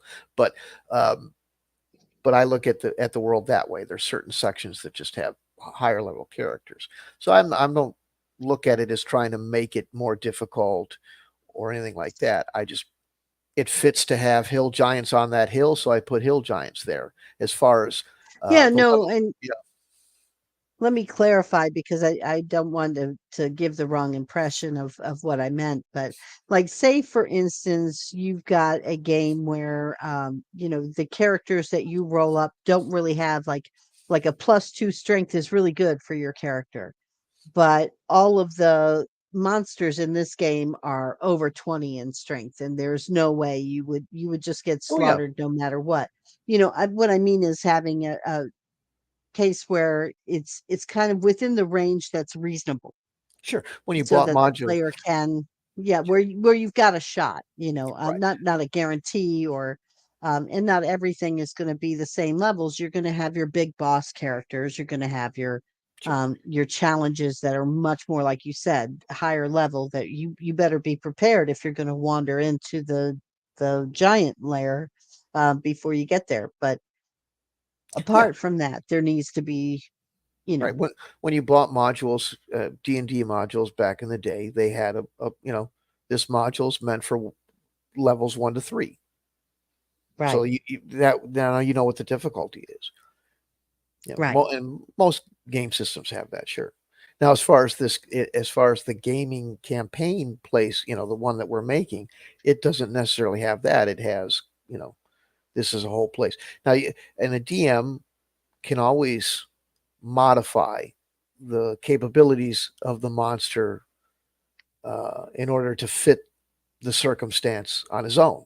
You know, I'm going to be Right, playing. that's what I'm saying, yeah. Sure. Oh yeah. Okay. That would be up to the DM, so if Mhm. as a rules neutral game, if you're playing a particular game where everybody has low stats, you're gonna have your stats kind of within the range of where they could Sure. still Right. reach a victory in that case. Right. Nobody likes an adversarial GM. You Right, shouldn't be a DM looking to kill your players. My statement is I'm not looking not to. It's up to you, and right. I'm not. Yeah, right. Unless it's some sort of Yeah. military situation, like we were playing the other day, you and I, the D-Day thing. In that situation, yeah, I'm trying to I'm trying to kill you because I'm playing NPCs who they're all about trying to kill you. It's a war. It was D-Day. You were playing the Americans. The NPCs were the Germans. The NPCs are so because I'm controlling those, it's all yeah. But even in that game, and this is kind of, I think, what we're looking at, it wasn't an inevitable defeat. You were trying, and I was trying not to be killed. I was trying to kill you back. So, that's kind of Right. Right. You weren't. It wasn't the 10 of you versus 1,000 of Germans or anything exactly. ridiculous like that. But it wasn't. It wasn't where I'm just going to let you make your decision and see where the chips lie.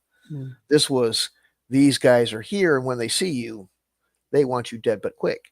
It also depends on the theme of the Mm. party. Are you playing a group of heroes, villagers out trying to make the world a better place? Right. Yeah. It, Yeah. yeah. Where you're coming from. Are you, you know, put in a position where you have to be involved in a battle, even though you didn't want to, or you're not terribly skilled at it, but you're trying, or are you the hero that knows it all and has saved people before or whatever That's level? That's something else, Hanami, you bring up a point that makes me think, actually, too, because the point of individual players can vary. You've got players out there who are playing to advance their character's level. So they want to go for the challenges, they wanted to take on the monsters, and they want to develop their skills so that as they continue to play, they get stronger, faster, smarter, all of that kind of stuff. Um, earn their way through that way. Then you got other players who are looking at they're treasure hunters. They want to get where is there's some kind of legend about it. They're Indiana Jones. They want to find that magical item, or special sword, or whatever it is.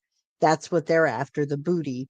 Then you've got people who are just trying to make things a better place, or try and solve those mysteries, or help people along the way. The lawful good character, you got a whole mix of that. So, and you might even have several of the different kinds on the same team, so you're going to have things that appeal to everybody. I think a mix of, we haven't actually gotten to that stage yet, because we're doing the overarching larger part of populating this world with peoples and beings and challenges and that kind of thing. But there's also going to be legends and things like that. Yeah, Legends of Hercules versus the story of Leonidas and Odysseus, all of that. Excellent. Hmm. Yeah, exactly. Because there's going to be different motivations for everybody. Right. I think the world that we're doing here, my goal is that we're going to have a combination of all of those kinds of things. There's going to be a little bit of Hercules, maybe somebody wants to go to the giants, land of the giants to get, one of their musical instruments because they're, like none other in the world. Or maybe Jack, Jack and the Beanstalk. Right. I'm sorry, but that's what that story is. Just occurred to me that's where that came from. Um, or you might have someone else who's looking to do to go and be the leader of a great battle, who knows? Hmm. Yep. Yeah. Wherever it takes Yeah. you. I like to have uh, a world that offers all those possibilities based on your choices.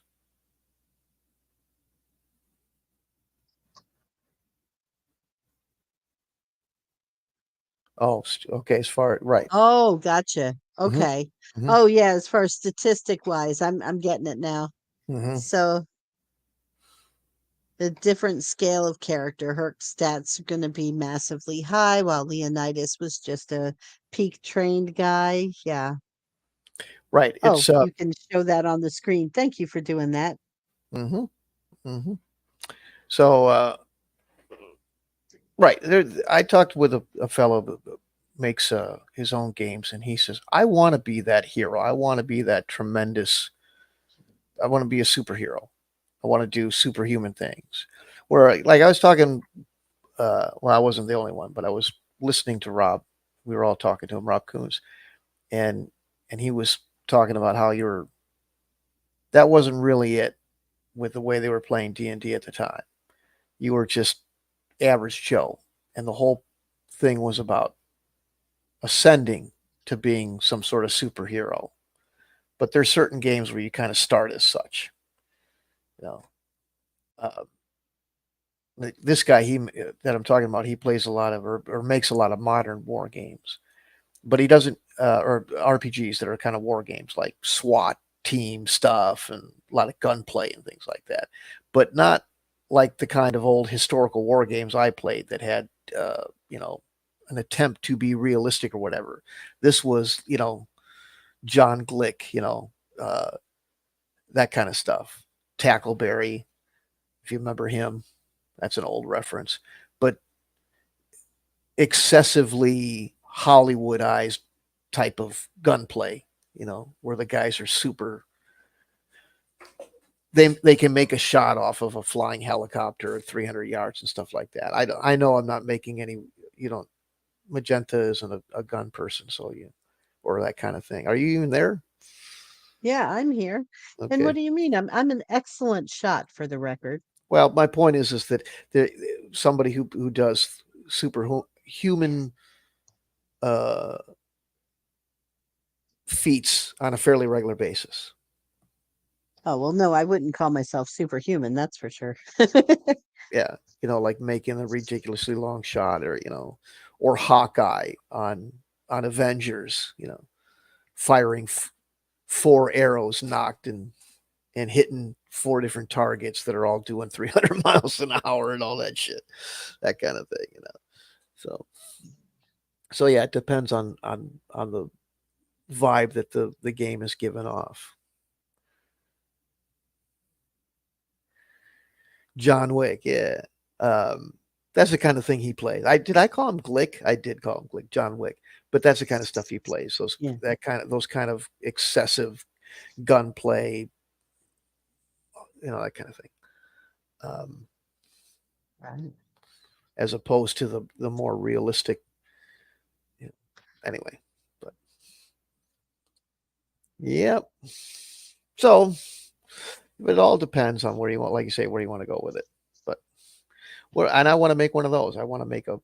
I love the idea of modern. See, the whole thing with the paracosmic convergence was, it was. I mean, you can make whatever you want out of it with your own worlds, but I came up with the term paracosmic convergence because I was taking the ideas. What I wanted was a game that played in all the worlds that I played in with me and my chums as a young person, where we were playing make believe. We had a woods behind our neighborhood, and we'd walk out there, and sometimes we just called it playing guns, and we all had cap guns or something like that. And we were running around, being soldiers or being SWAT team guys or whatever it was, cops and robbers, that kind of deal. And then That's sometimes, where true imagination's born, right, Lucas. The yeah, games you played as a kid, because LARPing out in the no one woods. seems to be more imaginative than kids are, you Right, know? right. You're not constrained And by on the adults. fly too. They don't Yeah, think about it. They don't have to research it. It's like, oh, hey, now let's do this. Now right, let's pretend this, and it's just right. immediate and instant and fascinating. So, Sometimes I watch my grandkids play and I just think, how did they do that? right, right, And it inspires me sometimes, and I think I want to try and tap into that my own self, right. When which that's is what, kind of where this is coming from, right. That's where the that game, right, desire to do that. right. Yeah. Some days we were being the medieval people, and we go out there with garbage cans and sticks and sword fight. And then there was days where it was because at the time I was a kid, it was Star Wars. Star Wars had just started. It was the first movie had come out. So I had my Han Solo plastic toy gun, that took the D cell battery and made the blasty noises and all that sort of stuff. And we'd be out there doing that. Um, so different things influenced us, and we played different genres. It, they weren't always in that thing. Sometimes we were down in the sewers and stuff like that. So the whole point was paracosmic is a way of talking about child imagination where they've created an entire world. If you look up the term, it has a couple of meanings, but one in psychology is a child's elaborate imaginative world. And in the encyclopedia uh, heading for it, it mentions Middle Earth, ironically, created by an adult. But I took that and I says, well, that's what I want to do. I want to take all of my, I don't necessarily want to mix them together because I was never a huge fan of that kind of mixing them together. Other people are, but I wanted the ability to go, well, if I can travel from one to the next through a door, the door thing came from, RPGs that have those portals and stuff like that. So I that think it was the would be premise. kind of cool if there was a changing room. So if there was an overarching story that kind of tied in the whole paracosmic thing, like there's a wizard who left these pathways through these different worlds, and they left behind too not only some clues to what you're going to find in the world, but a way to outfit yourself to blend in so that you can be on the level of whatever the people that you're going to. So if you're going ahead to a more technologically advanced time period, you'll be able to put on the kind of clothes or put on the that kind of thing. Yeah. So, and you might still be a fish out of water, but you at least got a chance because you got something that's local. Well, well, I don't know. it's a yeah. You won't. It depends on how much can be interpreted by your group as to what even if you know about clothes and such. And then the next thing is, why do you want to go there? What do you think you're going to Yeah. get out of it? Can you conceive that if you do go there, you might get slaughtered? And there might be a good reason to do it, but there's Right. probably a lot more good reasons not to. So it's just there in the world. It's an Easter egg that you can maybe find. It can be one that you hunt for. There could, it's all up to you, but it's not mandatory and it's not even all that frequent because Right. I have them in mine. I have them hidden very well, at least in my opinion, they are. Hey, Hanabi, Hanabi says it kind of reminds him of Stargate, and A little bit, that's the first thing I said when he sure, told me about the right. idea. It's and like, and that's the thing. It was every when I can name the shows or the movies that we went out and played and LARPed as. Battlestar Galactica, Star Wars. Battlestar Galactica was a TV show. Star Wars was a movie. There was an old show called I believe it was called Wizards and Warriors, and that was us with shields and all that. There was a, but it depended on what day, who was playing, and what we felt like doing when we made our little trek to whatever battlefield or LARP we were doing. But in a lot of ways, that was passing through the Stargate. There was an old TV show called Sliders that was somewhat similar, but that was little bit different. But you would go to different worlds, and they would all be different because something had changed in them. But all I wanted was to have them connected, and then the idea for people who are uh, say somebody actually buys this product from me and they want to make their own world with it. Well, you're encouraged, not required. There's no way I can require you, but it's highly encouraged in the book that you connect your world with at least one other that's created via dimensional door that you hide somewhere in your world. And the intent is that the more people that buy it, the larger the tapestry of worlds. And should I ever have any money in my pocket, which I don't now, I would take something like that and put it on a website so people could track and go to all these different worlds. They would all be connected via network, like the old Stargate network. Yeah, that was the premise of it. But beyond that, it's just a RPG that I created using some of my own mechanics, and then just mechanics that I liked from old RPGs that I played when I was a little bit younger, like West End Games D6, Star Wars, stuff like that. Oh, hey, Tony. You're talking about Tony says kind of reminds me of the Star Trek where they had a portal on some planet where they would ended up going to the 40s in Germany. That Right. was the Guardian of Forever. Exactly. Yeah, Yep. that Mhm. actually made a comeback in the Discovery most recently. But yeah, Yep. definitely a lot like that. Sure. And it's all those things wrapped together. And that was the point. It was everything was, at least in my stuff, was influenced by the stuff I liked at the time. And that porthole can be, you know, likened as we're doing here to a trope that was used all over the place. Star Trek, you know. Um, even in Eternia, if I remember right, He-Man, there was a porthole that you went through, if I recall it correctly, which I may not, but stuff like that. So, um, just that whole idea.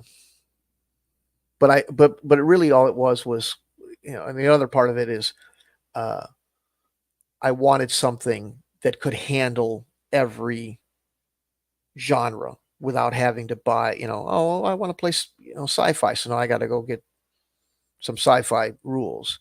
I want to go play, you know, 1930s noir. Now I got to go get those rules. I got to go get Cthulhu or whatever. I wanted one set where I could play Cthulhu, Star Wars, Star Trek, modern, whatever, uh, warfare or SWAT team stuff, or cops and robbers or whatever, and not have to switch.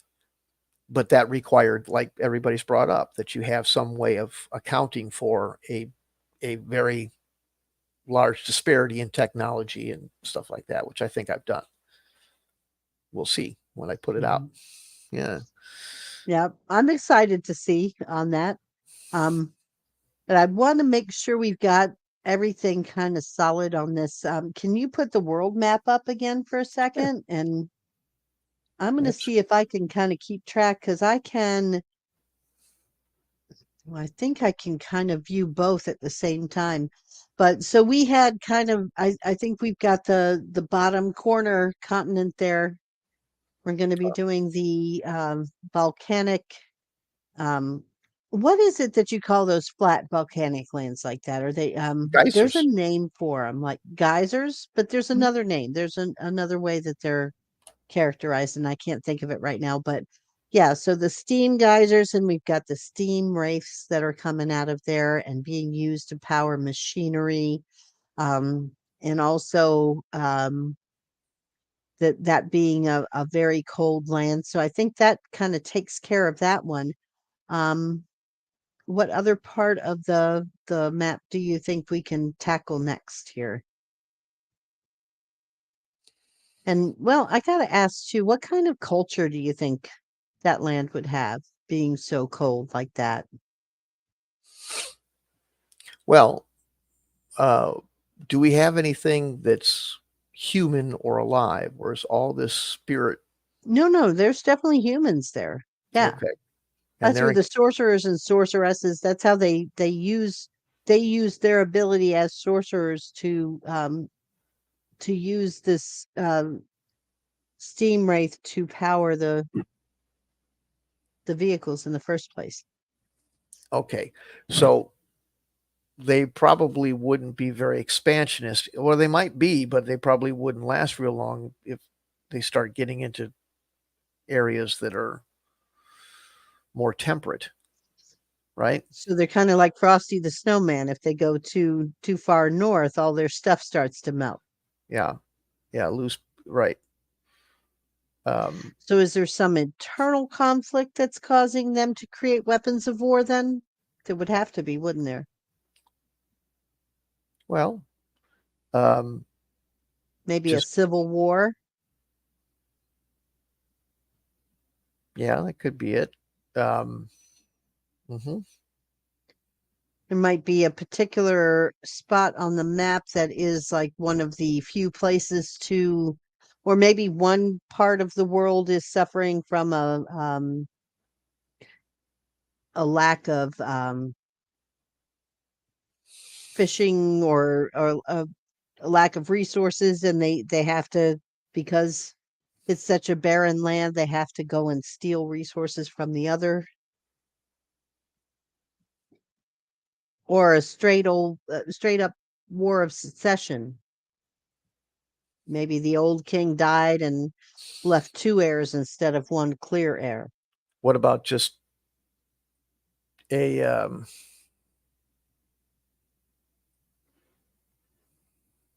power struggle? Between who and who? Um, So a, this is where we a, have to kind of pin down oh some no, politics and I got it. some. Just a Mhm. there's a handful of three, four, five, six at the most rival sorcerers and sorceresses that all have about an equal amount of power, and they're all vying for the position of overall ruler of the land. What, Oh, so it's a land that is dominated by sorcerers and they're constantly battling and jockeying for right, position. right, right. How about that? Just an idea. Hmm. Or perhaps there was a rift created because these sorcerers were willing to exploit these steam wraith beings, and some of them were not. Okay, good versus evil type of thing. Yeah.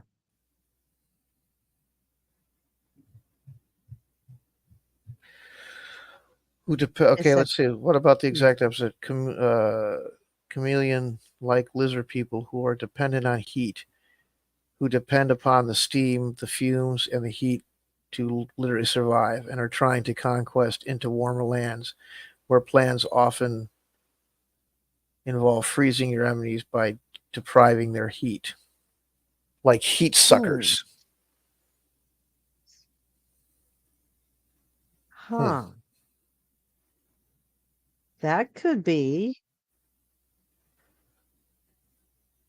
So they're, wait, would they be coming from, how would they get there though? Are they coming from outside, or is this a creature internal to, like kind of similar to the dragons, like a lizard type, an intelligent lizard species that lives in the geysers themselves? Is that what do you think? Is that kind of where we're going here, or Storm? Um, I'm sorry. I think I ran out Can of you bring RAM. up the comments again? I got to relaunch this. I think I ran out of memory or something. Oh, can you send me a copy before you relaunch it? Yeah. Native to the underground, but not hardy enough for the geysers. What if it, yeah, how about this? What if it was the battle is between um, the heat people that are underground and the cold people that are above ground? Okay.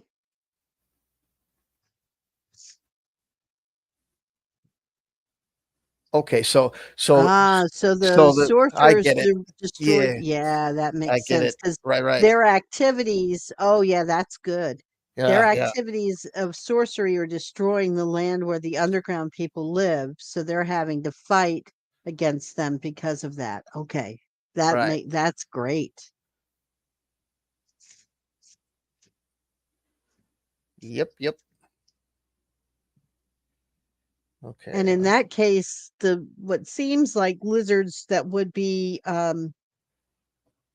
maybe your natural enemy, you would think, as a human player, the lizards must be the bad guys, and it's really not. Right. I like that. Mm-hmm. Yeah, that's good.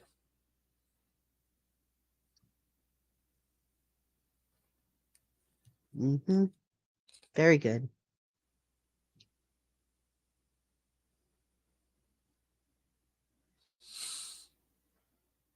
So what do we do with that ocean? I'm thinking there has to be a sea world, not like Sea World and like a theme park, but a world of intrigue involving the sea. I mean, not just I don't want I'm not talking about like your standard mermaid fare or anything like that, but maybe something because we did create that sea up in the tropical region, kind of the other almost diagonal from where we are now with the steam world. That's what I'm going to call that, the steam world or steam land. And forgive me if I'm starting to sound like I'm losing my cohesion a little bit. It is getting later in the evening here. Think what time Okay. is it by our clocks right now? Test. Can you hear me? Yeah, I can hear you. Can Can you you hear me? see? Can anybody see Yes. the map? Can see the map. Yes, absolutely. Okay. Looking Yes, I can good. hear you. I can hear you. Okay. Okay. It is 2:06 a.m. by the way. Ah, that explains it. So yeah, I got about another hour and then I'm gonna have to call it a night, but I do want to stick with it as long as possible because this has been quite a lot of fun. And I want to thank all of our listeners, anyone visiting and watching, for participating and sharing your ideas, especially. It's awesome. And just, having the conversation and the back and forth is just great. So definitely want to thank you guys for that. And we're going to try and make this a regular thing too. Are we solid on the schedule? Probably like 9 p.m. Monday Yeah. nights Uh, every Monday, week. Monday, and or what do you want to do? Monday and Wednesday, or just Monday? I think I can commit to Monday for sure. There might be some times we can do some recorded things on Wednesday that we can put out later, but yeah, with the way that my life is kind of unpredictable there, I'm not sure that I would always be able to do Wednesdays. Okay. The lives will be Monday at 9 p.m. Central Standard Time or Daylight Time as it is now, I guess. Um, but anyway, Central Time, yes. So currently it's 2:07 a.m. our time, Central Time. Yeah. Mhm. Yep, and it will So, definitely be a regular hmm? thing. Yep, it definitely will be a regular thing. Mhm. Yeah, absolutely. So we got that string of islands there, Hanabi's suggestion again, and I think that's a great idea. We've kind of got them in the middle of the um, go up north a little bit. Yeah, I was kind of thinking, I mean, what if we took out that Ham March, all that area, like from where that third island is, all the way across to the west there? If we just made that all one big kind of like made that the top of the island, connected those two so that it's like a sea that comes kind of in the middle there. Because I don't think we really need that much land in the northern or the, you know, top of the map there.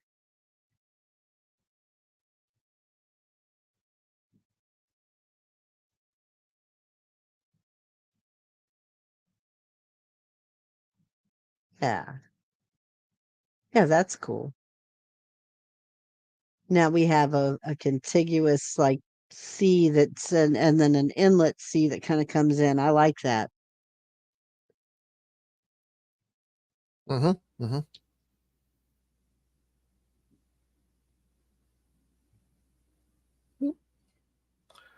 All righty. So there should be some port cities up north there Mm-hmm. in the land of the Wheatons. That's a pretty large land. We haven't really talked too much about that, but from the names that I see that were kind of listed in here, it kind of makes me think of it as being, well, they're kind of um, Viking names. Not sure if that fits with what I was thinking of for this land.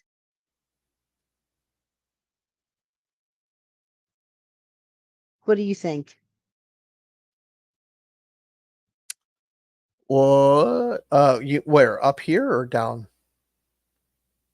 I'm sorry. Well, What no, are we? just look at the names. The names are all very Viking-like to me. Yes, they are. They are And extremely I'm not sure that Norwegian, really, yeah, I'm Scandinavian. not sure Yes. that that fits with what, because that's going to be a pretty warm area. Mm-hmm. All of those hills there, I'm assuming, are dunes. They look like sand dunes. Yes. Is that what they're supposed to be? Yes. Mhm.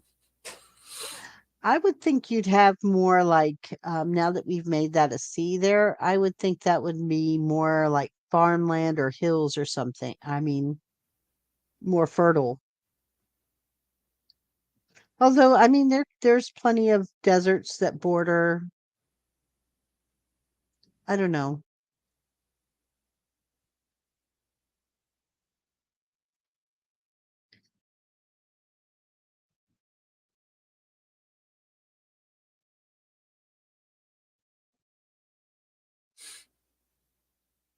What do you think? Hmm. You said that we have it inverted in that this is below the equatorial line. So the further north you get, the more The tropical or warmer, warmer it is. Yeah. yes. This would be more tropical, yes. Hmm. So the deserts and such don't seem to be out of order with that, but I understand what you're saying with the or Scandinavian ish vibe to the names. Hmm. That I get.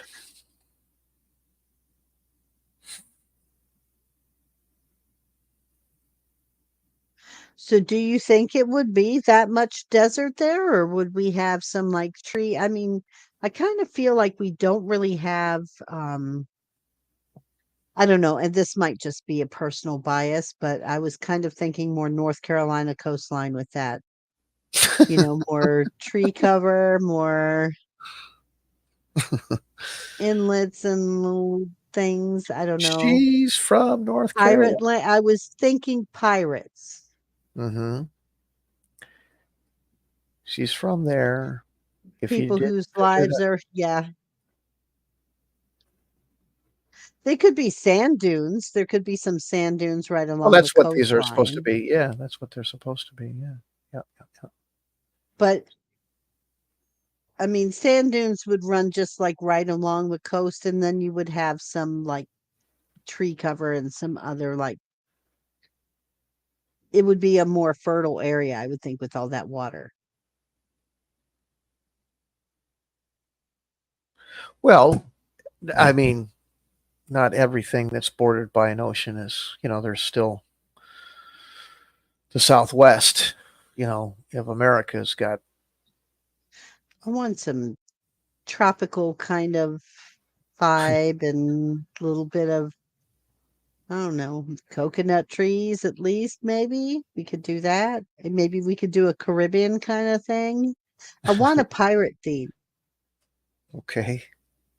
Or at least, if not pirates, at least a seafaring theme, on something along that goes along with that. That's going to be an area where, fishing is going to dominate. There's going to be a lot of,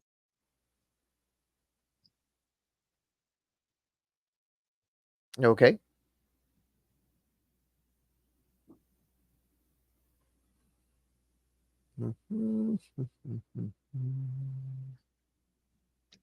I wish I could see the comments at the same time as we're talking about all of this because it's, Oh, are they being masked? I thought I had that yeah, solved. no, no, Um, unfortunately, uh, no. I can see the map, but I can't see the comments at the same time. Sorry. how's that go? I Let's see. might be able to, hold on, let me see what I can do for that. Maybe I can show it.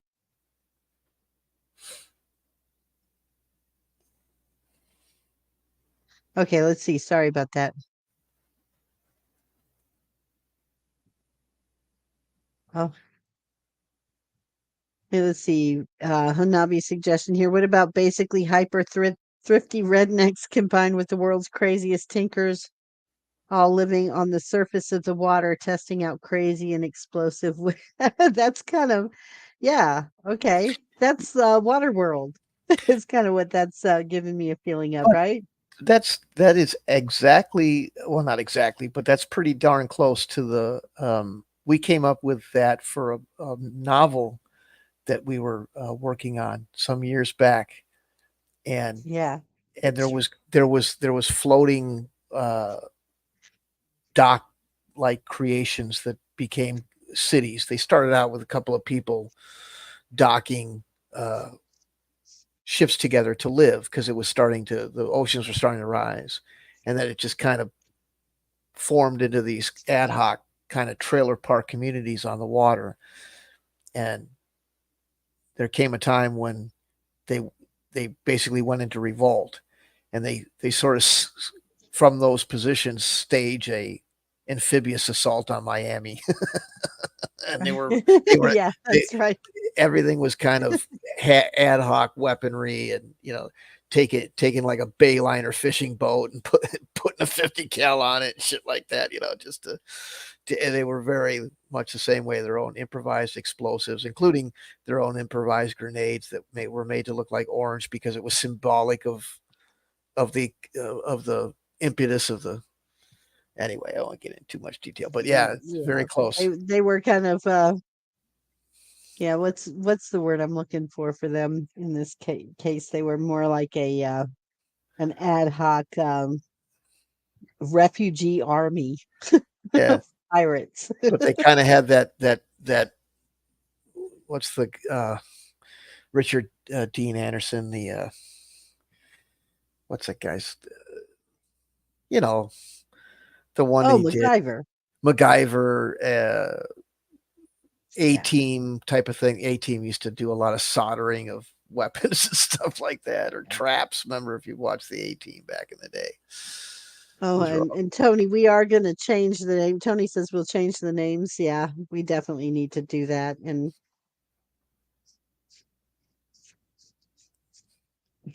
yeah, Egypt and the Middle Right. East with the hyper salty seas. Yeah, there are going to be some parts that aren't very fertile as well. But uh, Hmm. imagine a voodoo lord rafting over to you with some custom made cannons to steal your stuff and enslave you.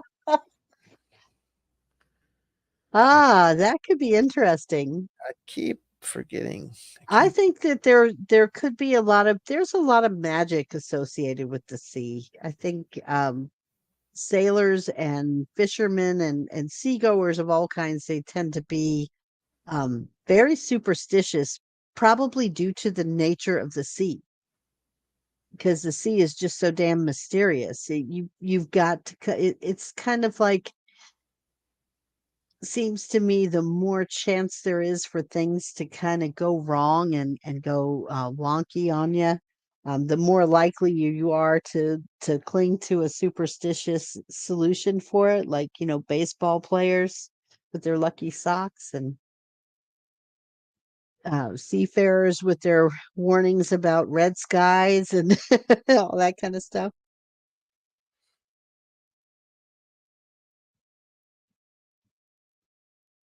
I think I like that idea.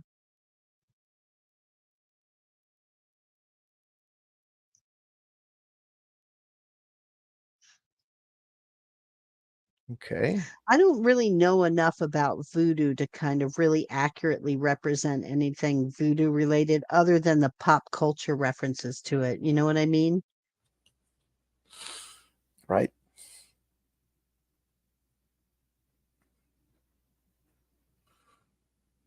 Hmm.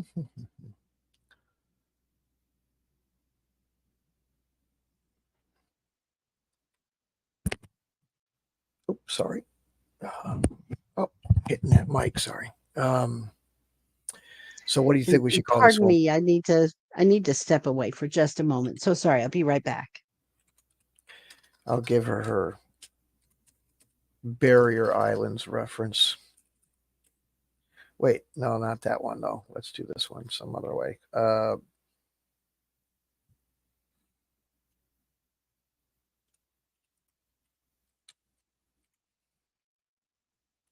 Nope.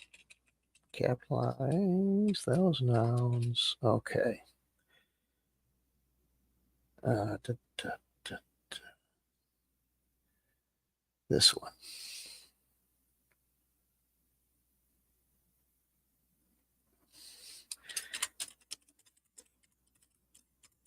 There's your North Carolina reference. Oh, she's not there. She'll see it though. There you go.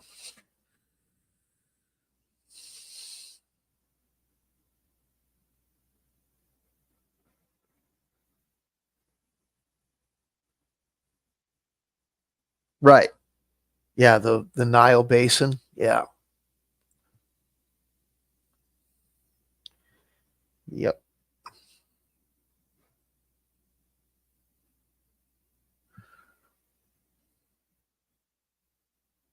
So we'll put the farms there, like here. There we go. Make sure that there's plenty of farmland.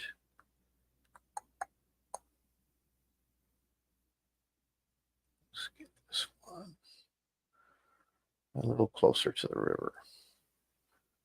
And then we can deal with these giant names.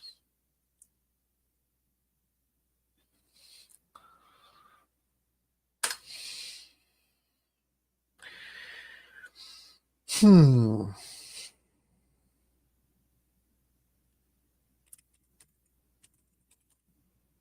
Now, let's see.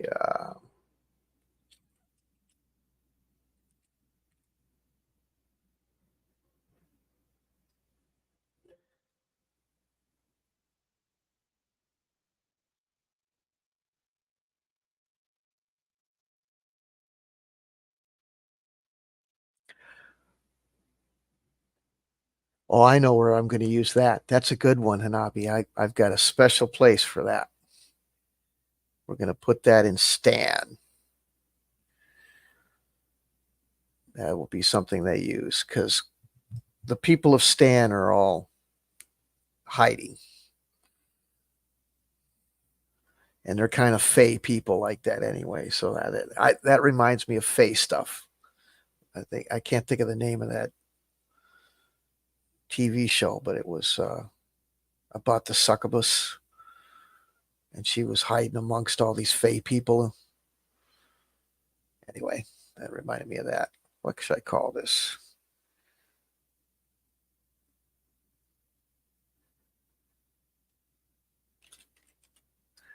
Uh,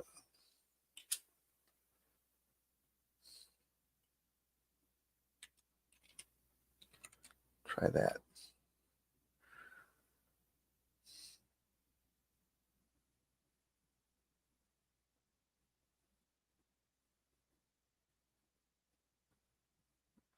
The idea, the land near the farm.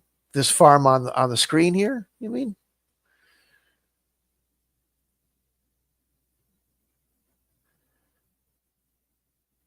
Try to do that.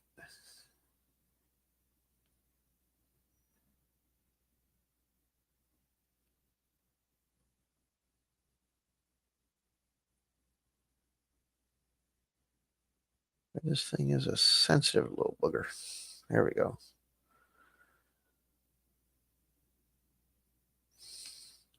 Oh, the ham one. Okay.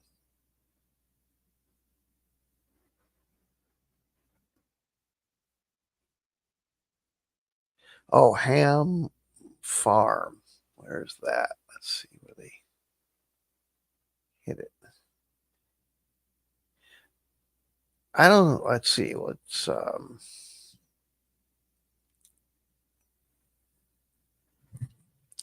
those are heavy hills, and then there's a let's move this and see what we see under there. There we go. There's a small little river there. So that's why there was a farm there. But the icon's missing. Probably covered up by the text.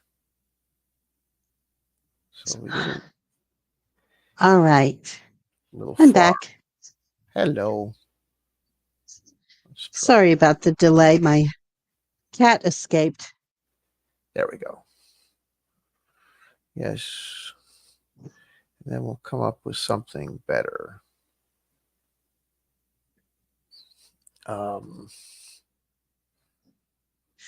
So you've got another idea to throw our way, Hanabi? In the upper, or is that old? Am I? Oh, it looks like it's pretty recent. Okay, That's a sugarcane good. swamps having the land at sea level and prone to flooding. That's good. Yeah, that makes sense. I like that. We'll Okay, just very cool. notate it as such right here. Yeah. Crimson cane swamps. That's a good Yeah, name. that's cool. That's cool. That's cool. Very cool. Am I going to misspell crimson? Crimson. Oh, I got it right then, huh? There we go. So there you go. And I gave you this. See, see, see, Hmm? see, right here, right there, I'm sorry, what did you give me? right here. Oh, Kill Devil Hills. Thank you. That's actually, I lived there for many, many years. It's among sand dunes, so it seemed like the right place to be. Yes, very perfect. Very perfect. I like it. All right, so we have. Thank you for making those changes because I did want to have something kind of personal in there if that wasn't too much to ask. All righty. So what should we call this one? Maybe is there another icon that can be used for where that Fort of Cast is to make it Port of Cast? Sure, we can just change it to Port of Cast. Okay. Yeah, there's not a different image though that could be used. Well, huh? there actually could be a port image if you want. Yeah. Maybe we should change them Yeah, I'd all like to to that. make it look like a port if that's possible, Okay. because you definitely have to have a couple of ports.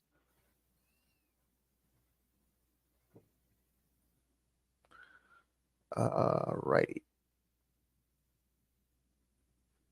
Draw. Do, do, do.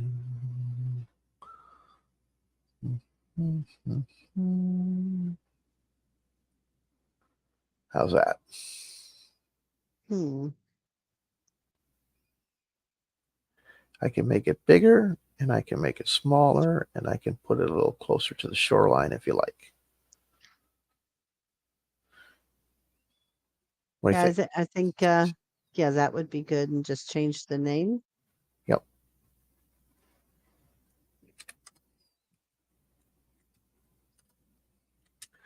And if that's still not good enough, we can wash it through the PS2. But I think that works okay if you do. Okay.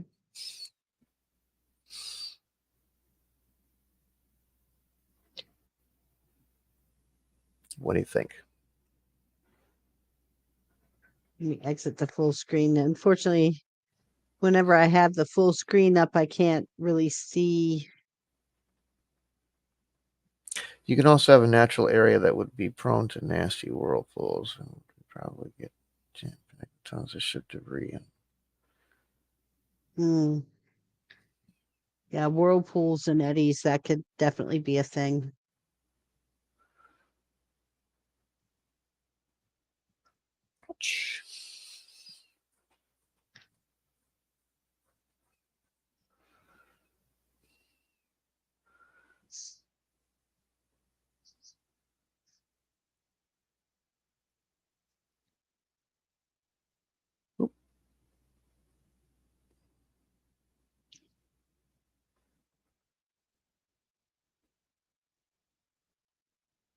That pit in near Number Yeah, Watch. right. I see what he's saying. Yep. Or she. Sorry. Yeah, Ah, that would create a nasty circle current, is what he's saying. right, right. Yep. Does any of these ships show wreck?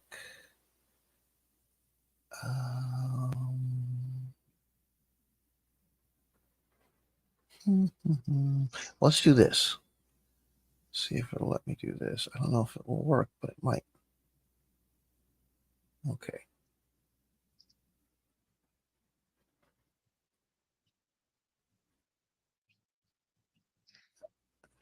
Otherwise, we can do it a different way. But let's just try it.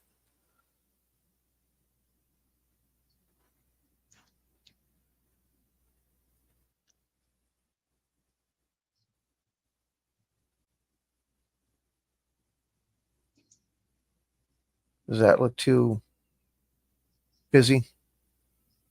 Mm-mm.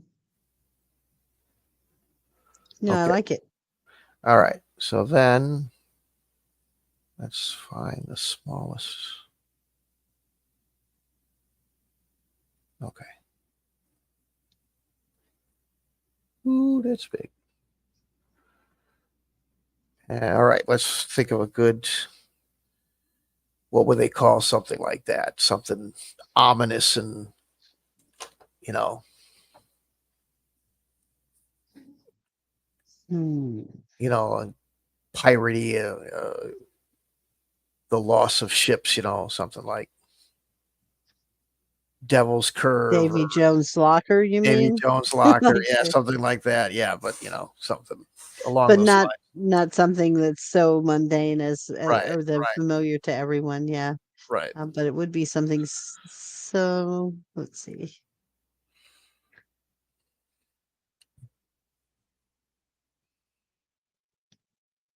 Hmm. Poseidon. Thinking of Poseidon, maybe. Yeah, but I mean that's decidedly Greek. I mean, there could be a Poseidon-like figure, but I think if we're going to have mythological figures like that, we should probably have some unique ones. I mean, Mhm. the god of the sea would have a you could call it the sea's revenge. Oh, wait a minute, wait a minute. No, I got it. I got it.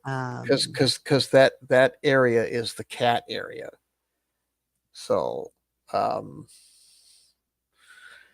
I got it. We'll tie. See, this is the kind of stuff I'm talking about. I always want to tie it in. yeah. I'm gonna get it. Watch this. I'm just using my phone here.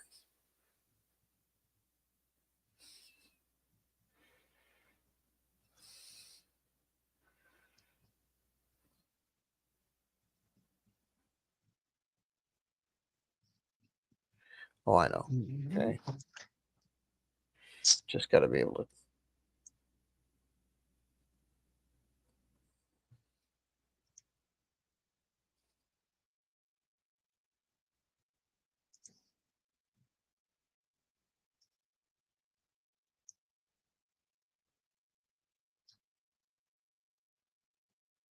Yeah, wouldn't the god of the sea basically be the devil to cat people?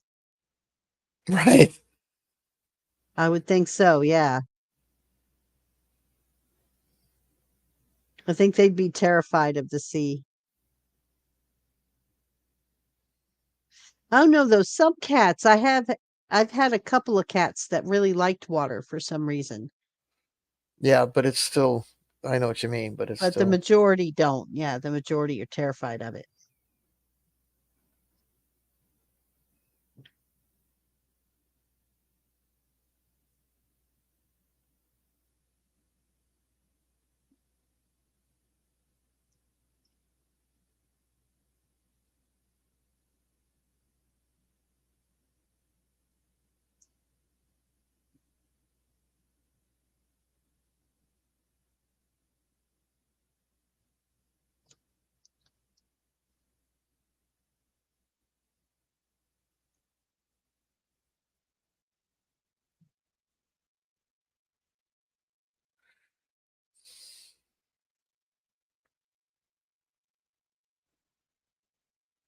okay. But that's a real mouthful. Let's try. Oh, here's one. No, that's The try. maw, I like that. The maw of, and then whatever the name for the sea god. Okay. The primordial embodiment of the oceans, African sub-Saharan. We'll do that. That's good. I like it. Boso MBO. Okay. Excellent. Let's make it 2 lines. There we go. Yeah.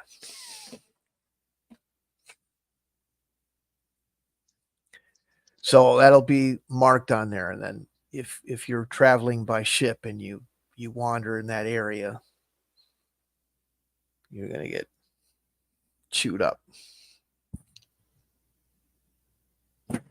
So that's the Amazonian, ancient Amazonian god of the ocean, and that delta represents a jungle area where the jungle cat people are. They have a kind of like a panther for a deity. That makes sense. Yeah, Okay, I like it. yeah, like a black panther, like a jungle cat deity. So that's why they call it that. That's what I like to have. I like to have everything coincide, instead of just Mm-hmm. so. In fact, well, that might be too much, but so we got that area. So this is kind of the jungle. All that delta is jungle area. So I have to come up with different names for all that and stuff too. Stang hammer sounds hilarious, but kind of make it more of a Amazonian, an African sounding stuff. Mm-hmm. Yeah. And then the desert cats would kind of have that more Egyptian ish sounding stuff. And the mountain cats would, well, you could do it like Native American for the mountain cats, something like that. What do you think? Sure. Okay. So what do So you want me the to? Egyptian sea god, there was Nu and you, or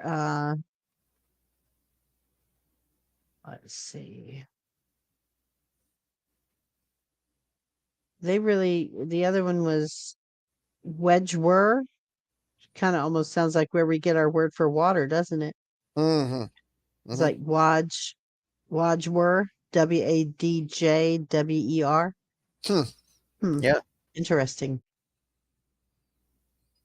could be. Huh?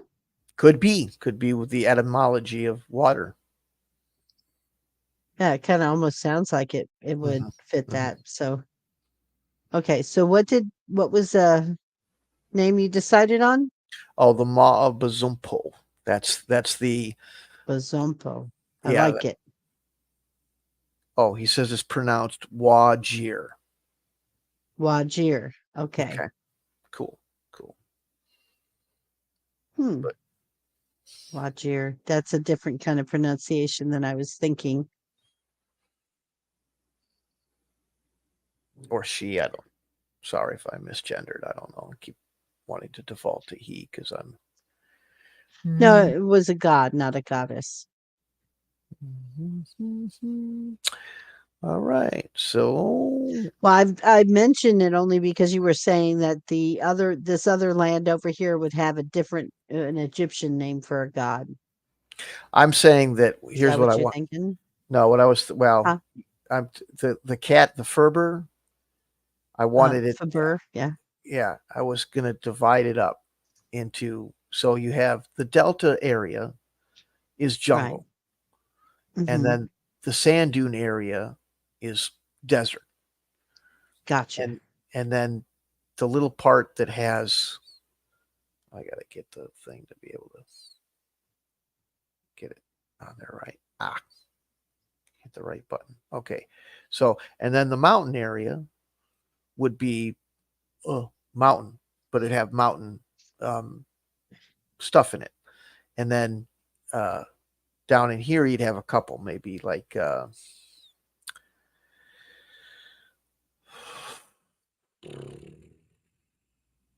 kind of a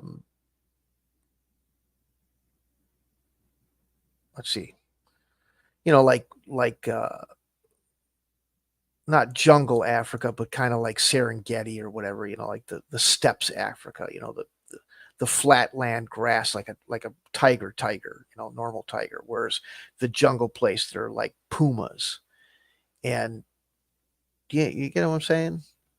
Different types of cat for the regions Right. that they represent, and this area Yeah. all has different, and each that's why I wanted to have different deities. There'd be kind of the Amazon uh, Mm, version makes sense. of a cat deity, which is a black panther, then um, the Egyptian one, and then something from Native America for the ones in the mountains, and then maybe this southern area is kind of more like steppes, like Russia, so it kind Hmm. of be like Siberian tigers, and then up here, Ah, you'd have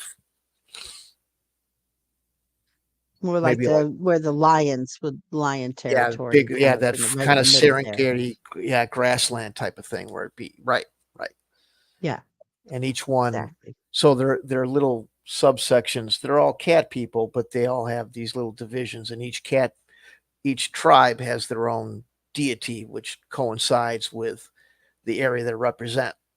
Like I say, like the Hmm. jungle cats would have a Black Panther deity. I found one Right. from Amazonian lore. So you get all that diversity, but the Right. common thread is they've got this feline vibe going. So Definitely. yeah, that's what I was thinking with it. So, below the kingdom of Faber, is Sletham. What Oh kind yeah, of people do you suppose would be there? Are they going to be also, is that going to be part of the cat people territory, just a different nation, or well, what do you yeah. think?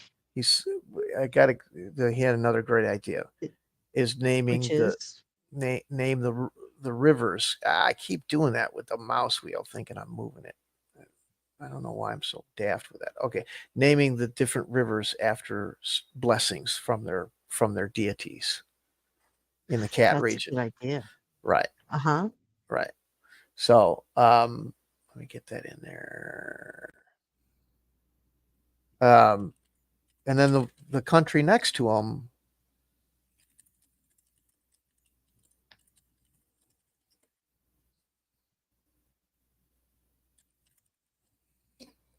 The country next to them. So okay, yeah. East. Is it called East? Is that how we pronounce it?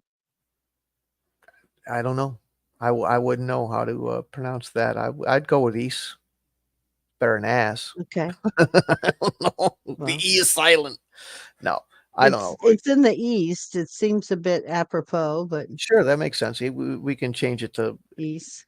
It's East, not Ost. really, We can do whatever we huh? want with it. I mean, we can change it. You want it to be Oost, Ost, whatever. No. Okay, guess not. I suck. Okay.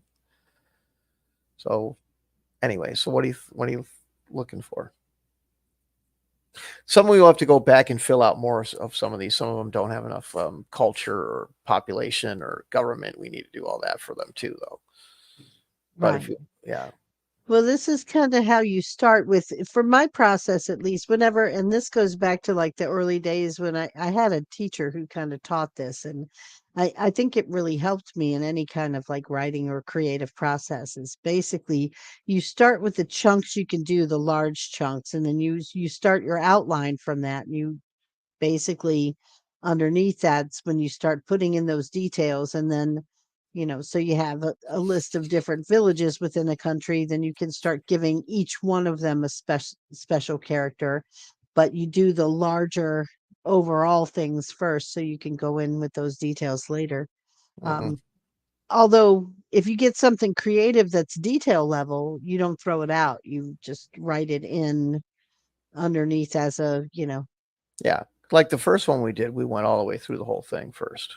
That We did, yeah. plot, yeah. Well, because the ideas were flowing hot and heavy, and I could think of things. I think because it's late, it's a little bit harder for me to get those creative sparks that I was getting before. So having a fresh mind always helps with these things. So Mm-hmm. there's that. But Mm-hmm. I love that they came up with this empire of lip, just lip. I think we should keep that.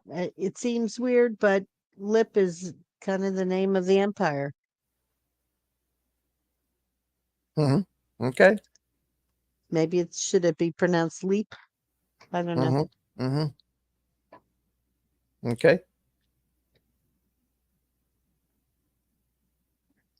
I like the idea of naming the rivers after various blessings, so that's a great idea.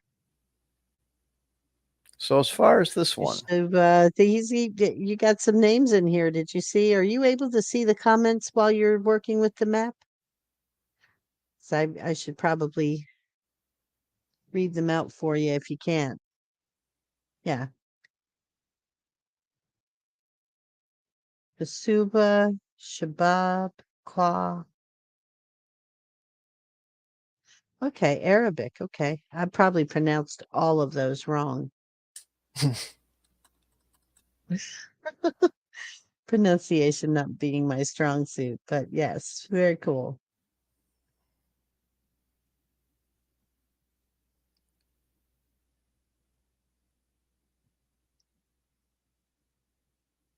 okay. That ain't right. Oh, we'll come up with it. Okay. All right. So let's go. Oh, hit the right button to get back. Yep, it's getting late. Oh, that That cat is. sounds very passionate, Oh, that is my mom's cat. getting into it. What? Loud.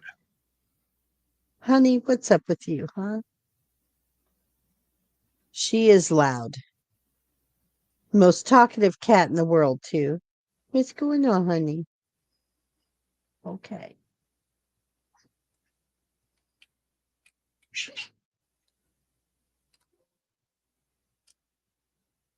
She had a visitor last night, or was it night before last? But hmm yeah, there was a tomcat came and jumped up on the window right outside my mom's room where she lives. And he just sat there. I don't know how he did it. This is the thing that's amazing about cats, but I mean, this is a big fat tomcat, and he sat on this tiny, because the outside edge of a window ledge is not very, there's not much of a window sill on the outside of the window, but this cat was sitting on the window ledge. just Hmm. to say hi to Honey here. He was And looking for Honey's been more than saying hi, but they're in heat, so he was. It wasn't hi. Oh, she wasn't It was. actually. Oh, really? Oh, well, then it I was she just didn't hi. seem to be, but since his visit, and we have two cats, and my cat was already sitting up in the window looking out. So this cat was like just on the other side of the glass from her. And then Honey saw that he was there and she had to go and check it out. And then she got up on the book stand that's next to the window with Baby, my cat, and she just started growling at her and like, get out of here. This one's mine. I don't know, like, you can't have him. He's my baby. But who knows?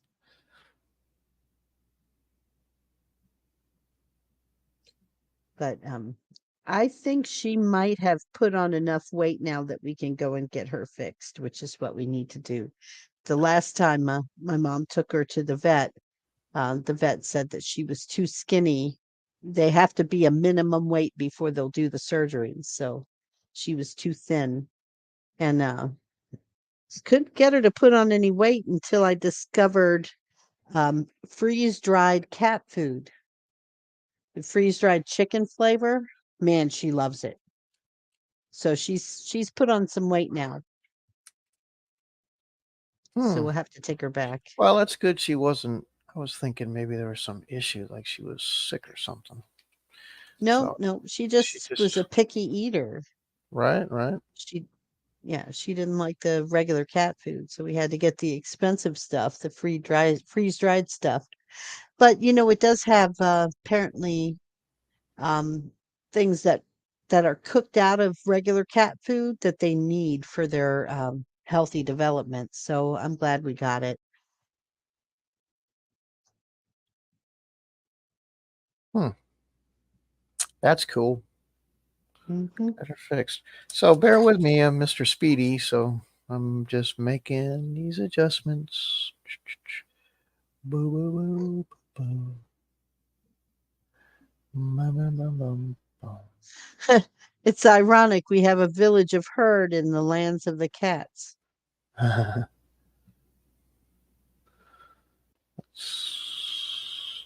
That's wait. Have I just made a boo boo? I could have just made a boo boo. You moved the name of that whole region up there. I Sletham is did the make a name of the boo. country. Yeah. I made a boo boo. Oh no! Now you're going to have to type it again. The late night boo boos have hit. Oh, Okay. I hear you. Honey has some comments on what the lands of the cats should be like.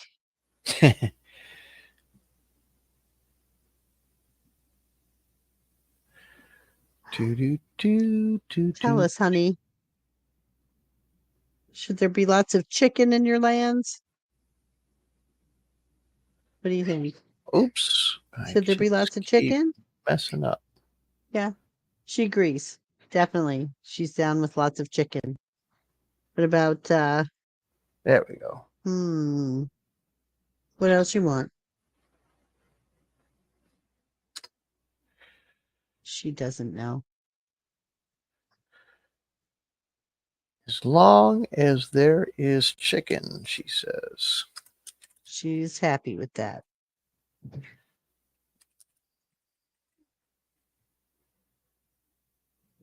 Oops. Ah, that's interesting. Okay.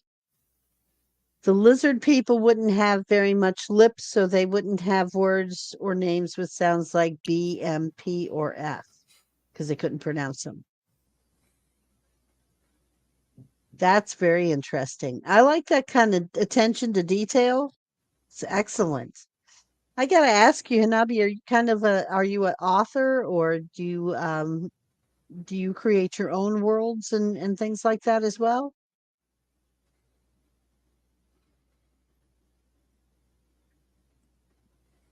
Because you've definitely got this creative process stuff down here.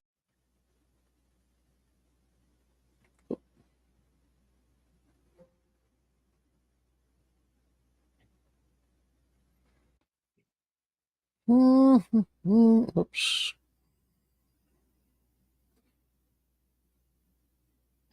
Okay. Wow, 11 years in world creation. That is definitely a project of dedication. So that's awesome.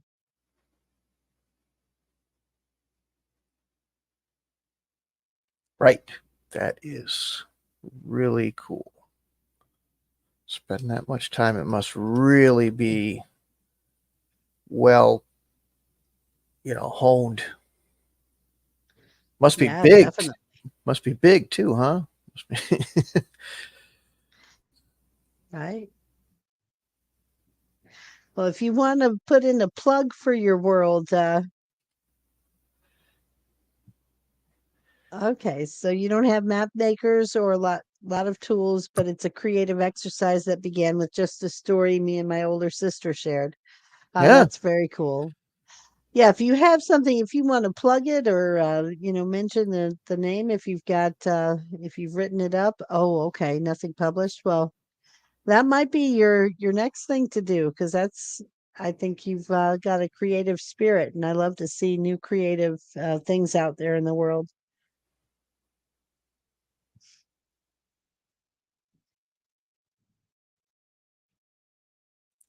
Excellent. Well, you guys, I have to say it is 2:54 in the morning. I do have to work tomorrow, so I'm going to have to log off pretty soon, but I do want to just put out my our contact address again, which is campaigns and conquests. Oh, sorry, Hanabi, your gold is worthless or useless in your world.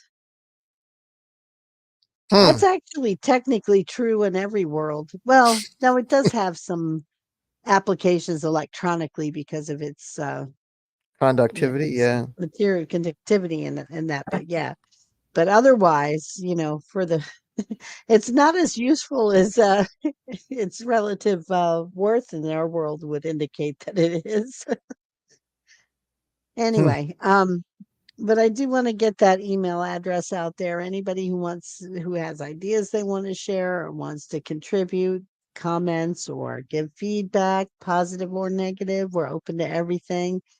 Please do give us uh, drop us a line at my email is campaigns and conquests, all one word, at magenta@gmail.com. So,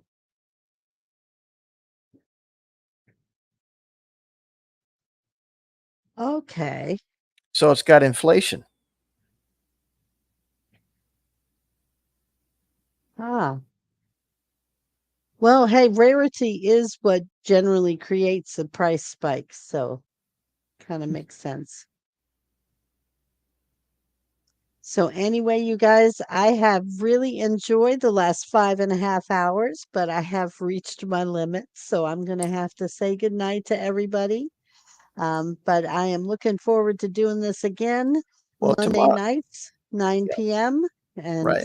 we'll To, continue on building on the progress that we've made so far. to, And it's my look forward to one day too playing this out with anyone who's interested in that because I think this would be a really fun game to play. yeah. So, That's all you guys, tomorrow hmm, is my birth. It's well today technically is my birthday, so yes, I need technically, happy birthday, Storm. yes. Well, thank you. But I probably should go to bed too because family's coming over to celebrate tomorrow. Um, yep. Thank you. So I should cut it short too, or I'll oversleep from my own party. So Can't uh, sleep through your cake. That's not right. allowed. Yeah. Yeah. So yeah, and it has been. Oh, thank you. Yep, I think, well, I hope we all come back next Monday. This has been extremely productive. Thanks, Hanabi, for all your help and input. what a great and imaginative mind you've got, and we really appreciate it. And we hope that more people show up and get involved. And like Magenta says, I can't wait um, to to play this game. Tony wants to come to the birthday party for the cake, right? Right. You and me both, Tony. But he won't let me eat it because it's bad for your sugar. But Yeah, anyway. yeah. But you guys enjoyed it a lot, and I hope everyone has a wonderful night. Happy Hmm. birthday, Storm, and Hey, happy gaming, everyone. We'll see you next Monday at 9. all righty. Thanks again. Talk to you soon. Thanks. Good night.